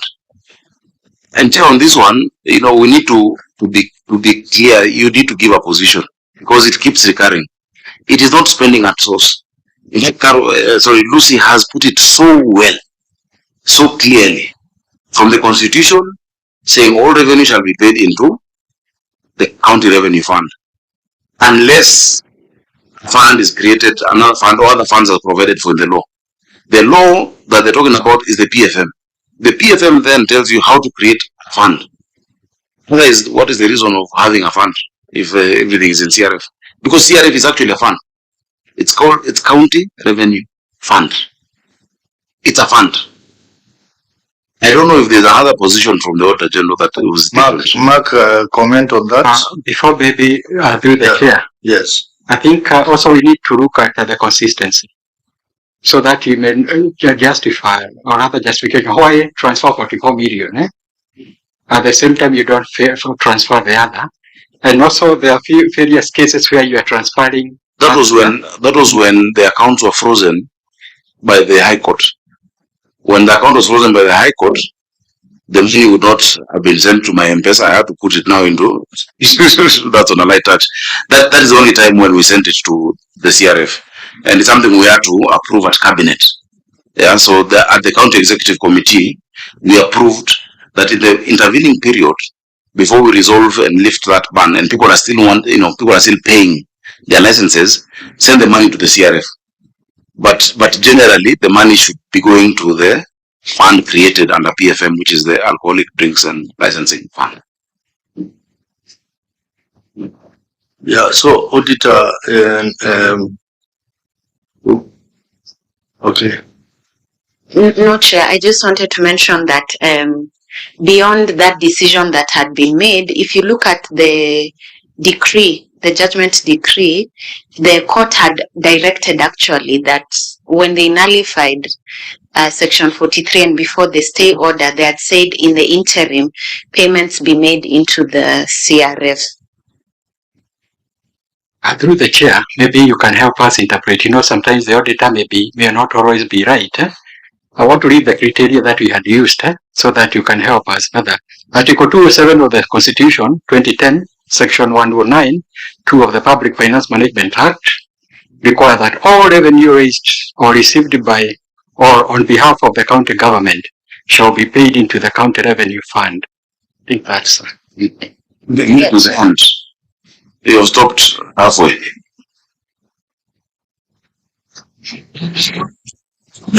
Summary. This law says because it's also educative on us, so that we know if we are short of it's can go through.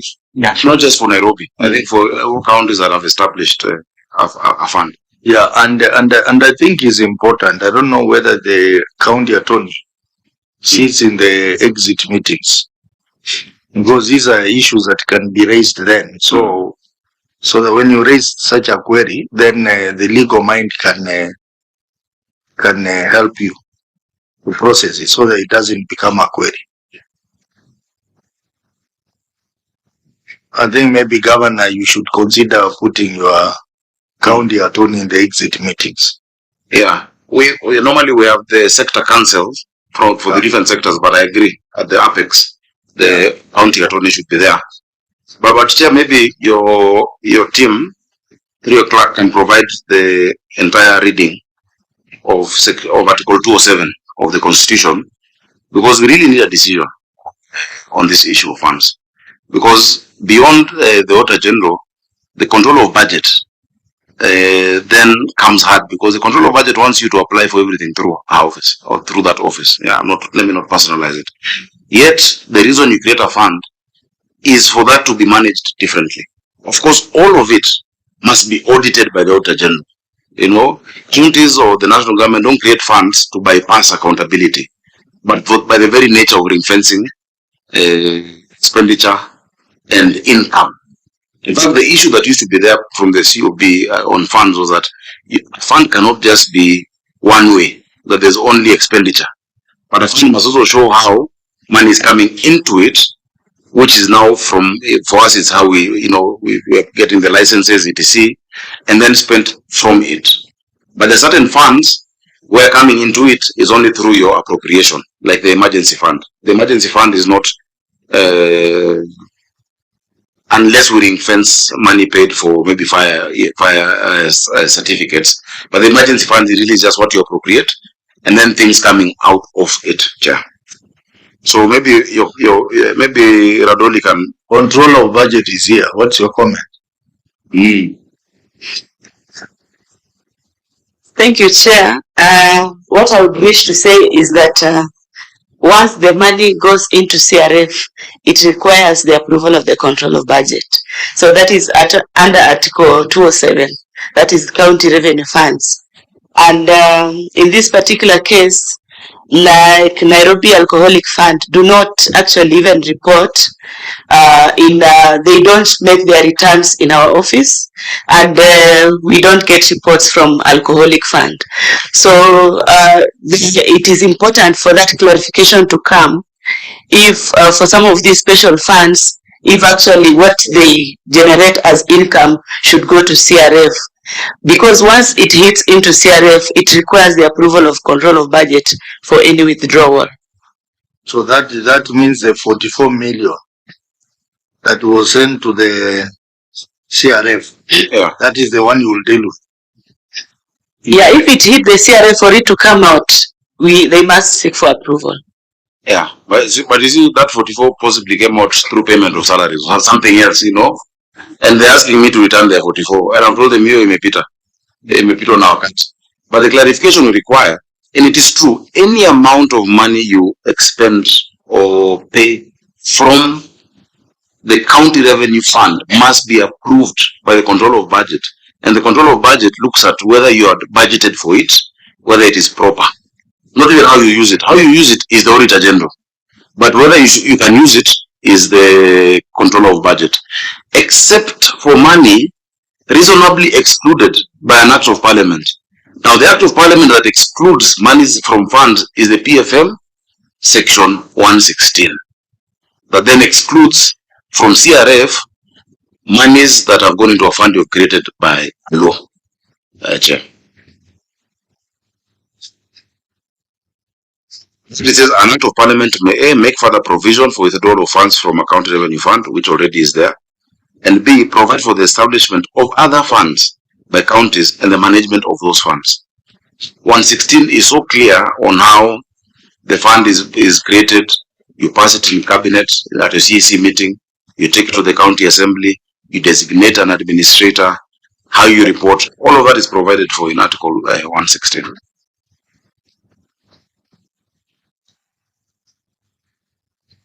So each year to talking about we have a way forward. This.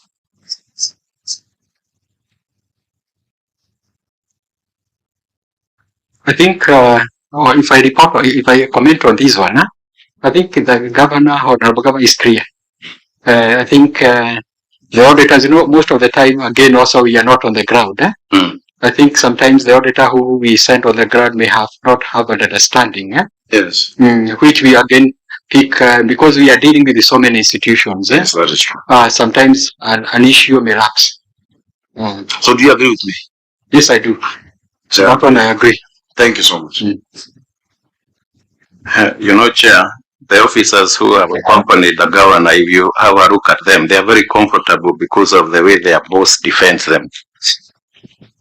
But let me see how he's going to defend him on this one.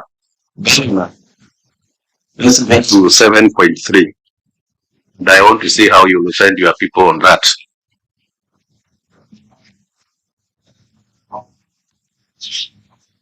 Yeah, 7.3. Where is 7.3? What the auditor has queried on the response by the management. There's no 7.3. It is there on the unthreaded impress. On the auditors. Huh? Page 12. I think that's coming in the next category. Okay. We were dealing with these queries as per category.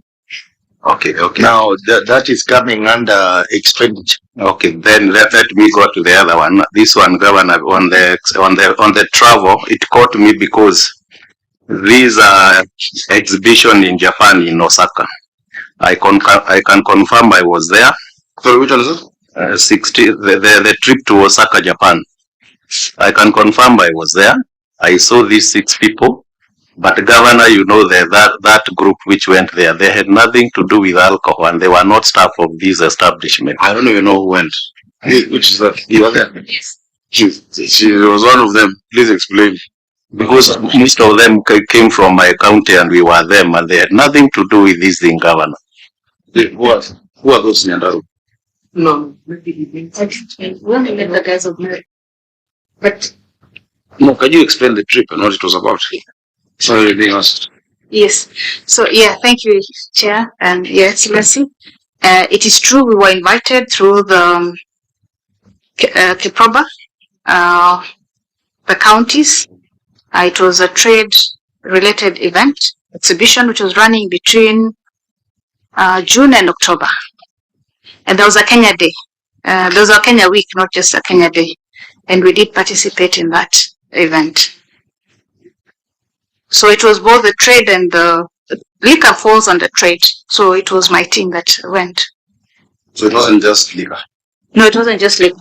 It was trade. So my query is this: the trip, because the deputy governor comes from my county, and the group which was there, I wonder what that group had to do with the alcoholic drinks. Thank you, Excellency. Maybe consumption.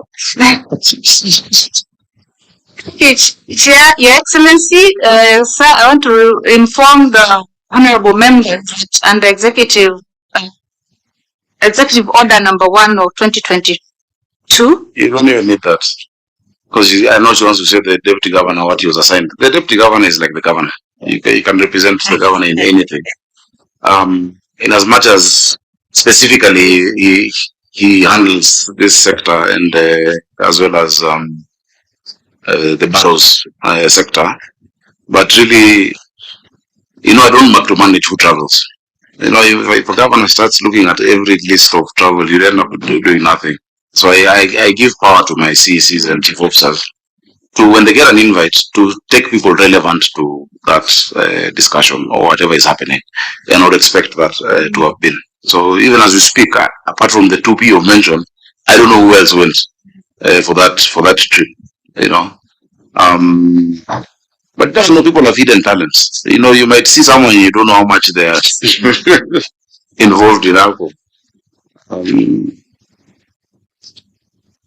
Yeah, is there another question in that area, or do I answer the next one he asked? Yeah, unless auditor, if you have an issue around revenue issues, but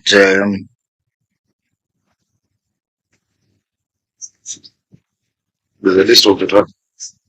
I don't even know. But we have more like exotic revenue issues. The main issue was a clarification on CRF. Yes. Yeah. I think today's clarification is landmark for not just Nairobi, but everyone else on funds vis-a-vis CRF. So I think we can look at expenditure issues, and on the expenditure issue, which are not travel related, because you remember travel, we looked at it. We will look at the issue of unsurrendered interest unaccounted for expenditure. Thank you, Chair. Let me ask the Chief Officer to take that together with the... Just allow the auditor to explain what it was all about.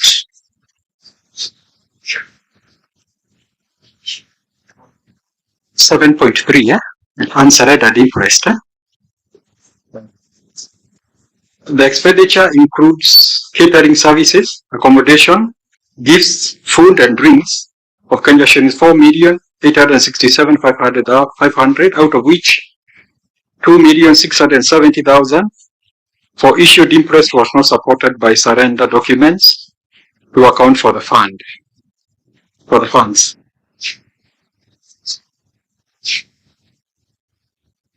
So are you done?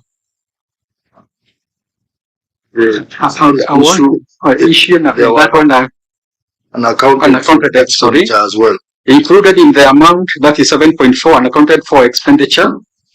Included in the amount is 10,914,511 relating to contracted professional services, out of which 3,989,994 was expended without adequate supporting documentation. In the circumstance, the accuracy, regularity, and completeness and the validity of the goods and services expended of Kenya shillings 60 million could not be confirmed. And on top of that, I'd like you to look at the issue also or misallocation of development budget to recurrent expenditure. Misallocation is classification.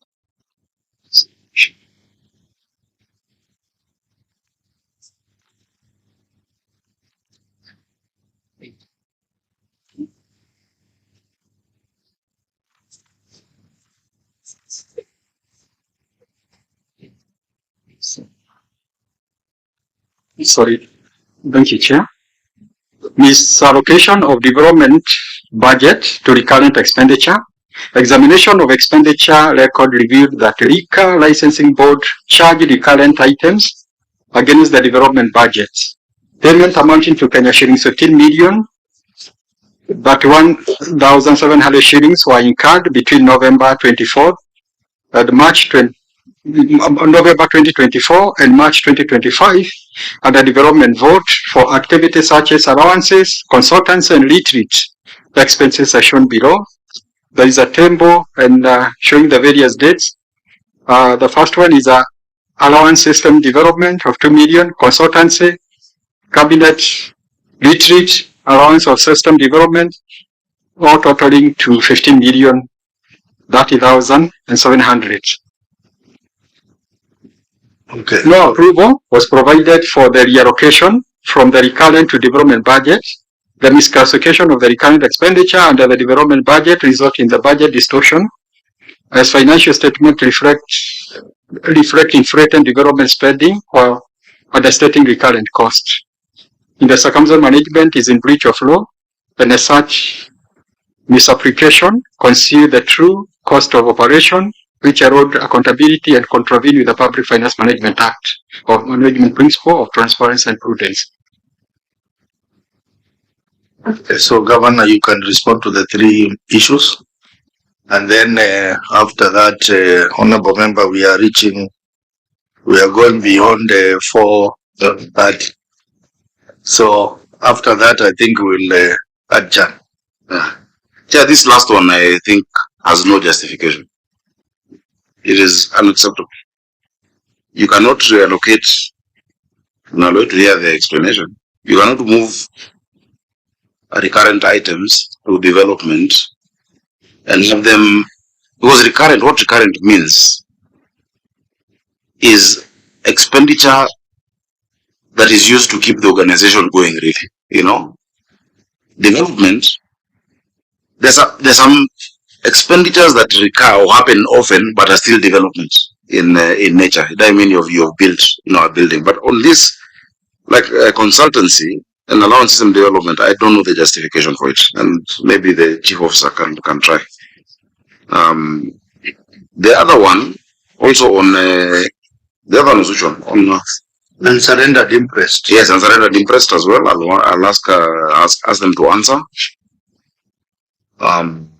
And there was a third one. Unaccounted for expenditure. 7.4. 7.4. So kindly, Director.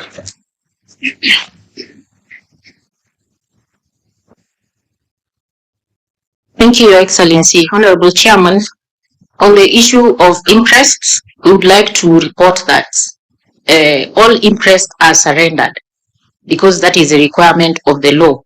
However, we were not able to single out which specific interests were referred to in this case. In this, to us, this question was a bit ambiguous. We were not able to single out the specific interests that were in question in this case. If we would be clear on which specific ones they were, we would supply the documents. However, we supplied all the documents at the time of audits. On the question of unaccounted for expenditure in terms of professional services, we'd also like to confirm that all our services were contracted through the procurement process, and we have attached the procurement documents for professional services for review. The other issue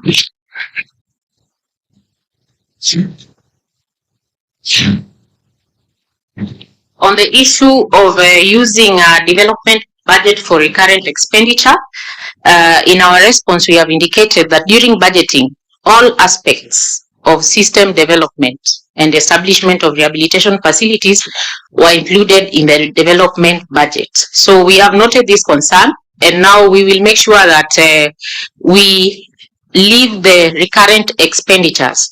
Even though they are for a project, we will have the expenditure for the expenditures which are recurrent in nature will be included in the recurrent budget and not in the development budget. When we were budgeting for this system development, the entire budget of 15 million was included, but it was classified under development budget. Wait a minute. I think what is confusing is the word allowance. This system development, allowance and development is an IT system. That is development. This is the LICAPE or what? Oh, no, Chair, that one is not recurrent. That's a development expenditure. That one would be development expenditure. Cabinet retreat allowance. Was it for that? I think the problem really, Chair, is the communication with between this team and the Office of the Auditor General. Because when they explain it here, you can see the justification. But it should not have gotten to this level. Because definitely an IT system that then is left, it's not something you do every day. But if this was the LICAPE system being done, that actually is development expenditure. So just as I said earlier, I need to come in to solve that linkage between the two. Let's hear from the auditor, the comment on the responses. The comment which I want to give, maybe to the director, is that actually we don't change queries. In the management letter, if you see the heading, is the one which goes to also the draft. What happens is that when it is a big schedule, we put in appendix. Like now this one, if you go to your management letter, you look at appendix number 4 of it. No, actually appendix number 9. You'll be able to get it in your management letter, which you have. It's only that now when it comes to the draft, we summarize. We summarize so that we don't contain even the appendices, but all that information you have it. And because it was not provided during the response to the response to the management letter, that's why it again found itself in the draft audit report, which was not supported. Again, it found itself in the certificate. So those facts are still there. If you now anything that is raised, go to the management letter, you get all the details. I need a session with this team of mine next week. Yeah, you need a session, but it clearly implies that they don't take the exit meeting seriously. Because if they took the meeting seriously, some of these issues here would not become queries, would be clarified at that point. Mark, you wanted to emphasize that point? Yes, Chair. I think it's very important that the exit meeting, where we have a discussion and take minutes, it's after the exit meeting that we do the ML, and the ML is responded to in writing. So when you talk of the figure like the undecided interest, we are querying a figure of 2,670,000. There's a schedule to that, detailing and that failure to get that response is what has resulted in this coming. I think, as my colleague has indicated, at the exit meeting, you also have the ML and you also have the draft report. When you fail to respond in all those instances, then that ends up in the certificate that is before us today. Thank you, Chair. Address the issue of interest, because it looks like the officer there has not given us a sufficient response. There is an amount of 2.6 million.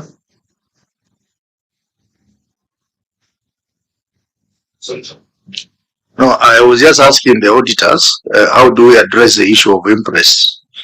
Because the officer has raised concern that the documents were provided. I think what I can recall, and the breakdown of 2.6 is not very clear to her. The chair, she has the information in there. If she goes back to the management letter which she has, she'll get those details there. The makeup is very clear. It's a schedule. The appendices say there in form of the schedule and also appendix. Yeah, I think the best thing is that the auditors and the officers please sit down and resolve this matter. Because if the auditors are scheduled and the interest, so that you should be able to provide the information. And then auditor, you keep an eye on that. The issue of misallocation of development budget to recurrent expenditure, auditor, how do you want us to resolve this? I would request maybe if either they can support, they can be able to support. Because from the way I heard the governor saying, those expenditure, because either there is an issue to do the policy, whether there was a policy, the follow-up policy on the way you reallocated, and also be able to provide the documentation whether these expenditure of recurring of development in nature. Yeah. Out of it, because there is nothing to we have not verified, nothing to verify now. We cannot. So it's for them to provide the documentation. So maybe this one can also be verified jointly between yourself and the officers. So members, any other issue? Chair, I don't know, I had stepped out, but I'm seeing from the chairman's brief, issue number 7, irregular expenditure on Nairobi Festival. I don't know whether it was addressed. That we had dealt with. We were categorizing issues. We put events, training, and travel together, and we were able to deal with them also, and we gave directions. Yes, Senator Bugo. Chair, this fund does very many things. And Governor, I was expecting to see the issue of the chapati machine here, but I'm told it's not here. So maybe next time when you come, I will see it somewhere. The machine is on the way. And the president gave me another 15 million yesterday to get a bigger one, actually. But that's 6,000 to 8,000 an hour. So, auditor? It's maybe paragraph number 1, Chair, because it has been a very recurring issue. Maybe when you go for your issues. Yes. Maybe that's something, maybe you can give direction. Because it was just tell us who is the accountant. Tell us who signed the financial statement. Errors and inaccuracies. Who is the accountant? Was Claire Kenya. ISPAC number 18231. That's a very, I know her. She comes from my county. Very qualified. So can you take the?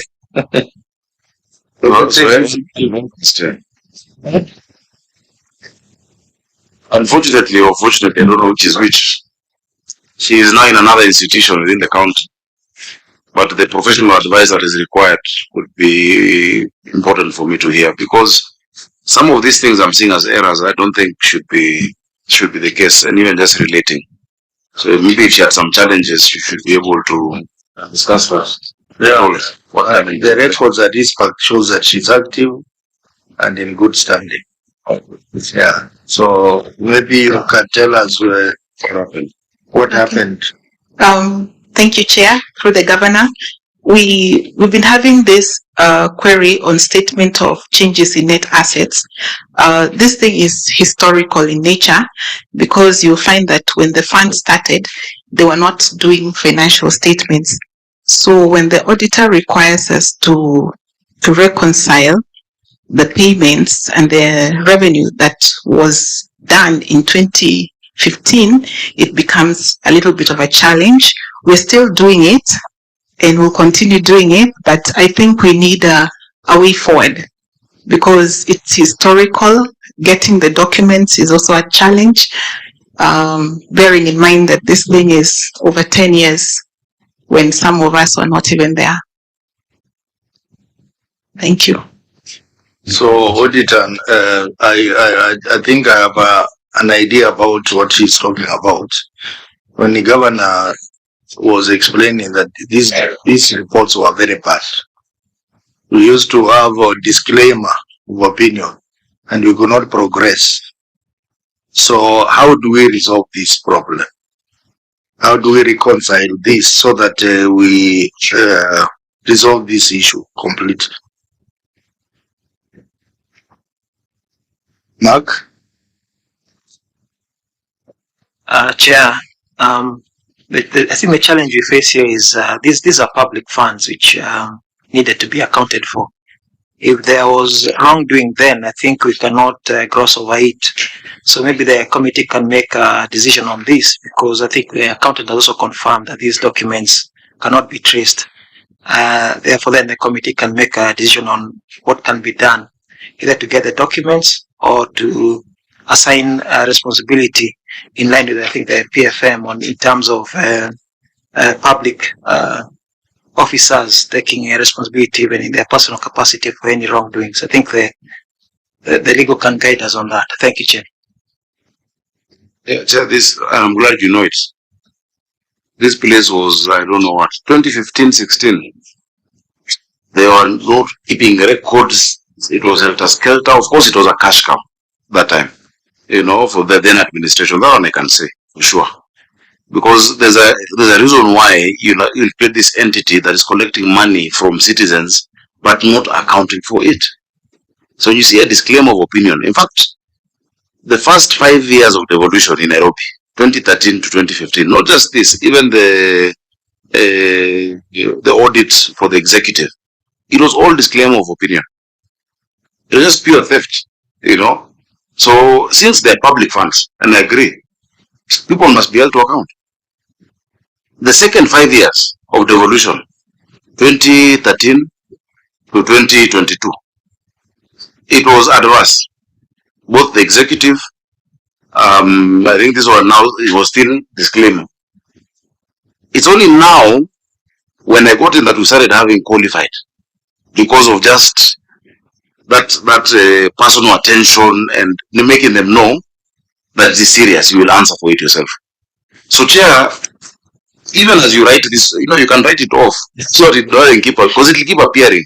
Because unless they create fake statements, which of course is even a bigger criminal offense, as professionals, and they'll have that culpability. I think we need to, as a committee, and you have the power yourself under the Audit Act, to clear this issue with a note, either to EACC or that it's taken up by whichever investigative agency, so that we also move forward, because if it keeps recurring, and of course government exists in perpetuity. I'm not saying that I'm blaming, of course I'm blaming the first administration and the second one, but we know this thing can't keep hanging over our heads, Chair. It should not. Yeah. If there's one place I've made changes, is in this alcoholic, this is what we call liquor board. We normally call it liquor board. The first guy I came with here, you remember, who I could not even defend, or even, I was even getting upset. And then now we've had, subsequent improvements, adding the staff. For them to have a qualified opinion, I was shocked to see that they've moved from there to here. And when I look at the substance of these issues, I think this might be the first place where we can actually move to unqualified as the Nairobi County, because the issues that to solve is not difficult, but we will need your grace, because for as long as this matter keeps hanging, we will never be unqualified, and it's unfair for it to prevent us from getting an unqualified opinion. Yet it's something that we are not part of, cannot be resolved. We cannot create fake documents. We must acknowledge it. So if we agree that you refer this matter elsewhere, but then I'll move it out of our audit, and then the recurrent issue that you have solved today, which is historic on the funds, I think will be good. I think what you can do is that, members, since we will have a session on report writing, where we are going to look at this matter deeply, I think we can make a decision on how we can treat the earlier reports that, of course, is affecting the current reports. And I want to acknowledge that there was, those of us who have been in this committee longer, Mida, you have been there. We appreciate the fact that this financial reporting for this fund has been chaotic. In fact, members, if you don't know, we are here this late working harder because of a court case emanating from here. People went to court to say, nullify the report of the county assembly and say that the report should have been done as per Article 229 Constitution, which requires within 3 months after publication, houses of parliament must have examined this report. So now we are struggling to beat that deadline of 31st March. So I think I would leave it to the members when we discuss the report, we look at it deeply and see what recommendation we can give. Yes, senators, kindly consider our situation with respect to this, and you can give us, can acknowledge the improvement we've made, and just so that we move forward as a county. Senator Amida.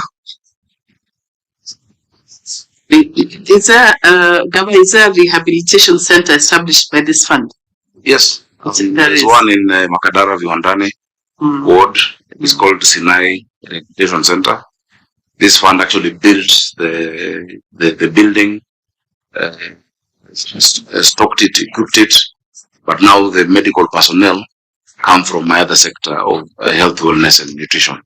It is actually residential. There's do you call it boarding or admission? Yeah, that is where it's going to. But now it partners with other hospitals within the primary care network, and the personnel are coming from the health sector. Where Dr. Nyalita, who is the CC now, was the first CC of health. She's a medical doctor. We're now setting up methadone centers. We've completed one in Mutuini, not done by this fund, but this fund will support it because we need to keep giving the Mutuini. Done by this fund.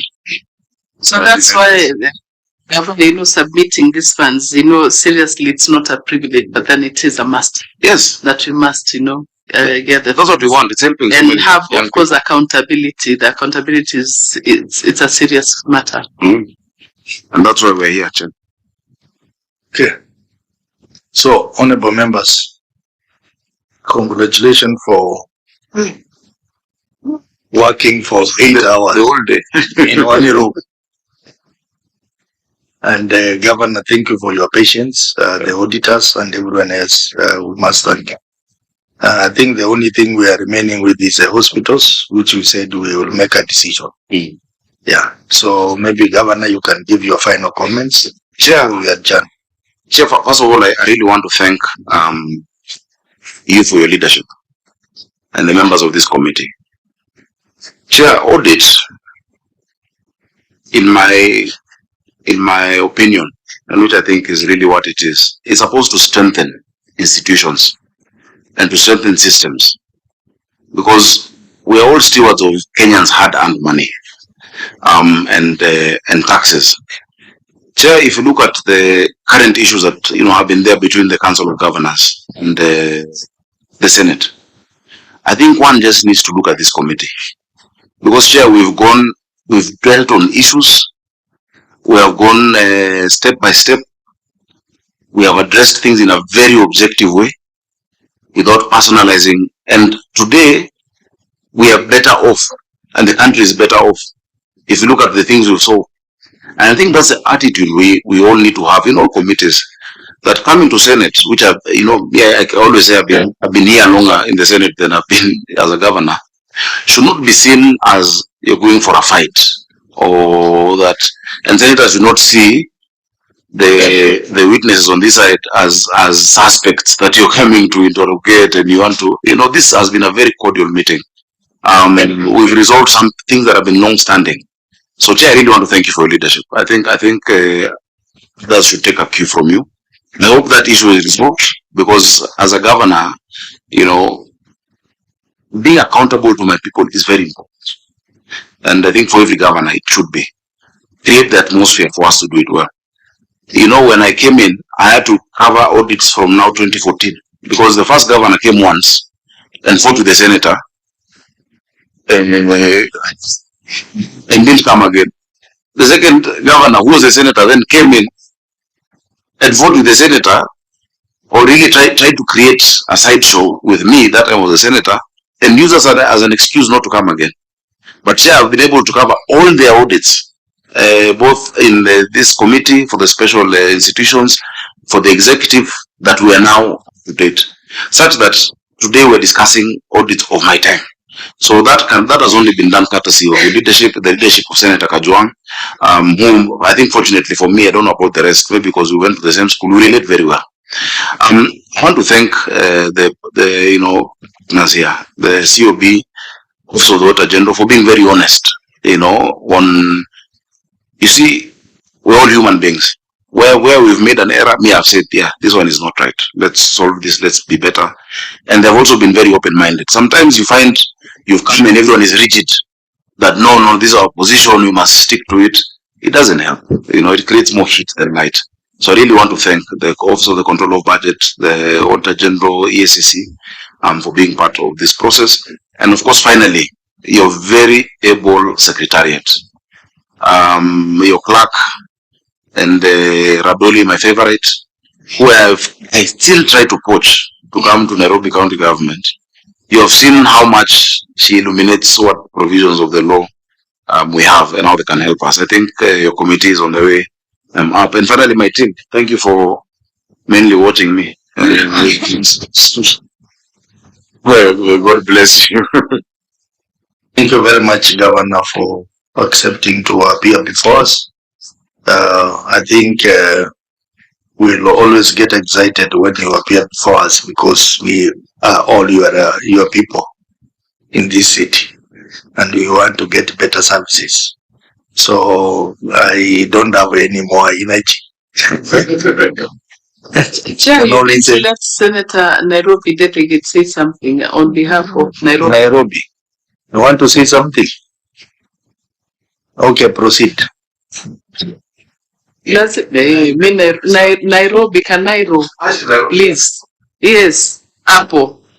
No, me, I just want also to appreciate. But the gava leo mekula humble pie. Leo uko sawa. Which language is that? It's not parliamentary.